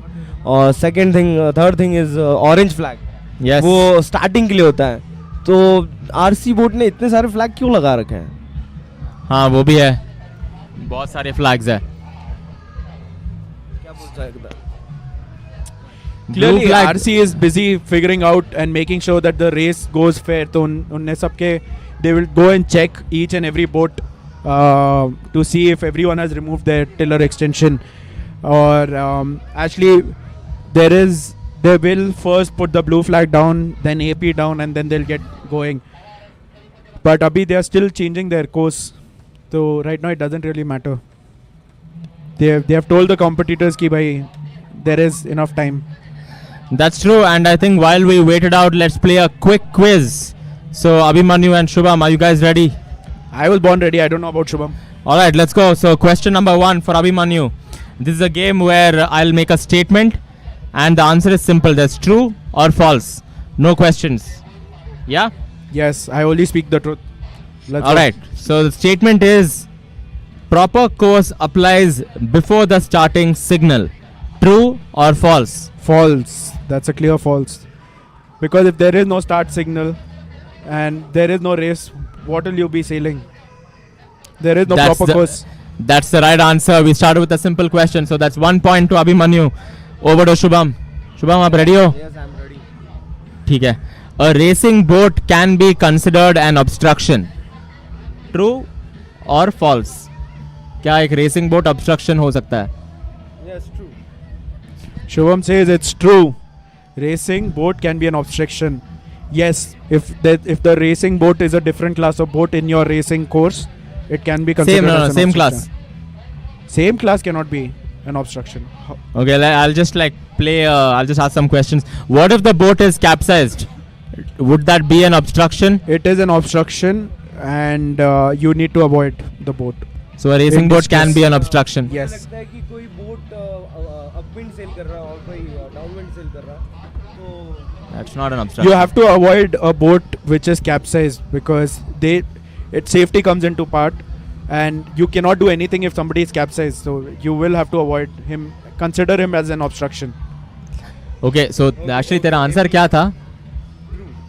True. Okay, so you're right. It's 1-1, and we'll do a deciding question later on. We'll come back to the start line here because AP is down, which means we can be No, ready. AP is not down. The race, this thing, blue flag is down. Blue flag is down. Okay, so AP is up. Anyway, so we'll come back to the. Should we do the quiz or should we focus on the race? I mean, at the moment we can. Yeah, we'll just watch the highlights.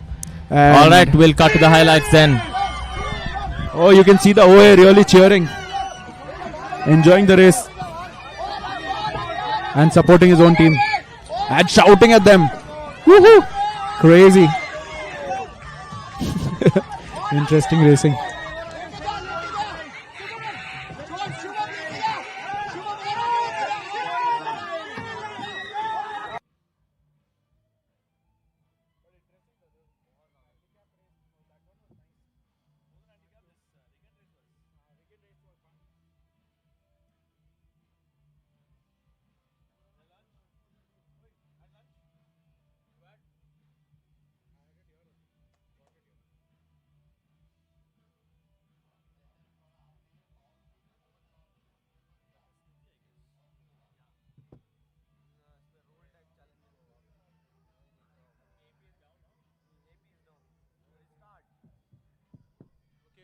Mic is on.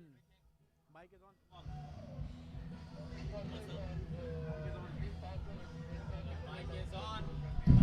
Mic is on. Race is on. The drinks Yep. are ready. It's all happening here at the Umiam Sailing Lake in Shillong. So are you ready for the next race? It's a handicap race. Abhi, how are you looking forward to it? Yes, it is the Ilka 7 handicap race where the sailors cannot use an tiller extension, which is going to make it interesting. And I think most sailors were prepared for this, so they got an additional rope to be able to tie it to the tiller. Absolutely, and these are extremely challenging conditions. So Just before this, we had a race without the kicker. Now it's without the tiller extension, and the next one is the most exciting. So there's Yeah, no but centerboard. Most of these, no. Centerboard, yeah. I No think centerboard, right? Avinash wants too many races. It's just 2 races, Avinash.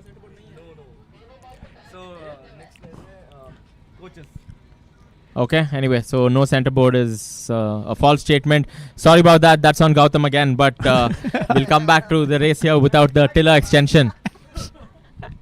We have 4-minute signal up, and sailors are still struggling with it. See, as you can notice, they are not able to control the rudder easily, and you will see few guys doing penalties right early on. So clearly, like I mentioned, bearing off is still easier, but pointing becomes really tough. So a good strategy would have been to use no rudder, which I don't think most people will agree with me, but most people are average. So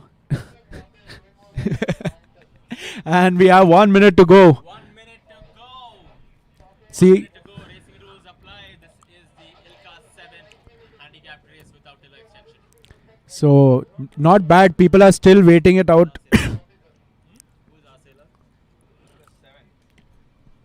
So most team captains are watching the race.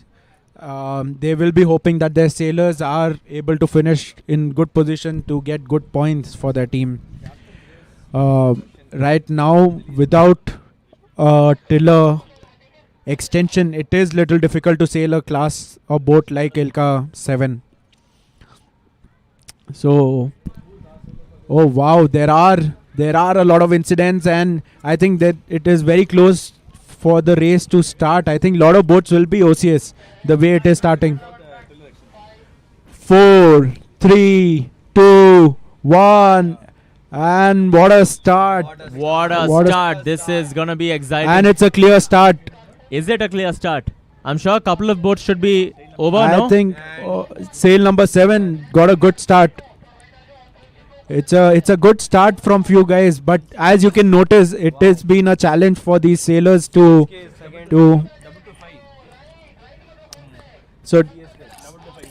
so it's an interesting start. I mean, the fleet is quite close to one another, and you can see from top view it looks so nice and beautiful. Yeah, it's All a sunny these day. Ilka 7 sails look so beautiful out there. Yeah. And the fleet has decided to go on starboard tack and going towards the left, and only one boat now few others are also Yeah, tacking. They slowly want to some get into boats clear deciding wind. to tack and come on port. So the idea would be to get into the clear wind and then tack back and go towards the left. At the moment it does look like left may pay. There might be a starboard port situation. Oh my god. It looks like all boats are on starboard at this tack, point, but- which is very interesting. Yeah, but I mean the flags that we see near us indicate that starboard tack will pay off. So Yeah, definitely. I think everyone's taken the same bet. Stay Yeah. on starboard. Yeah, Nobody going to port. So this is the first race, I think, where almost but everyone no, finally is following somebody has a decided. similar Ram strategy. Milan again showing his skills and is deciding to go towards the starboard ley line, and I think that's the right approach. Seeing how the wind is, he would want to early on go to the starboard side, tack, and be able to catch the fleet. That's right. Is this a longer course, by the way, or are we looking at the yellow mark? It's actually a pretty short course. Short course. The windward mark is the one that we can see at 12 o'clock from us. Yeah, so the yellow mark you might see on screen is the windward mark. See, I was saying Ram Milan has decided to go on the starboard ley line, tack, and I think he might be the one leading the race again. And good sailing by him. He was the first one to get onto the starboard ley line, and here we have few sailors who have overshot the mark for sure. And we are approaching the first rounding. And it's a really good rounding from him. Clearly, he was the highest bid sailor in Ilka 7, and it is paying off for the owner, right? Absolutely. Remind us about Ram Milan, who he is and what his background is.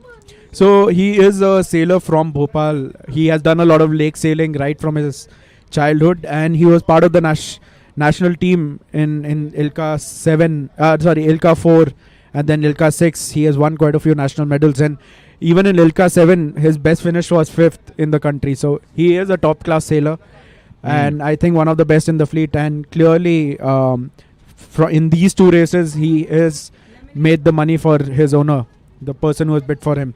So good decision by the team. And I think this race is definitely much easier for the sailors with kicker in place, right? They will be able to tack and jibe much easily.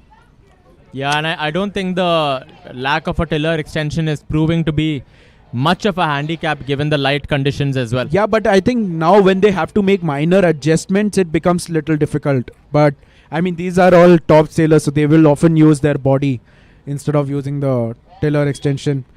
You can just notice the top two guys have their tiller in the center, and it's hardly that they're using the rudder. They're just using their body most of the time.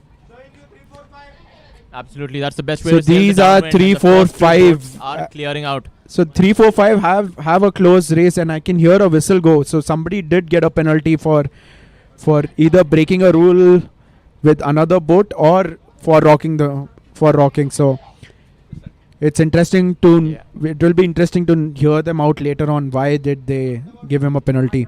But right now we go to the mark rounding where the first boat is approaching. It is Ram Milan who is rounding the mark first. Still very close between first and second. As Yeah, they it go is close, but to from mark here rounding. it's an easy victory. The 420s will get out of the way. They will need to get out of the way soon. And the 420 is really making a difference, making it tough for Ilka 7 sailors, and they have made the race much closer. Are the 420s racing? They are racing. Yes, so clearly Oh. race officer making a mistake out Clearly, there too. racing boats can be an obstruction, Shit. Shubham. Yes, I think they should have waited for the Ilka 7s to finish. But I don't think it has changed anything for Ilka 7. The race result would still be pretty similar. Would be the same. So Ram Milan definitely a good buy for the team Absolutely. owners. So Exciting race. Top he- two finishers very close to each other. he got 2 guns out of 2. So really good result for them. All right. Is there any more racing for handicapped? For handicap, no. Now 420 is going on. So 420 is also an interesting class of boat. You have to be extremely tactical, and right now I think so. It's a nice race going on in 420. The teams have decided to go for the starboard ley line, and I think it's the right decision. Yeah, once more similar tactics here. Looking at the laser race just now. So 420 is being a very tactical race. Yeah. All boats still very, very close to each other. So all to play for here. 55154 is Vir Cholas. So you at least know your team, right, Avinash? That's right. But apart from that, I think, yes, they will be in top 3. So a good tack by the second team, but they will lose out. So in 420s, often after the tack, you will need to power the boat. It is a very tactical boat, and it is a youth class of boat. So the sailors who are under 19 or under 17 can sail this class of boat. And all the boats are now approaching the windward mark. Yeah, we approached the windward mark rounding. The first boat is coming close. Is in the zone right now. Yeah. So interesting race, actually. Still very spaced out and Yeah, I mean, the top doesn't 4... look to be a chaotic mark rounding. Yeah, I think the mark round for them is further ahead. It's the black mark further ahead. Yeah, I think no wonder. Makes sense. But yeah, I mean, the top 4 boats, the first boat will still be in the lead. Like, they will have at least 3-4 boat lengths. The interesting bit would be between the second, third and fourth. Because on the run, the run will be a bit longer for them. So getting the spinnaker up and flying it right would be the key. Oh, absolutely. This is the one class of boat which makes the downwind a lot more interesting with the spinnaker. So it'll be good to see the colors of the spinnaker and how these boats are going to fly them out, because that will play a big role. And I think further ahead, the wind is pretty low. So the tacks also make a huge difference in 420 class of boat. You really need to get your roll tacks in properly. But the first boat is clear ahead. I mean, The they are yellow and slowly- white, the yellow and black mark. Yeah, I think they tacked a bit too early and might overshoot or undershoot the mark, but they somehow might. Yeah, a Pitch lot of their way tacking in. going on, as you can see. All boats on port right now, Yes, so except for the lead boat. yeah, so the lead boat is far ahead, but the position for second, third, and fourth is going to be really interesting to watch It'll out. be interesting to see how the inner boat approaches this mark rounding. Yeah, so you see the first boat quickly got the spinnaker up. They're putting the pole out, and soon we'll have a spinnaker out flying. The second boat rounding the mark. Definitely an had- overshooting there. Yeah, and they're taking too much time to put the spinnaker up. They are really struggling with it. So that's where the third boat can really gain. Yeah. Second, Ideally, they third, should have fourth just boat. jibed. What the first boat did right was they jibed and then put the spinnaker up. Looks like And the second boat is having some trouble with the spinnaker. It's Yeah, still the not third- gone up. the boat with red spinnaker has done really well. They jibed early, put the spinnaker up the fastest, and now they're flying it right. So that's the right way to go about, and they automatically have started gaining over others. Yeah, So- you can now see all the spinnakers are out. It's red, white, blue. There's a tricolor as well. And this is where it gets a lot more faster. So the boat speed improves. And hopefully we can see a lot more exciting tactics here in the downwind. So first boat is clearly well ahead, and I think they will be able to control the race from here. All they need to do is just slowly come up, stay between the blue boat and the mark, and they will remain first. Whereas the blue boat needs to control the race between them and the mark and the red boat. So a tough battle out there for the ones in the blue spinnaker, because slowly and steadily they will want to come down with the wind and get a good angle towards the next mark rounding, which will be coming up shortly. Is it a gate mark rounding? No. So they all have to round it on port and head for the finish, I think. Straight finish? Okay. So as we know, there will be the blue flag is up at the race committee, so they all are coming for the finish. It's a one loop, but I think they will have to round. They will have to round the mark. Yeah, they might have to round the downwind mark and then finish. Decide on if a they want to reach. keep the kite up, and Yeah. will they go for a close reach or a broad reach. I think with the spinnaker, they should be able to finish on a broad reach, keeping committee close to them. That's true. So this is for the 4th and 5th position, I think. So they are fighting for their position. Yeah. So Yeah, interesting so we're race. just approaching the downwind mark there. The boat in white spinnaker is first. So let's see if we can get the And we approach the finish first line two very soon. boats. Actually, the 6th boat is catching up with the rest of the fleet. Oh, So there the are first, two tricolor spinnakers. So see very, the- very close to each other. there's a good fight going on between the 2nd and 3rd boat. They have to jibe. They have to get They their have poles decided changed. to get the spinnaker down, from what I see. So No, the first boat is finished. Oh, it's gonna be a close it's race. a very, very scrappy mark rounding there by Yes. the 2nd and 3rd teams. So interesting how. So I think the 4th boat can catch up if they just decide to put their spinnaker down. So the blue boat now well ahead, approaching the finish. That is Vir Cholas in 2nd place Or in is the it the blue? 420. Oh, nice. Good for them. At least Good that for will us. get them good points up. Avinash, Yeah. as a commentator, you shouldn't be Some- biased, but it's okay. Some We understand the feelings. Some much needed points for Vir Cholas. 2nd place finish here. Fantastic sailing by the two sailors Yeah, finally in some this good points for them. 420 sailing race. Yeah. It's nice to see two tricolor spinnakers as well. So as we know, there will be one more race for the 420s before we have the other Ilka 7 race for the team captains or the team officials. Yes. So there's That's a right. close finish between the two triangle teams. One was Pondicherry Pirates. So lot lesser boats as well this race, I think. How many boats Yeah, are I there? think they are doing 7 and 7 because they have Yeah. 7 boats. They have divided into two Yeah, fleets, yeah. and this was the first fleet going out there. After this second race, they will change and they'll get the other 420 sailors out. That's right. So it was interesting to see the 2nd, 3rd, and 4th boats together, and yeah, good close racing. The nice aspect of this lake is that the wind is constantly shifting, and the lake is small, so we have close racing because of that. So with that, I think we can look at the highlights, and we'll be back soon for the next race.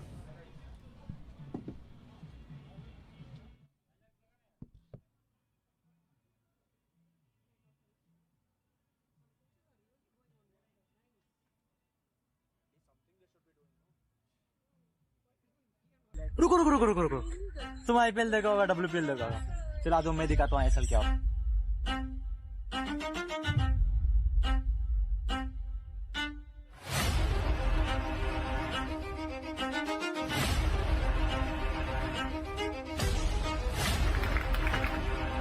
of Shillong.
I wish all of you the very best and also take this opportunity to declare the first Indian Sailing League as open.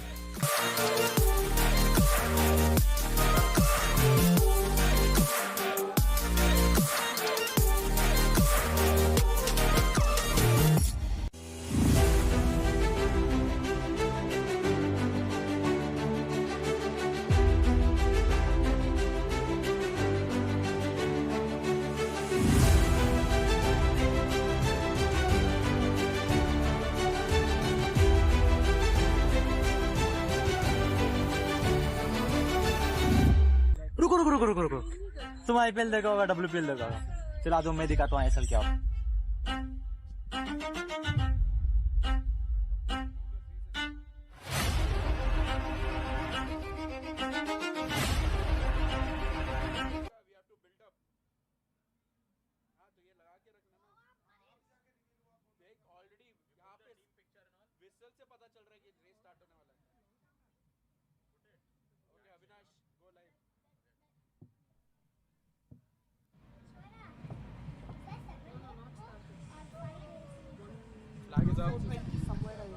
We're back live from the Umiam Lake. This is the 420 Fleet Racing. And we have the next 6 boats. Are we live? Are we on? Yeah, we are. Perfect. And the race has started. It is a good start from the. It's a good start from the port, from the pin. Okay. So Avinash, the race has started. And the race has started. It's a fantastic race. 6 boats. They're sailing the second race today. Fleet Racing 420. Oh wow, the fleet is very competitive. You can see a lot of tacking taking place. Yeah, this race seems to be a bit more tactical. While everyone still opting for a starboard position. I mean, there's only one team which in port. 2 in port now, actually. Yeah, 2 on port and everyone else still opting to go left. Whereas I think looking at the wind, it does seem to be favoring. Actually, later on, as they come near us in our this thing near the windward mark, the wind does favor the left. But yeah, more teams opting for a port tack now. It'll be interesting to see at the intersection how these boats position as we approach the windward mark. Yeah, clearly now see all the left boats will start tacking one by one and start coming towards the starboard, and they would want to take the first shift out. But the wind does keep swinging, so I expect a lot more tacking from these teams. No, absolutely. I think this is becoming a lot more tactical than the first race, where it was quite straightforward to be on starboard for the longest. So here we're seeing a mix of everything. Yeah, and but I mean, different approaches from different teams. If you see 5, 6, 8, 2, the portmost boat, they really gained in between by coming towards the right a bit and tacking in the middle and then opting to go left. And similar strategy has paid out for them. So right now they would just... There is a starboard port here at the bottom of the screen, but the port avoiding. So that was a good duck. So yeah, the first boat is approaching the windward mark, and I think they will be clear ahead. They will have at least 3 or 4 boat length. They are actually overshooting the... No, actually they have to go further ahead. Yeah, the black and yellow mark is the windward mark. So the yellow buoy you see is not to be looked at for this race purpose. So I mean, from this angle we can see, right? I think right now the first boat on the port should tack, and yeah, they are tacking. So they would want to come cover the fleet, and that's the right strategy ahead. They should go further to the right, play the shift, and just tack on top of the second boat. And see, they are just doing that. So yeah, that's the right tactic. So the boats that started ahead, maintaining their control over the race fleet. Yes, clearly, and. Right now, they should just tack back the. Oh yes. So I think whatever I'm saying, they're doing the same. So clearly, they will come first. Yes, it's interesting how. It's a wonderful angle as well to look at the entire fleet. So fantastic job by the camera crew. Yeah, the first boat on starboard has tacked, and they will be approaching the. Yeah, that's a good tack, and they're making the mark well making as well. The mark, not overshooting this time. The trick would be to put the spinnaker up as quickly as possible, and I think they are experienced. So let's see how they decide to round. They are going to jibe. They've jibed first, and they've got their sail out quickly. So it does look like they're an experienced crew. It's a very, very good spinnaker hoist. It was fast, and they're flying the kite very well. So you can clearly see the second boat struggling. Yeah, they are not as fast. Slow. Third, fourth, fifth, sixth boat all in quick succession rounding the mark. Whoever can hoist the spinnaker first will definitely have a big lead, big advantage here. So as we are looking at the 420 race, there is another race which has just started with, that is the coaches racing. Coaches racing that is happening in the Ilka 7 class of boat. That is also an interesting race to watch out for. While we look at 420, there is a team that has got a penalty from the jury. And here is the Ilka 7 race between the coaches. Clearly an interesting race to watch out for. Yeah, the coaches race is actually the most looked forward to. Actually, all the kids were excited about this. Everybody from the crowd standing up in their seats, in their stands, watching, looking closely to see who comes on top. They want to know what strategy would their coaches use. The coaches have done a lot of talking over the last 3 days. Now they have to show their power on water. Yes, indeed. So that's going to be interesting. While the fleet on Ilka 7 is opting to go left, we can go back to the 420s and see what is happening there. So these are the last 3 boats, I suppose. And here is the first boat. The second boat has actually managed to catch up with the first boat, and that is clearly because there's too much heeling happening in the first boat. They need to flatten the boat in order to get an advantage. So this is where experience comes into play. The one with the red spinnaker not using their weight wisely, I can see. And the second boat can catch up with the first boat if they continue this way. No, that's right. A lot of races going on in parallel here. The 420s will have to avoid the laser, as the laser's on the upwind leg. Yes, indeed. And the first boat has decided to jibe, as I think the second boat has also jibed. They're not trying to fly the kite. They are just going to go ahead and... Good approach by the second boat. Yes, they are trying to hold like the first boat. Any lapse in concentration here from the first boat will be costly. Yes, indeed. And both of them look like they are struggling. They took so much time to fly the kite. But it is still a close race between the two. Yes, it'll be a downwind mark rounding and then a finish. So again, they're going to jibe and they need to change the pole here. Would they... I mean, if I was the first boat, I would have just brought our sail down and gone on the reach. But still a good rounding by the first boat, and they will clearly get the victory. The second boat can take time now because either which way they will not be able to catch up with the first ones. Yeah, the second boat taking their own time. Yeah. Like, I think they've just decided to put the sail down. Yeah, but it's a very interesting... So actually, if you see the third and fourth, it's going to be super interesting. And the fourth boat had a bad jibe. Yeah, I think they overshot or they went a bit too up. Yeah, but now they are the inner boat, so they can capitalize on this. Let's see. Oh, they were flying the kite really well. And I think they've actually sneaked in, and now the fourth boat is in third. Yes, they've got that first speeding position. Ahead. Yes. Right now they should avoid heeling the boat At too much. this rate, the fourth boat will be lucky to even be fourth because the blue spinnaker is approaching very fast. Yes. And they have in fact gone ahead. So interesting. Let's go back to the Ilka 7 race. Let's see. Vir Cholas with a fantastic comeback there. The blue spinnaker coming from way behind and beating the... Let's go to the coaches Tricolor race. Team. I mean, 420 race was good, but here you can see all the coaches sailing. All the coaches are on water. So it's a close race between the coaches. So it is an interesting race out there. The mark rounding is going to be super exciting. Yeah, everything to fight for. Everything to play for. Rules will come into play. Your tactics will come into play. Let's see what the coaches opt for. Right now, I think the outermost boat is the one who has played it smart, gone up on a different jibe and come down with the pressure. So clearly 5.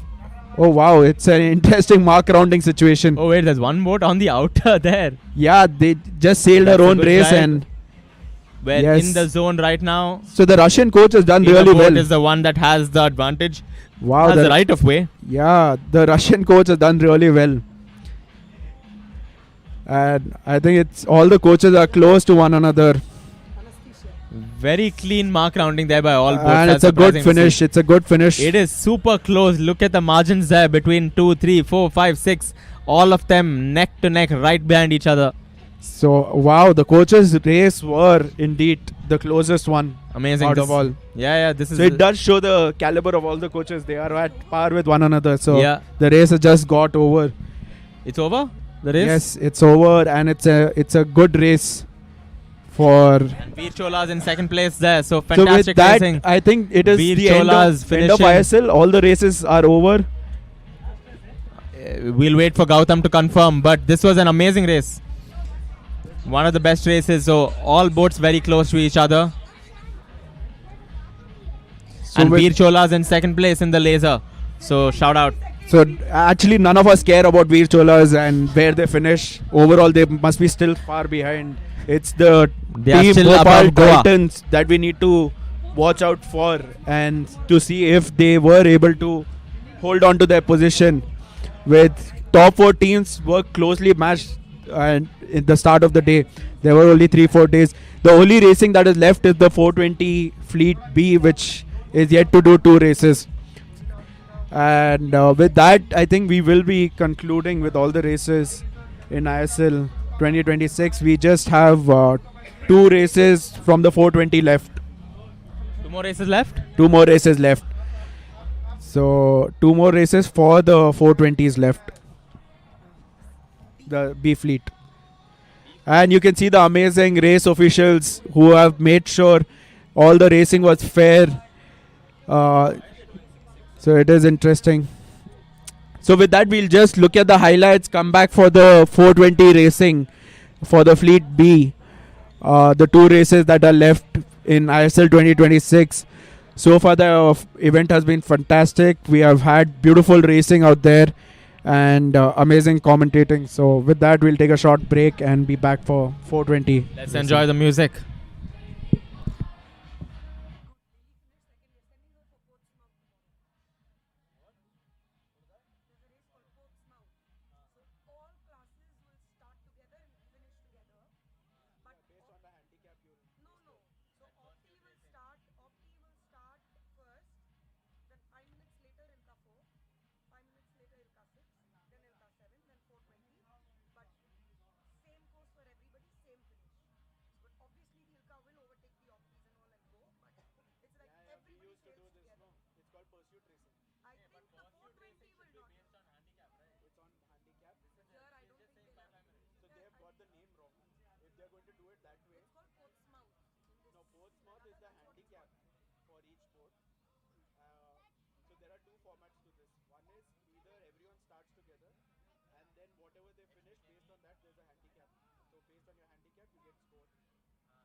I'm just clicking the watch so that I don't speak extra.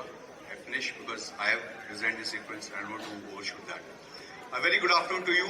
At the outset, I am humbled to thank you all, welcome you all for making it happen. A big round of applause for all of you guys.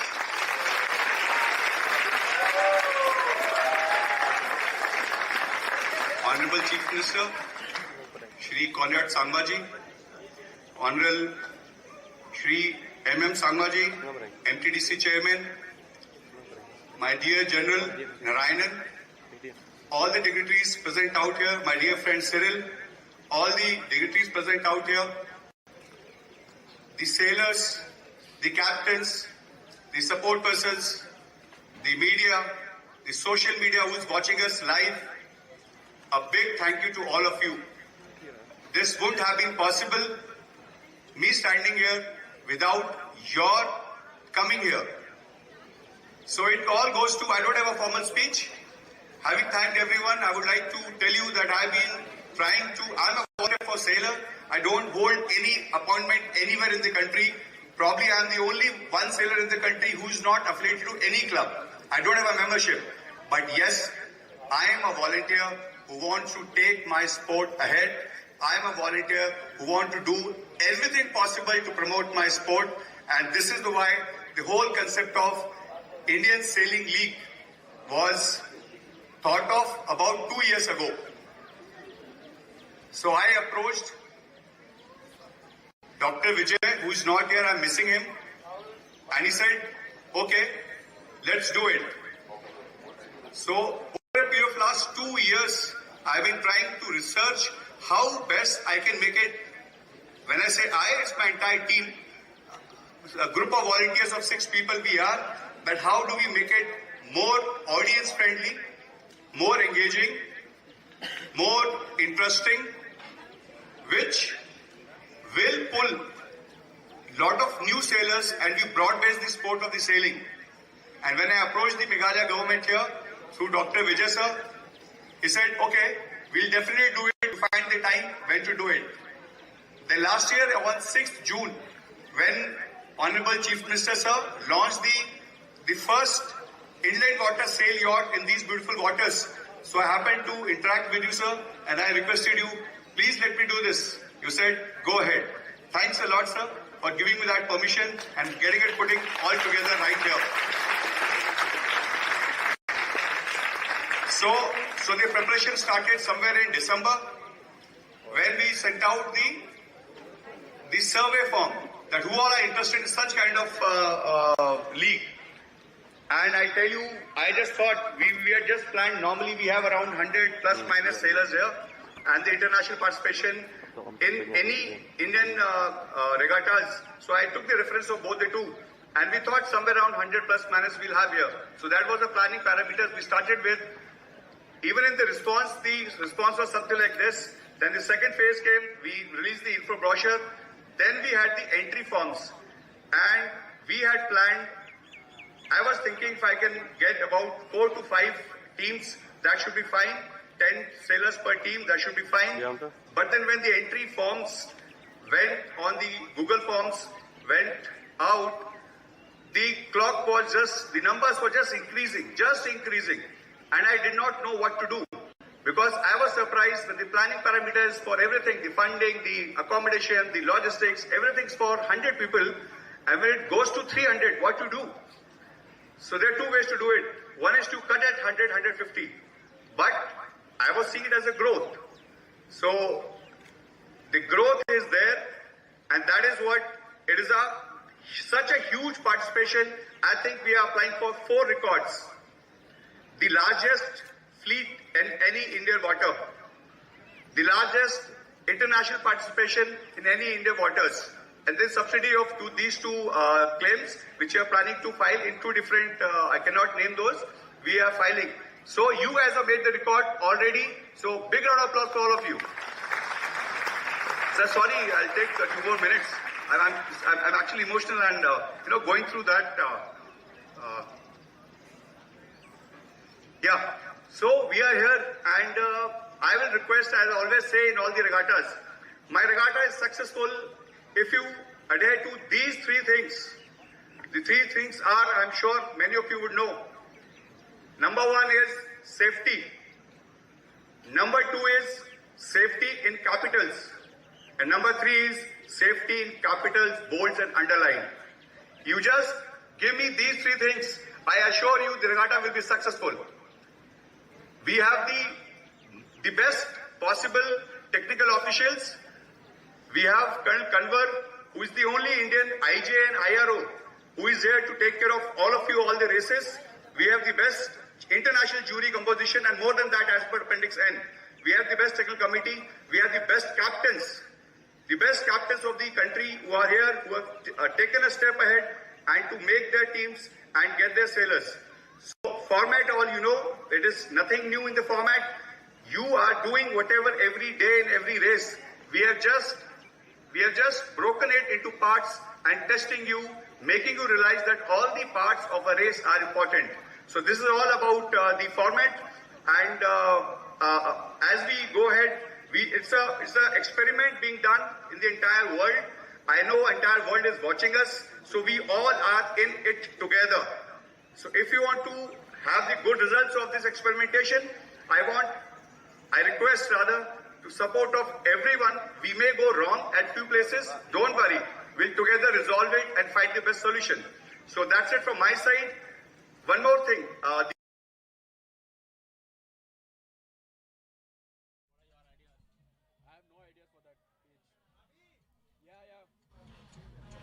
And we are back, Avinash, with the Fleet B Racing. At Umiam Lake, Shillong, ISL 2026. So there was a small mishap with the cameras. It looks like the team decided to bring them back. So we've given them orders to take it back out because there are 2 races still to go.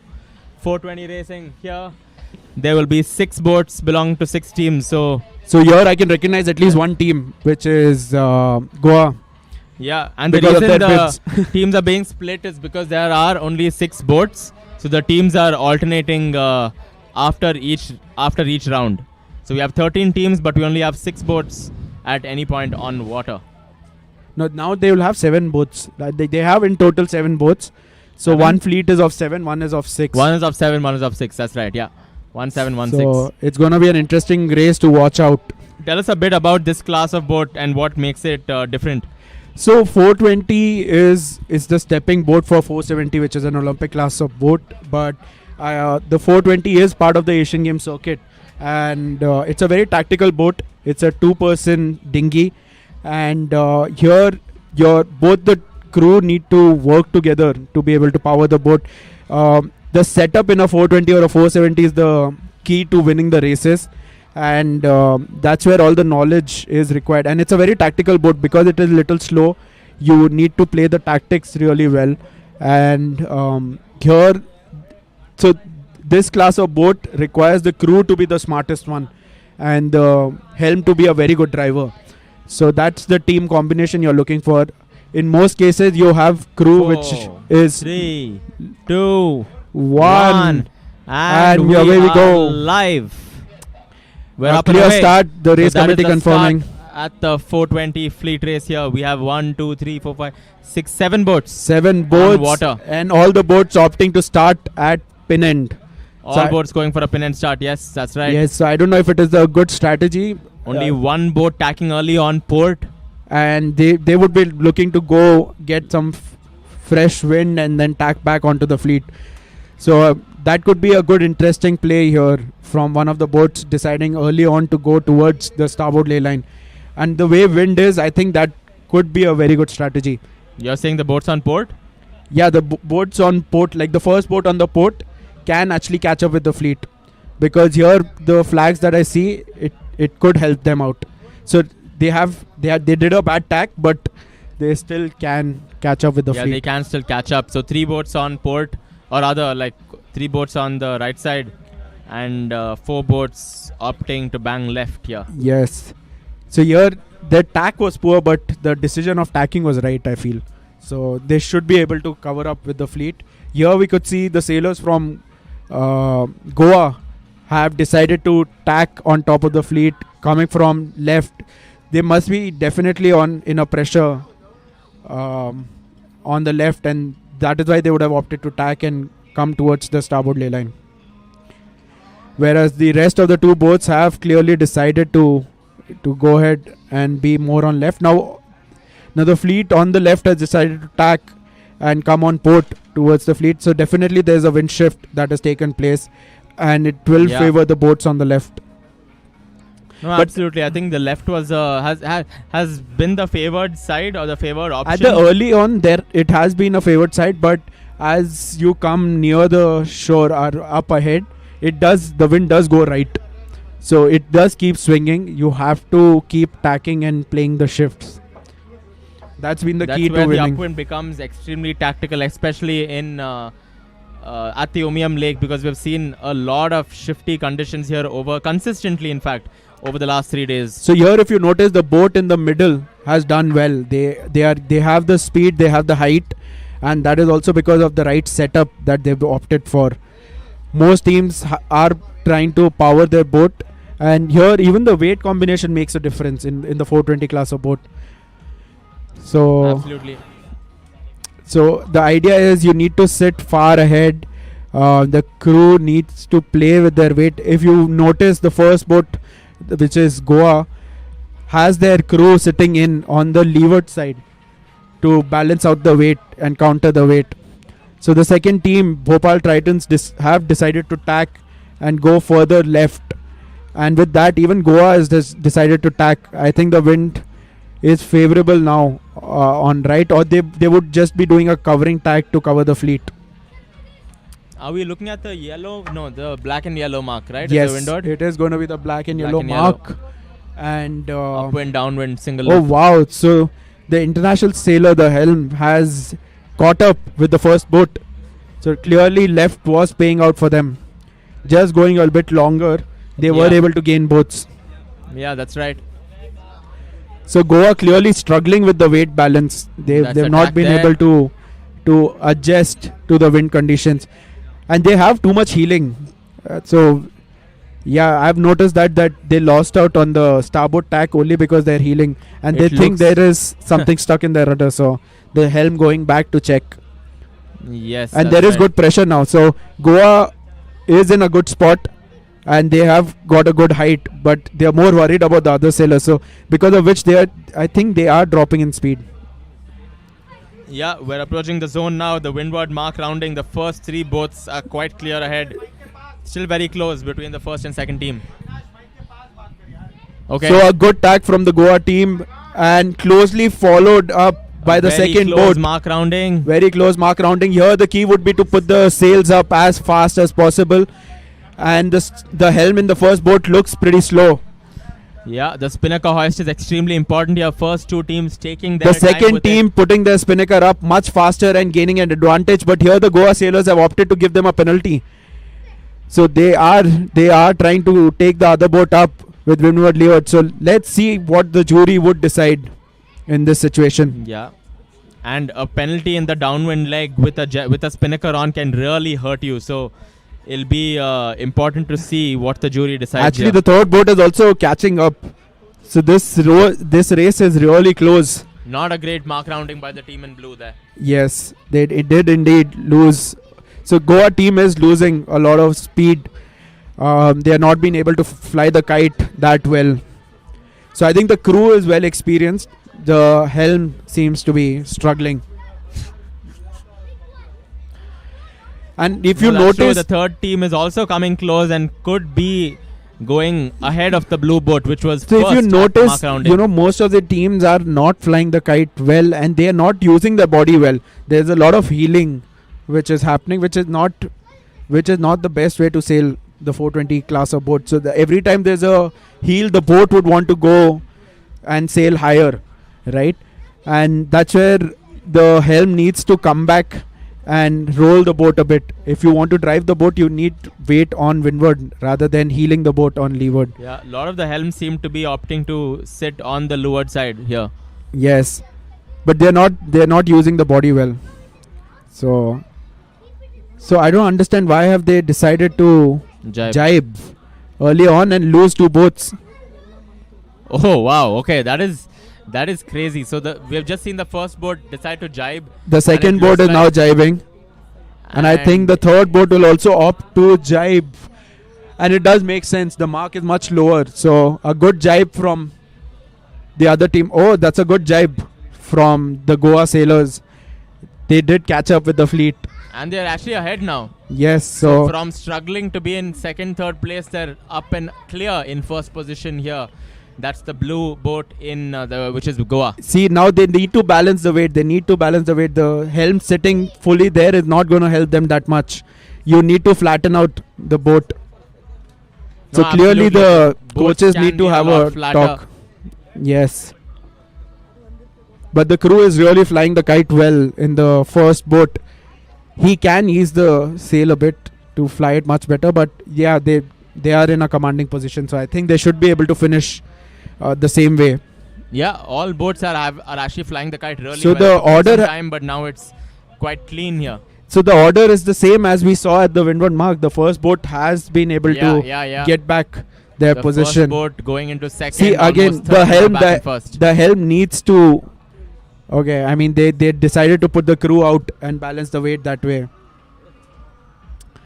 So a good victory, close racing between the three boats. Yeah, very close racing. And one good finish by decision to Goa. jibe, kind of costing the tricolor Spinnaker team here. Yes, so a Because they were good, clear ahead in first position at one point, and next thing you know, they were struggling to be in third. But that can happen. The margins are thin on the dinghy boat. so good finish there from the Goa team. I mean, they played the shifts really well. They had a good start from the pin, and clearly getting the victory right from the start. But Yeah, also one of those races where it's good to see the first boat kind of having to fight for it, going back to second, almost third, coming back. So Yeah, I a good think race they- to watch as well as a neutral. the second boat actually made a mistake of Jibing. Jibing. I mean, their jibe wasn't the best. They went too close because they had to avoid the boats, right? So that's where they messed it up. Having said that, they should have actually tried to drive the boat a lot more in their first jibe, and they could have got that victory. No, absolutely. I think it didn't take them time to drop from first to second as well. As soon as they jibed, they were far behind. So it really costed Yeah, them. their jibe was bad, but at least they were still. I thought the third boat will catch up with them. Yeah, and it it was looked like very that close. at one point. Yeah, that's right. So I think the 420 racing has been much more interesting to watch. And after this, we also have the transition race where the Opti kids are going to sail the So the transition race would be where the Ilka 4 sailors will be sailing the Ilka 6 class. So all these tiny kids are going to upgrade themselves to the bigger class and will have to hike it out in this kind of wind. So that is going to be an interesting watch.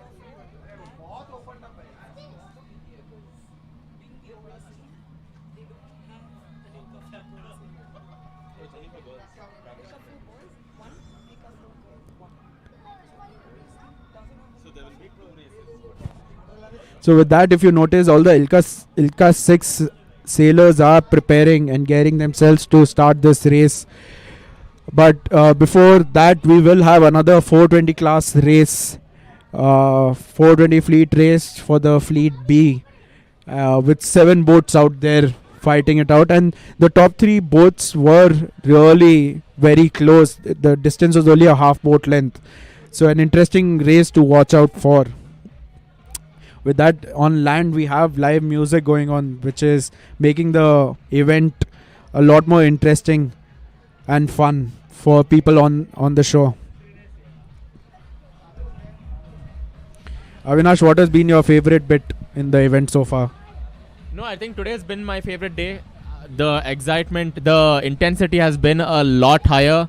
I think the two most fun concepts or races were the team racing, where we saw actual team racing today, and the second was what was the Opti race called? The rig and The race. Opti rig and race. So first time for a lot of us witnessing a sailing race which starts on land itself, right? So by far this has been a lot more exciting to watch than standard fleet racing in low winds, which was very similar to the first 2 days, right?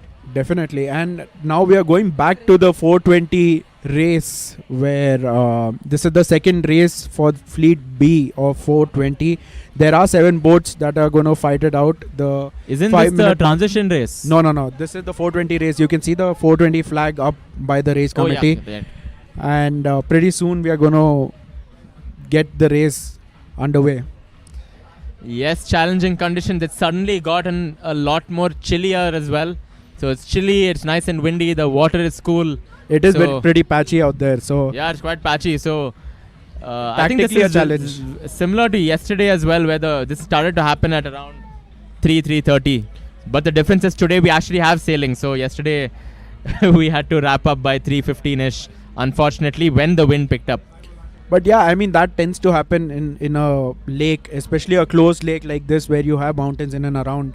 The wind swings a lot, the weather changes. Shillong is known to be a place where you can see 4 different seasons in one day. So it is an interesting place to race, especially, and race all the youth classes. We have 420, we have Ilka 4, we have Optimist, And we also have Absolutely.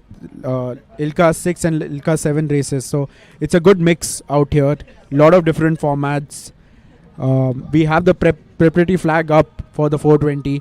So it would be interesting to see how all the boats would want to start. Like in the previous race, all the boats wanted to start from the pin. This time around, let's see if they would do the same. So the 4-minute flag is down. We have 1 minute to go.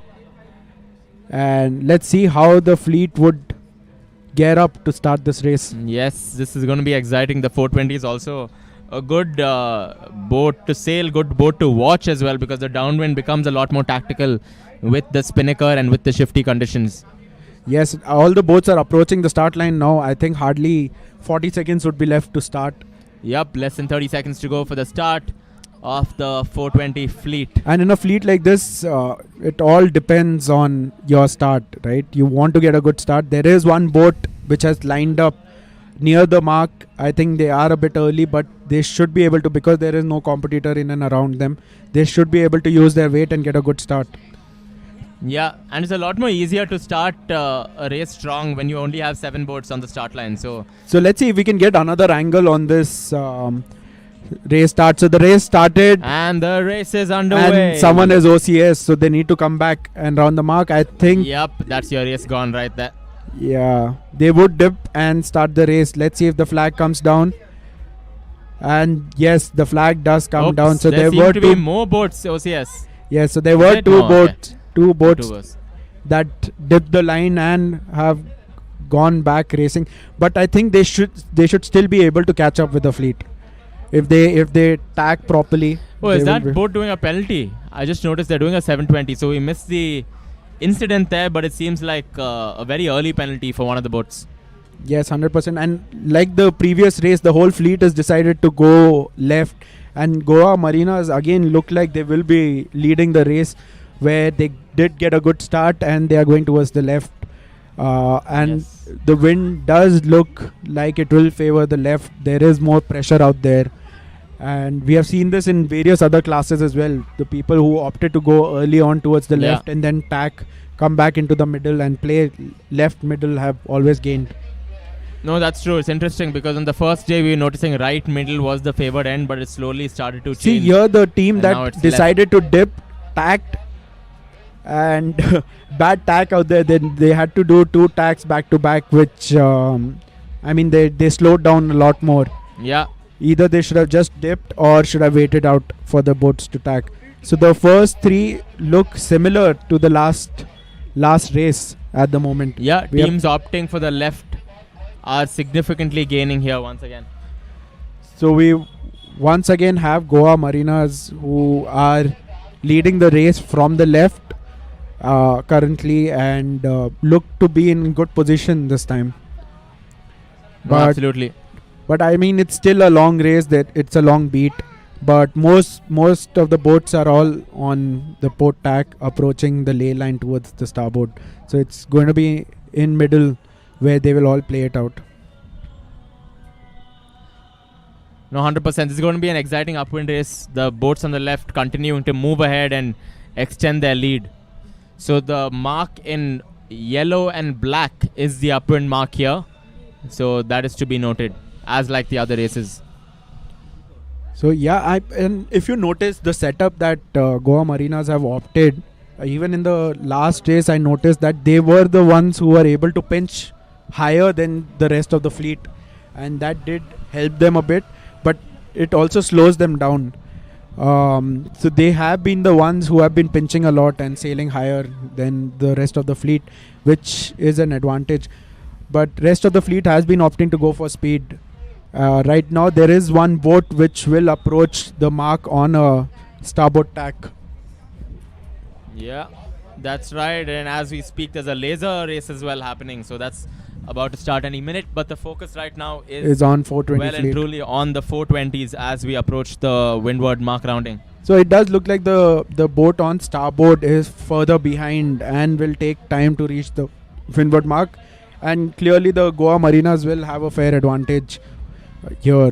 So they will reach and round the mark first. This time they are in a comfortable position compared to the last race. They Very have, comfortable actually. yeah, they have lot more boats, boat lengths behind the first. And Who do you think will round second here between the port and starboard boat? I think the port boat will take it because there is more pressure from the left, so they will come close and they'll tack off. But starboard boat can really give them a penalty. Yeah, close that tack. was an extremely good mark Close rounding. tack, but they will be penalized, I think. Yeah, it looks like I think they will be penalized if the second boat It will decides be to scream. painful if they realize after the spinnaker is hoisted. I think the boat isn't protesting. That's why the umpire is not giving them a penalty. Yeah, I think they're focused on their spinnaker hoisting and have forgotten to protest. They could have protested. They had a good case. Yeah, to they make. had a good case. They had to change their course, because of which actually the biggest gainer was the innermost boat, which silently sneaked in. Yeah, and remember in this format or this racing, you not only have to shout protest, but you have to hail the You have red to show flag, the red flag, yes. as well as inform the committee at the end. So there was one of the sailboats that actually filed a protest form but did not inform the committee board at the end, which is why it was invalid. So you have to make sure you do everything it takes to. So here the fourth be boat has heard. decided to jibe early on, and let's see if that will really help them, help their case. It doesn't seem to be a good idea to jibe early on, but yeah, let's see. It's gonna be an interesting watch. Yeah, the blue boat clearly in control here. The blue boat is gonna get an easy victory. So let's see who will finish second. At the moment, yeah, I mean, just going on starboard jibe for a bit longer will be better, because then you can come on a close reach, which will be much faster. So the boat on starboard jibe right now can really gain on the rest of the two boats. No, definitely. Anything can still happen between the second, third, and fourth boat. Second and third, at least, for sure. But they're starting to get a little spaced out. The tricolor and the red spinnaker boat. Yes, indeed. But I mean, yeah. Lasers adding to the chaos here. Hopefully, they don't. So now come we in the way. see the tricolor boat, which was on starboard jibe, had decided to jibe again and come on port, and they had a good jibe this time. Yeah, this So is a good jibe. Very good jibe. Yes, so they will be able to catch up, I feel. See, now they will be in a better spot, better angle, and they can sail faster because they will be sailing a broad reach compared to the other two boats which are trying to sail on the run and trying to go on a dead run, which sometimes can be slower, right? And like we mentioned, they have caught up with the red spinnaker. No, that's true. So let's see. The problem. So who finished? Who rounded the boat? Who rounded the windward mark second? Was it the red or the tricolor? It was the red. It was red. Okay, so I think they're still second, but it's still very close. Anything Yes. can still happen here. The thing is, what I've noticed with these sailors is that they heel the boat too much and they don't use their weight wisely, because of which they tend to lose out speed often and not. And this is the case with them as well. Yeah. Actually, the fourth boat is becoming third, and they will get room as well at the mark rounding. Yes, they are the inner boat. They will have room here. So let's see if they will Close take their mark rounding, competitor but keeping up. clear. Yes, so let's see if they will take them windward up, which doesn't seem to be the case. So Yeah, we're just approaching the finish here. So the first boat is already finished. We're looking at the team in second place, the red spinnaker. They're finishing, and the third boat will be the tricolor boat. So the loser out here was the one who rounded third and lost one boat. Oh, hello. So yes, 420 race was interesting, and I think we will transition to the Ilka 6 race. Ilka? क्या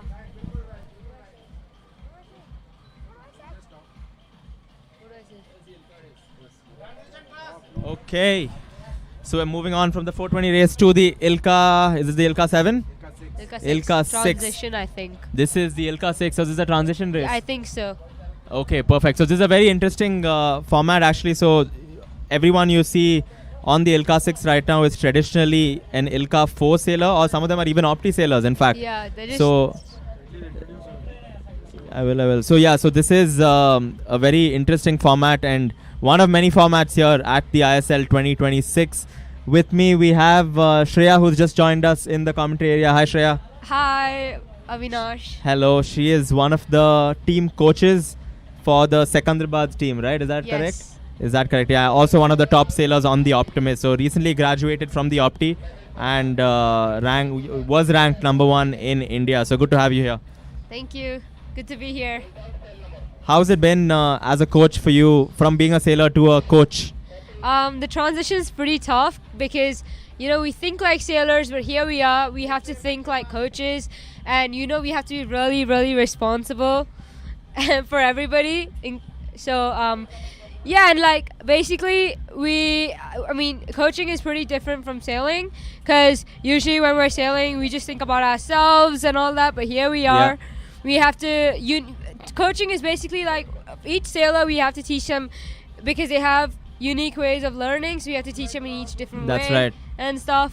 So yeah, it's pretty difficult. But I love the thing. I love the sport. So here I am. Awesome. And are you going to be on water sailing as well? Yes, I wanted to, but the wind was pretty heavy, so I could not sail the coaches' races. But yeah. Oh yeah, the coaches races. You might have missed out. How did your team do in the coaches race? Pretty bad because we didn't really get onto the start line in time. So our coach didn't make it on time. So he caught up a bit, but more or less when he started, the wind was on the right, and so he tacked. But then when he tacked back, the wind had shifted left. So the people who had just started and just sprinted without tacking, when they tacked, they were like above the fleet by a lot. So, but Got the it. downwind was like crazy. Because, everybody started fighting, and then I think one of the sail coaches from Pune starboarded the entire fleet, and there was a huge fighting going on, which was really nice to watch and entertaining. But yeah, but the first person I think who finished from what I saw was this Russian coach. Yeah. She was really light because the wind had dropped. She so belongs to flew. Vir Cholas. Yeah, so Vir Cholas, good job guys, because the Russian person won. No, fantastic. Yeah, it was a great race. Also, I think it was the race that had the most attention after the Opti Riggin race. The Riggin race was obviously more exciting to watch, but this race had a lot of fan following because it's the coaches. Yes. And we all looked forward to that race, and it lived up to the hype as well. All boats were very close to each other, so there wasn't a massive gap from the first to the last boat. It was all done dusted within about 60 seconds tops. Actually, like the Russian girl, she was actually like finishing. She was on the downwind. She was like 7th or 8th, and she just caught up to be number 1 because all of this was happening. The mess was happening, and she rounded the mess and she avoided the collisions, and she just sailed her own race. So she did pretty well. No, it was really good to see. She just sprinted for the finish. It was surprising that she has been nominated as a reserve sailor here, and so she's actually not supposed to sail. So for somebody to get an opportunity to sail and make the most out of it, do well, finish second, The pressures are really high. even in the coaches race was actually phenomenal to see. Yeah. Awesome, perfect. Is there any more racing today, Abhi? There is. We have the transition race for boys. Okay, so next up we will have the transition race this time for the boys, and I'll be on the Ilka 6 or Ilka 7. Ilka 6. Okay, perfect. No, that'll be awesome. What is your experience, Shreya, sailing the? Have you sailed the Ilka boat? Yes, I have. Actually, it's a funny story though. I actually learned the Ilka 4 just like during my last days of sailing the Opti with a friend of mine from the UAE. He trained me for like 2 weeks, and I actually ended up beating the entire UAE fleet. Awesome. In light winds around 3 to 11 knots, I did pretty well. I mean, past 10 knots, it was like kind of hiking conditions for me, but I did really well, and I was leading by a lot. So Awesome. Yeah, so he taught me how to do roll tacks and roll jives and all that. And today, when I got an opportunity just to sail the Ilka 7 just like for a few minutes, I did a roll tack and a roll jive, and I actually didn't think, because I thought the boat and the sail would be really heavy for me to like do a roll tack and a roll jive, but I actually did a pretty good job on it. So yeah. Awesome. I think I love the boat, but the problem with that is I cannot sail it because I'm really tiny. So that's the only challenge here. Yeah, no, I can imagine. And going forward, since you're out of the Opti, do you see yourself picking up the Ilka class, or would you opt for a double hander like the 420 or the 470? I'm not interested in the double hander. I would really love to do solo sailing because that's just my opinion. But the thing is, for my weight and height, I would opt for a double hander. So I'm gonna be going with the 420 and later transition to the 470. No, awesome. No, that makes sense. But how important do you think is weight a factor on the laser, and what is the ideal weight for a Ilka 6 sailor? I think the ideal weight for an Ilka 6 sailor is like around 55 to 60. But I don't think I would make it. So there's... Wait, so there's... Oh my god, hello guys. It's loud and clear. So as usual, we can ignore some of the comments from the support staff who said we're inaudible, but that is not the case yet again. Yes. So as you see on the screen, there was just one sailor who's just sailing the Ilka 4. She's actually ongoing Optimus Girl Champion. She's country ranked India #1. So yeah. She finished first in the IAR, which was the India International Regatta held in Chennai in January. Yeah. No, that's awesome. Perfect. And are you looking forward to some of the other races? Which is the one class of boat or the one style of racing that you're looking forward to the most? In this event? At the ISL 2026, correct, yeah.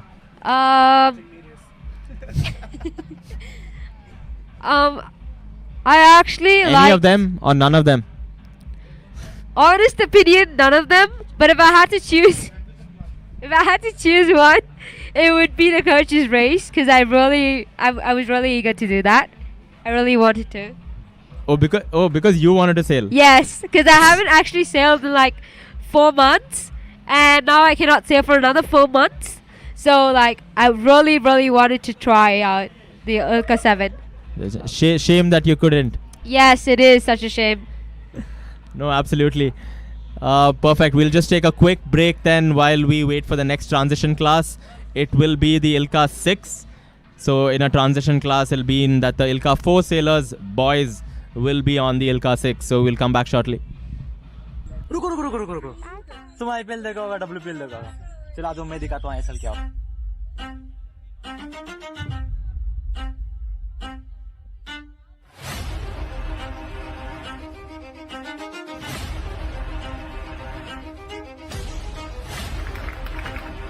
of Shillong.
I wish all of you the very best and also take this opportunity to declare the first Indian Sailing League as open.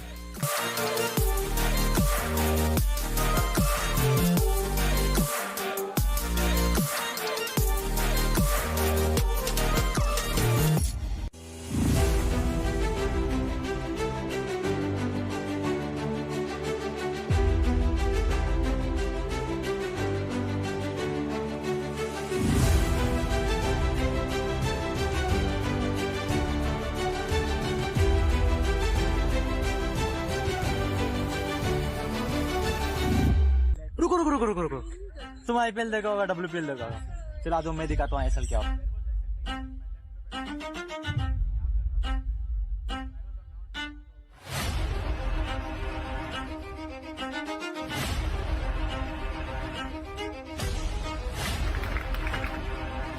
Chilling.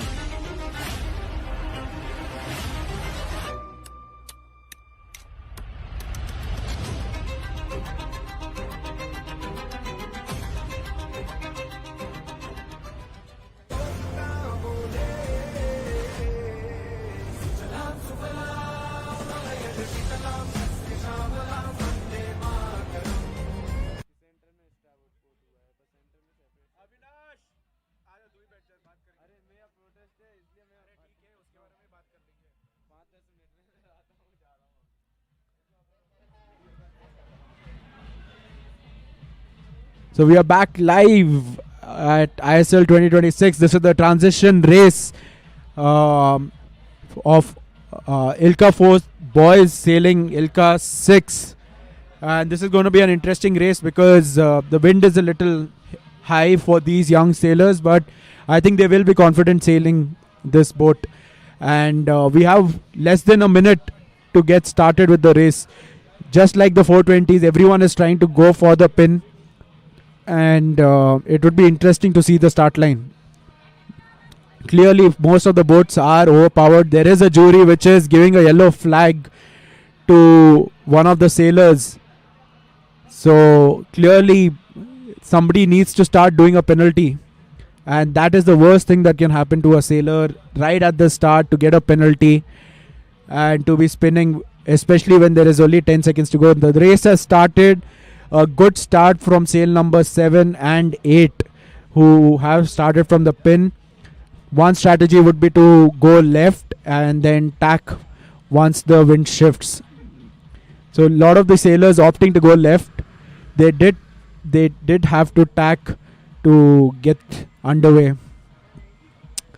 So Ilka 6 is an interesting class of boat. It does require you to be physically strong and will require most of the sailors to hike because the wind up front is little heavier. There is gust and patches.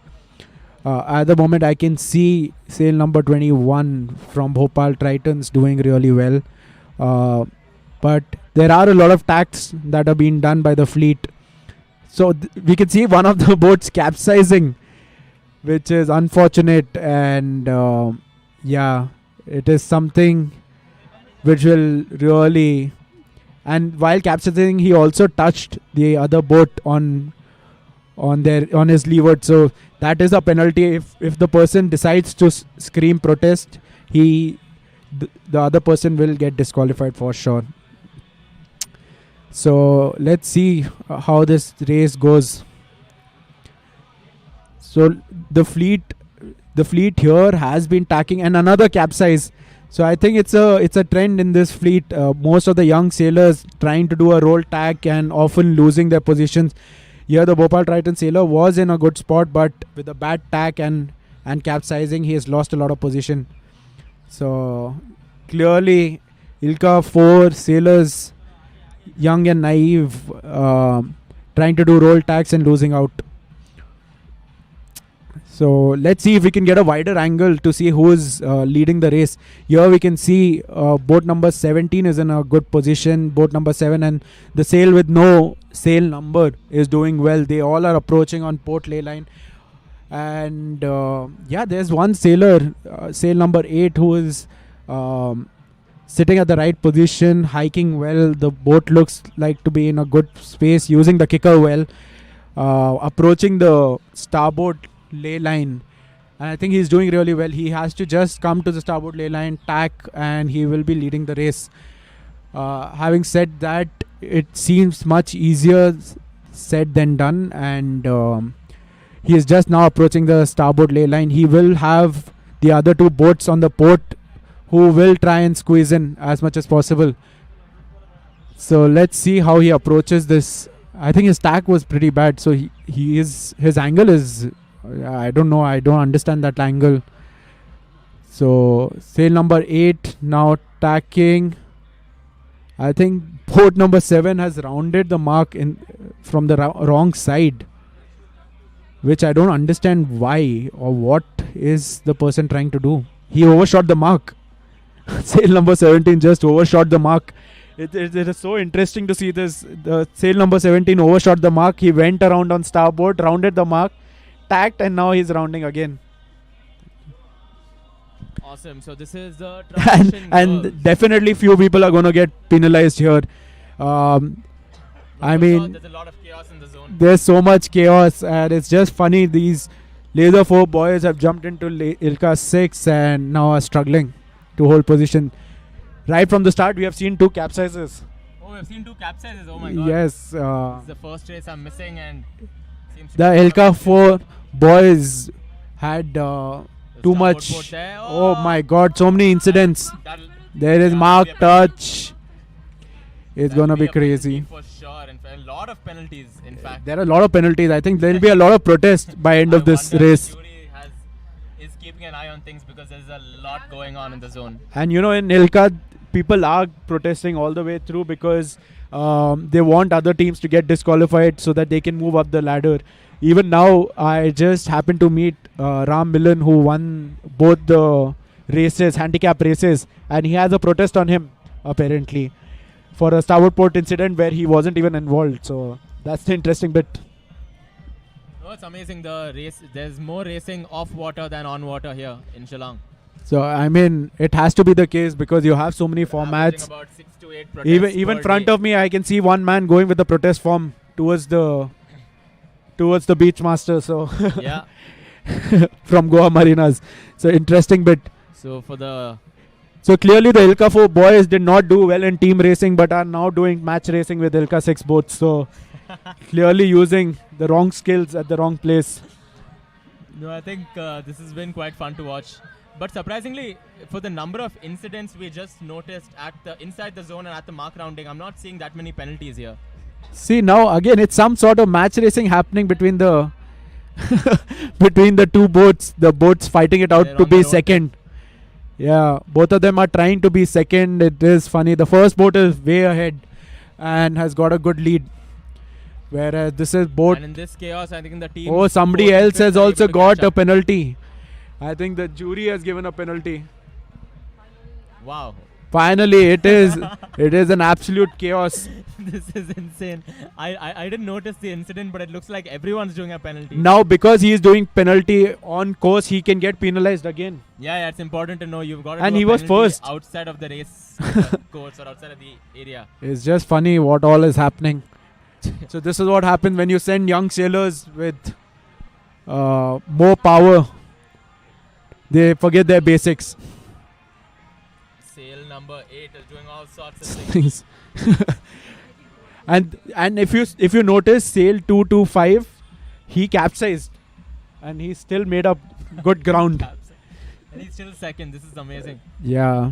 So This it's can only interesting. happen in a transition race. Definitely. I mean, it's I can only imagine the Chaos to follow at the mark rounding. rounding. And I think more flags will be given because all of them are rocking, rolling, doing everything I to think the jury make the is boats lost- move. The jury is lost count.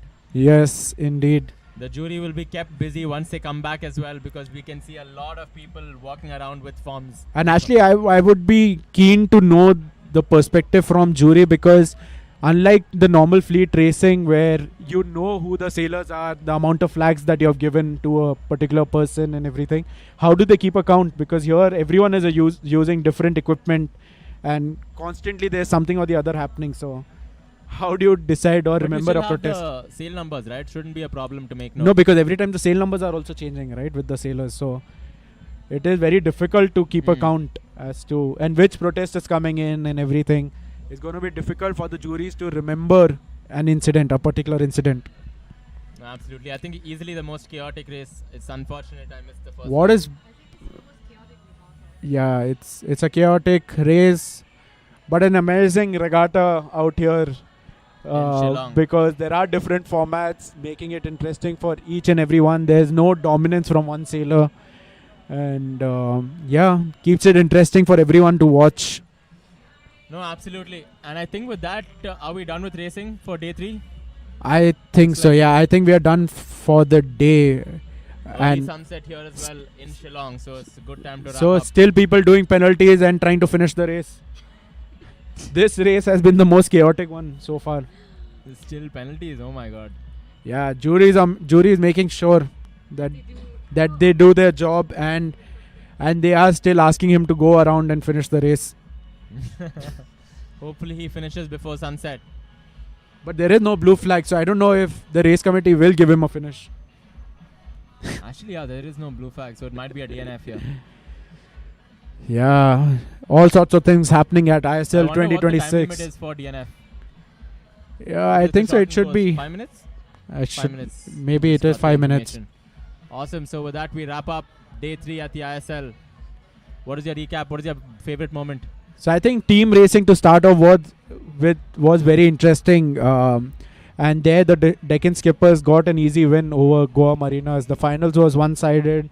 They got 2-0 victory in best of 3. So Deken skippers will be happy with that performance. Right after that, we had the Opti Riggin race, which was interesting to watch. All the coaches out there swimming in the water, pushing their kids and making sure they get a good start. And even there, the top sailors were able to perform. Like especially in the Opti girls, the race was so close, where the boats were finishing hardly. It was a photo finish for most of the Oh boats. yeah, absolutely. I think the Ilka girls. they No, had no, a it was photo- the Opti girls. No, Opti girls. Opti girls. Correct. Photo finish for first place and third. And after that, we had the equipment handicap race in the Ilka 7, where a lot more experienced sailors was fighting it out, and it was close racing though. Even after having no equipment, like one of the equipment missing, they were still on par with one another, and that was a close race. Post that, we had the coaches race, which was the most popular one for the spectators, where a lot of kids were cheering their coaches and supporting their coaches. Yeah. And with that, we had the 420s racing. Those were also close And lot and of interesting. coaches not living up to expectations. Expectations, yes. So there will be a lot of debriefing today for most of the teams. Yeah, so today the sailors can give the coaches a debrief as well. Yes, that would be the interesting interview or footage to catch from teams. Yeah, and we have one of the managers here. So any inputs that you would like to share to your coach? Or she is the coach. She is the coach, and I think she will be on the receiving end today. I don't think I would be receiving information or debrief. More or less, I would be giving debrief to the other coach, because it depends. Because the briefing that the other coaches would give to the manager, whoever official that was representing their team, would be about the start, about their speed, and their strategy basically, and their technique, and how their posture was during the entire race. Wow, it sounds something personal, and yeah, it's gonna be interesting debrief out there. What would your strong words be? Yes. The start. That Let was me remind really- you, it is the audience is The start that was really. Live listeners right now. yes. So no abuses, no. Yes. Don't worry, guys. Not gonna do that. But I think more or less the start was the most important thing. I think the start is the key for every race to go well. But here especially, you can get a massive lead if you just get the start right, which our team did not really do, and we tacked immediately. So that was a problem, because we assumed that the wind was going to continuously go right, but it actually shifted left. And when there was a massive shift, the guys who had gone right initially were screwed completely. There was no coming back. That's true, and rightly said. The start makes the difference here, and especially right after the start, you have to play the shifts right to be Yes. able to You have maintain to that be, like, lead. really aware. Your awareness should be like really high. You have to observe the patterns of the wind and how the pressures are moving from both the sides and how the other people are sailing as well. True, and here you can see the jury are back. They had a tough day at office. So many flags that were handed out, and even Must be off water, exhausted. yes, they must be exhausted, and even off water, they're going to have a lot of protest out there. So they are going to be busy throughout, even in the evening. With all said and done, it was an interesting day out at Umiam Lake. With this, I think both of us as commentators are going to sign off. It's Avinash Shanbag and Abhimanyu Panwar signing off at Signing off. Indian Sailing League day 4. Cheers. It was day 3, wasn't it? It was day 4, yeah. It was day 4? Avinash has lost count. It was day 4, yeah. So day That's 4. why you shouldn't drink too I've been much, saying day Avinash. 3. You're having too many parties. We'll take some of these conversations offline, and with that, thank you so much. We'll be back tomorrow, day 5, final day of racing at the ISL 2026.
And just clicking the watch so that I don't speak extra. I finish because I have designed the sequence and I don't want to overshoot that. A very good afternoon to you. At the outset, I am humbled to thank you all, welcome you all for making it happen. A big round of applause for all of you guys.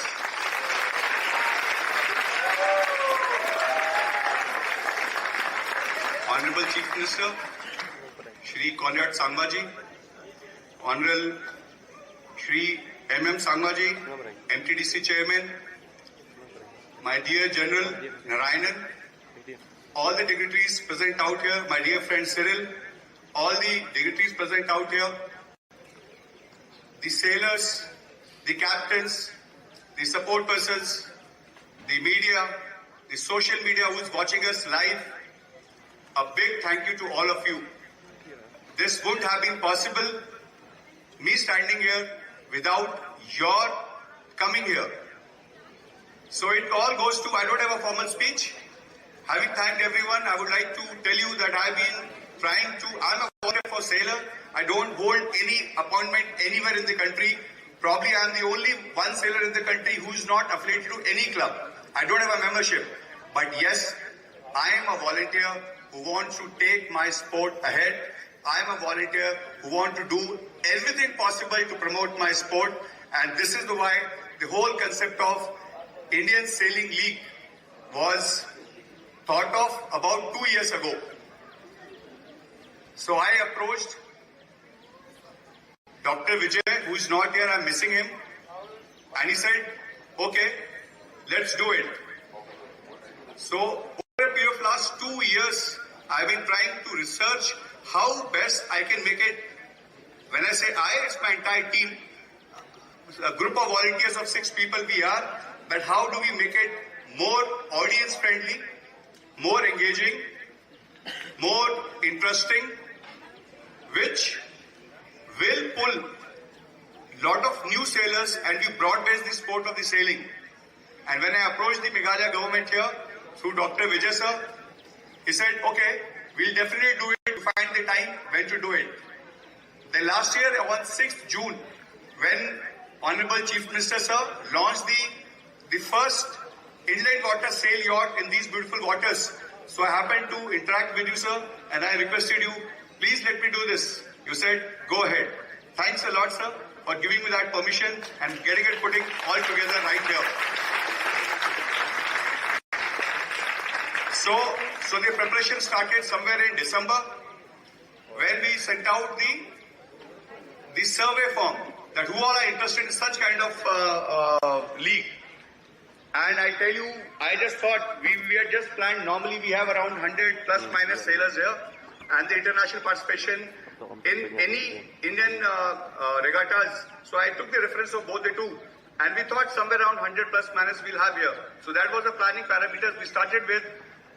Even in the response was something like this. Then the second phase came, we released the info brochure. Then we had the entry forms and we had planned, I was thinking if I can get about 4 to 5 teams, that should be fine.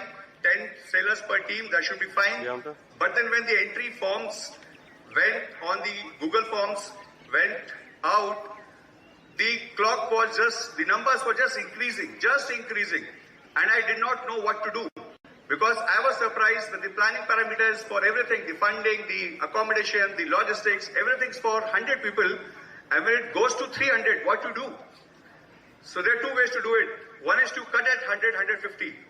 But I was seeing it as a growth. So the growth is there and that is what, it is such a huge participation. I think we are applying for 4 records.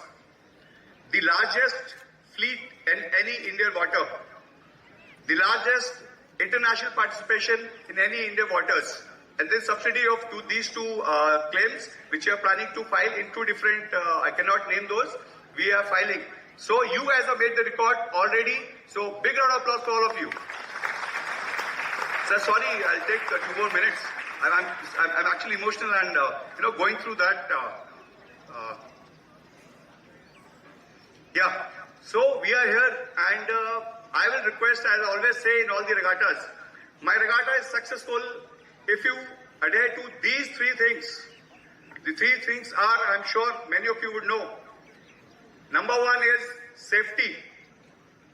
Number 2 is safety in capitals. And number 3 is safety in capitals, bolds and underline. You just give me these 3 things. I assure you the regatta will be successful. We have the best possible technical officials. We have Colonel Kanwar, who is the only Indian IJ and IRO who is there to take care of all of you, all the races. We have the best international jury composition and more than that as per Appendix N. We have the best technical committee. We have the best... Ready? Alright, so we're live here. We've just completed day 4 racing here at the ISL 2026 in Umiam Lake, Shillong. And with me I have Mr. Sir Satish Kanwar, Colonel Satish Kanwar. He's an international judge, international race officer and the primary race officer for this event here at the ISL. And today was definitely a very busy day for you, not just with the team racing, but also the different formats of racing, right? So what was it like for you to be a race officer at an event like this, where every race is slightly different in terms of the format? So the rules are slightly different and the applications are different, right? So what was it like for you as a judge, as an officer? Okay, I'm the principal race officer for the event. Today was a very challenging day. We started with team racing, which has a different format, in S kind of a race course. Then we had a weekend race for the optimists, wherein we had the optimists lined up at shore and then going around the course. Separate race for the optimist boys and then the girls. And after that, we had races for ILCA 7 in equipment handicap format, wherein we removed the kicker assembly for the race number 1 and the extension for the tiller in race number 2. Then we invited the coaches for the race, wherein we had one race for the coaches. When we were doing all this, we thought of then inviting 420s also in between. And we invited 420 Fleet C and Fleet D. And once all this was going on, then we thought, oh, we are still missing on transition class. So then we had the transition wherein the ILCA 4, boys and girls, they were to race in ILCA 6. So a very hectic day, lot of coordination. Wind was slightly better than yesterday, though it was very shifty, but less shifty than yesterday. So the task was slightly better than yesterday. Yeah, we could manage a Herculean task in fact today. I would say it was a fantastic race day wherein we could complete the entire races which were scheduled for today. Yeah. No, absolutely. Today we were quite lucky as well with racing starting on time and ending on time with no delays and no delayed starts, no general recalls from what I saw. I have a slightly technical question, especially in the last race where we saw the ILCA 4 sailors be on the ILCA 6, right? There was a lot of chaos in the zone, at the start line and at the finish. So in situations like these, how do you ensure that the right decision is taken and penalties are awarded to everyone? And for the ones who are supposed to do penalties, are they doing it? Are they not? Like, how do you make note of this? Because the race area is also very small. It's not like a long race, right? So short race, lot of incidents, and how do you manage all of this at the same time? Okay, as far as the course is concerned, it is our responsibility as race officers to ensure that the boats, when they are finishing, they have done the right course. So if the boat sails without going around the requisite number of marks, then we score them as NSC, which is not sailing the course. So that boat would be not getting a finished position. About other incidents which are near the marks, taking place near the marks, the jury is following those boats and they use their flags for flagging propulsion related issues and any other breach of rule, then they make a note of it, and if there is a protest which comes in, so they would be handy along with that proof for the incident taking place and decide the matter in the jury room. Awesome. Now we have a more general question because it's the first edition of the ISL, so it's a new experience for everyone.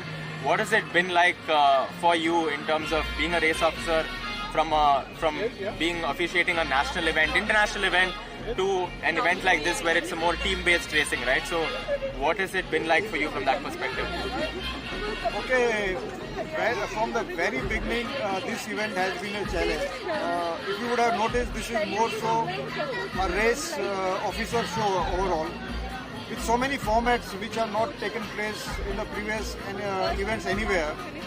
As a race officer who was to draft the sailing instruction, it took me about 6 to 7 days of continuous applying my mind and then coming with sailing instruction, which ran into about 25 pages.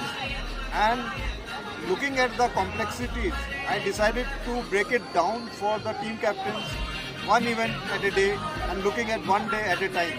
So that's how I proceeded ahead with the conduct part of it. It has been really a very big challenge for me to have the races going. No, absolutely, and I think you have done a fantastic job. Unfortunately, your day is only half done, so the land activities begin now in the protest room. But thank you so much for doing this. Thank you very much. Thank you. All right. Thanks. Okay.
Okay, we have just finished day 4 here at Omium Lake in Shillong, and fantastic day of racing. I have with me Abhimanyu, who is doing commentary for this event, but he's also a very experienced sailor on the dinghy class Laser, as well as one of the top sailors on the keelboat. He's done the current national champion on the JAT classic boats, and done a lot of offshore sailing as well in different countries.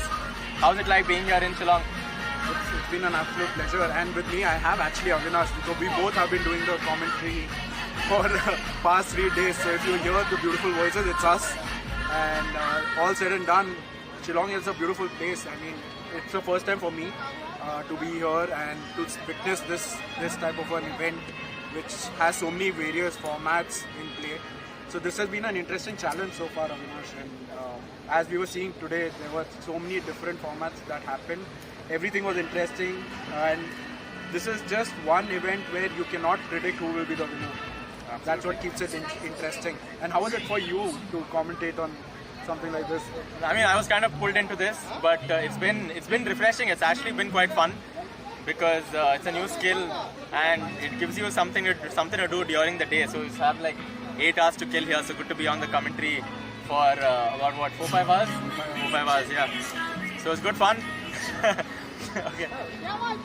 Anyway, perfect. So what is the transition like for you from being on water to being on land in the commentary box? I think your first time as well doing that probably. So how has that experience been for you? So I've been fortunate enough. I started sailing with Optimist, part of the national squad, then went into the Force, the 6, and the 7. Done all of that transition. Now I sail the official boats. So having all that experience and now coming to use when I come and commentate here, at least I have an idea what the sailors are going through and what their thought process must be while getting into the race. And with all that experience of getting penalties, getting all yellow flags, I can predict at least what is happening. So to be able to give that type of a perspective to the viewers has been interesting. Yet it has been challenging for me as well because this is my first time. So to even understand how the whole tech part of it works, and it is important to have a good partner as well to have those conversations. Right? So it's been a constant learning right from day 1, and I think by day 4 we are in a place where we can call ourselves a proper commentator. No, absolutely. I think we are right up there. And you can see a lot of the fans are approving as well. Thank you. What's been your... Oh yeah, we have 2 Russians also coming to support us. So. Okay, perfect. So very quick questions now. What's been your funniest moment over the last 4 days at the ISL 2026? So I think the funniest moment is seeing sailors doing whatever they want, especially during the team race. They're breaking rules, they're trying to figure out what to do. So those moments are really funny and interesting to watch, as well as everything that's happening on the land as well. I mean, all the team parties, the way people are enjoying, it has been super fun. What's the one rule that you're seeing being broken the most in these races? I think it's most windward-leeward situations where often and not two boats are getting into collision or collision situations. So those are the rules which are most broken, and starboard port which are not. Rocking. I mean, yeah. Sorry, rule 42 from the jury, illegal propulsion, where often and not sailers are using their bodies or rocking and rolling the boats, trying to gain an advantage, and that's where all the rules are broken, and which is making it interesting because you never know who's going to get penalized. You're the expert of Rule 42, so good to have you here and thanks for doing this.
I know few Russian words. It's Brigade, Spasiba. Thank you. That means hello.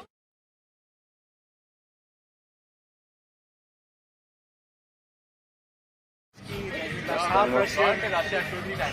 Что мне делать надо? Почему он сейчас стоит? Я не понимаю.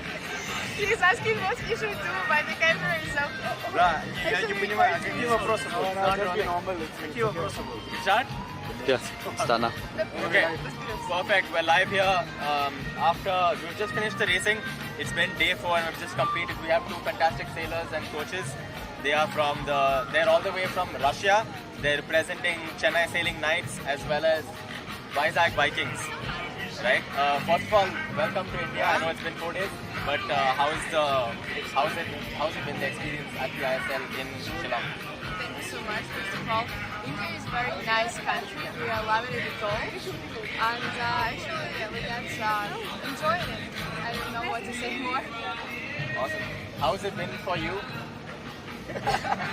He seems a little stressed. No problem, you can say whatever. Нет, ну подожди, блядь, какие вопросы? Можно я подготовлюсь? Я не понимаю так. Мы сейчас будем просто рушить все. He's having a good time. Can you re-record it, please? Once It's again. fine. It's fine. It's live. Don't worry about it. Я матом ругался. Don't worry. That's okay. He totally agree with me, but he currently don't understand the question. But still, I will translate because I'm his manager. Wow. Awesome. Is this your first time in India? Yeah, for both of us, it's the first time we're here. Okay. And what were the on-water conditions like for you? I know it's low winds, a lot of shifty conditions, but what was your experience on water? Low conditions is okay for Russia as well, and we have pretty good performance both. He won the fleet racing in Ilka 7 and actually today won the coach racing. So you were the one who won the coach race? I was the first there, and Kirill was the first in fleet racing for Ilka 7. Good result. No, that's awesome. And I mean, bit of a technical question because you mentioned you were sailing in the coach race, right? Yeah. What was your approach on the downwind leg today?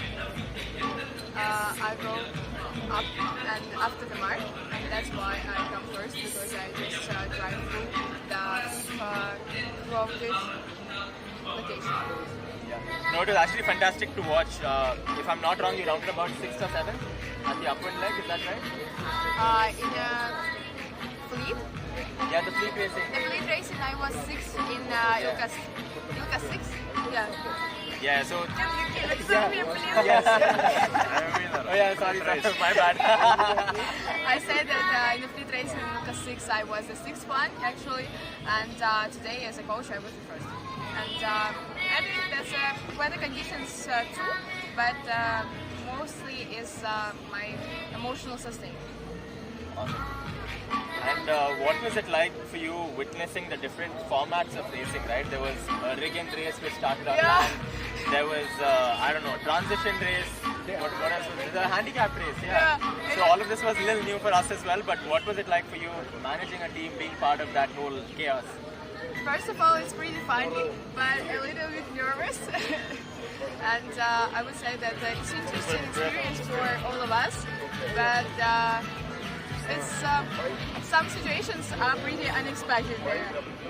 That's why. By any chance, do you have a similar race condition back at home? Like, you guys sail in lakes? Yeah, we always sail in lakes. I used to work there, that's why. And in Russia we have a lot of lakes that's similar to Russian conditions. Yeah, another sailor who joined us. He does not English as well.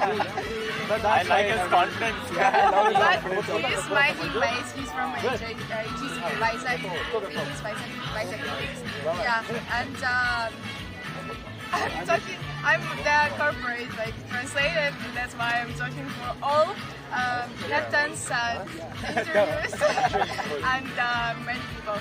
So, with respect to all the other things out here, right, there are so many other people from different cities. Even for us, we all come from different cities. How has it been to make new friends? That's very nice. I love Indian people actually because they have similar to our character, and it's very easy to find the same language with them. And for me, it's not a language barrier, and that's why I'm talking for all people, for all team actually. I think, to be honest, on day one, I happened to notice we have another city. Does he speak good English? No, you get answer. Yes, but you get answer. Okay, so like day one at the opening ceremony, I happened to see all of you enjoy language is a barrier. But after when the sun goes down and in the evening, I had a lot of party, and that's where I saw everyone enjoy. So do you still agree with me that language is not the real barrier? Yeah, I totally agree here. That is it. So we have all fun and games here. Yeah, in Farsi we have no language barrier at all because it was like a healthful as well, dancing, partying and something like that. And that's why we have a good time, new friends, and India is very nice to meet us. Okay, so having said that, we finally have the owner of CSK with us and also AJ Vikings. I just came home. Yeah, but we finally have someone who can speak English as well. So it's a complete mix. Gaurav, come here. I also want to ask you, now we have so many international sailors, especially in both your teams. Now we have the basics to understand English. Yes, finally. Yeah, we have one translator for the whole Russian team. So she's officially the manager. So, but as an experience, right, Yeah. for you to have so many Russian sailors in both your teams, how's it been? Was it challenging? Was it fun? How's that experience It was fun. We are supposed to have a few more Russians. Unfortunately, they didn't get the visa. And even if they didn't get the visa, their parents got the visa and they came down. Oh wow, wonderful. I didn't know this backstory. So, now I understand why we had so many other parents. Yeah. Oh, wonderful. So the whole tournament was fun. It was really very good. Leaving the fun aspect behind in terms of the racing bit of it, how is the racing for you, for both the teams, for CSK and in this case, it's not. I don't want to put back CSK and the Vizag teams, but I've seen the Indian kids learn a lot from this kind of racing. Not only Russians, we have some Malaysians, and there's a competing part. Because all these days we had like 1, 2, 3 from India, and now they're competing with somebody Russian who don't know, and they're coming number one. So their ego is lost. They got to work, and the kids are doing actually very good. The whole process makes the kids to learn sailing better. And just quickly asking you this question. See, this normally we have a fleet race. You are representing a club, you are representing a country. But here to be part of a team and being mixed up, like all the other sailors are part of different teams. How exciting has it been? Do you prefer this as a format, or would you prefer the normal format? Ajanta and Raghu are the best captains first of all, and that's why we came as a one big family. So I think that's great step forward. I'm so proud of having the opportunity to race for both teams, like for CSK and Countdown. How was having a Malaysian in your team and you had a Sri Lankan in your team? I think for me, we became one family. Yeah. One big family because there are two. You have another Russian behind you. It's So okay. yeah, I think the only person who was missing. So we'll finally have the whole family here. So I've said a lot. Yeah. Thank you. But having said that, it was a fun interview, and as you can see, the whole event has been super fun. We have had mixed feeling in and around the event, and yeah, overall it's been fantastic. Thank you for day 4, and we'll be back on day 5.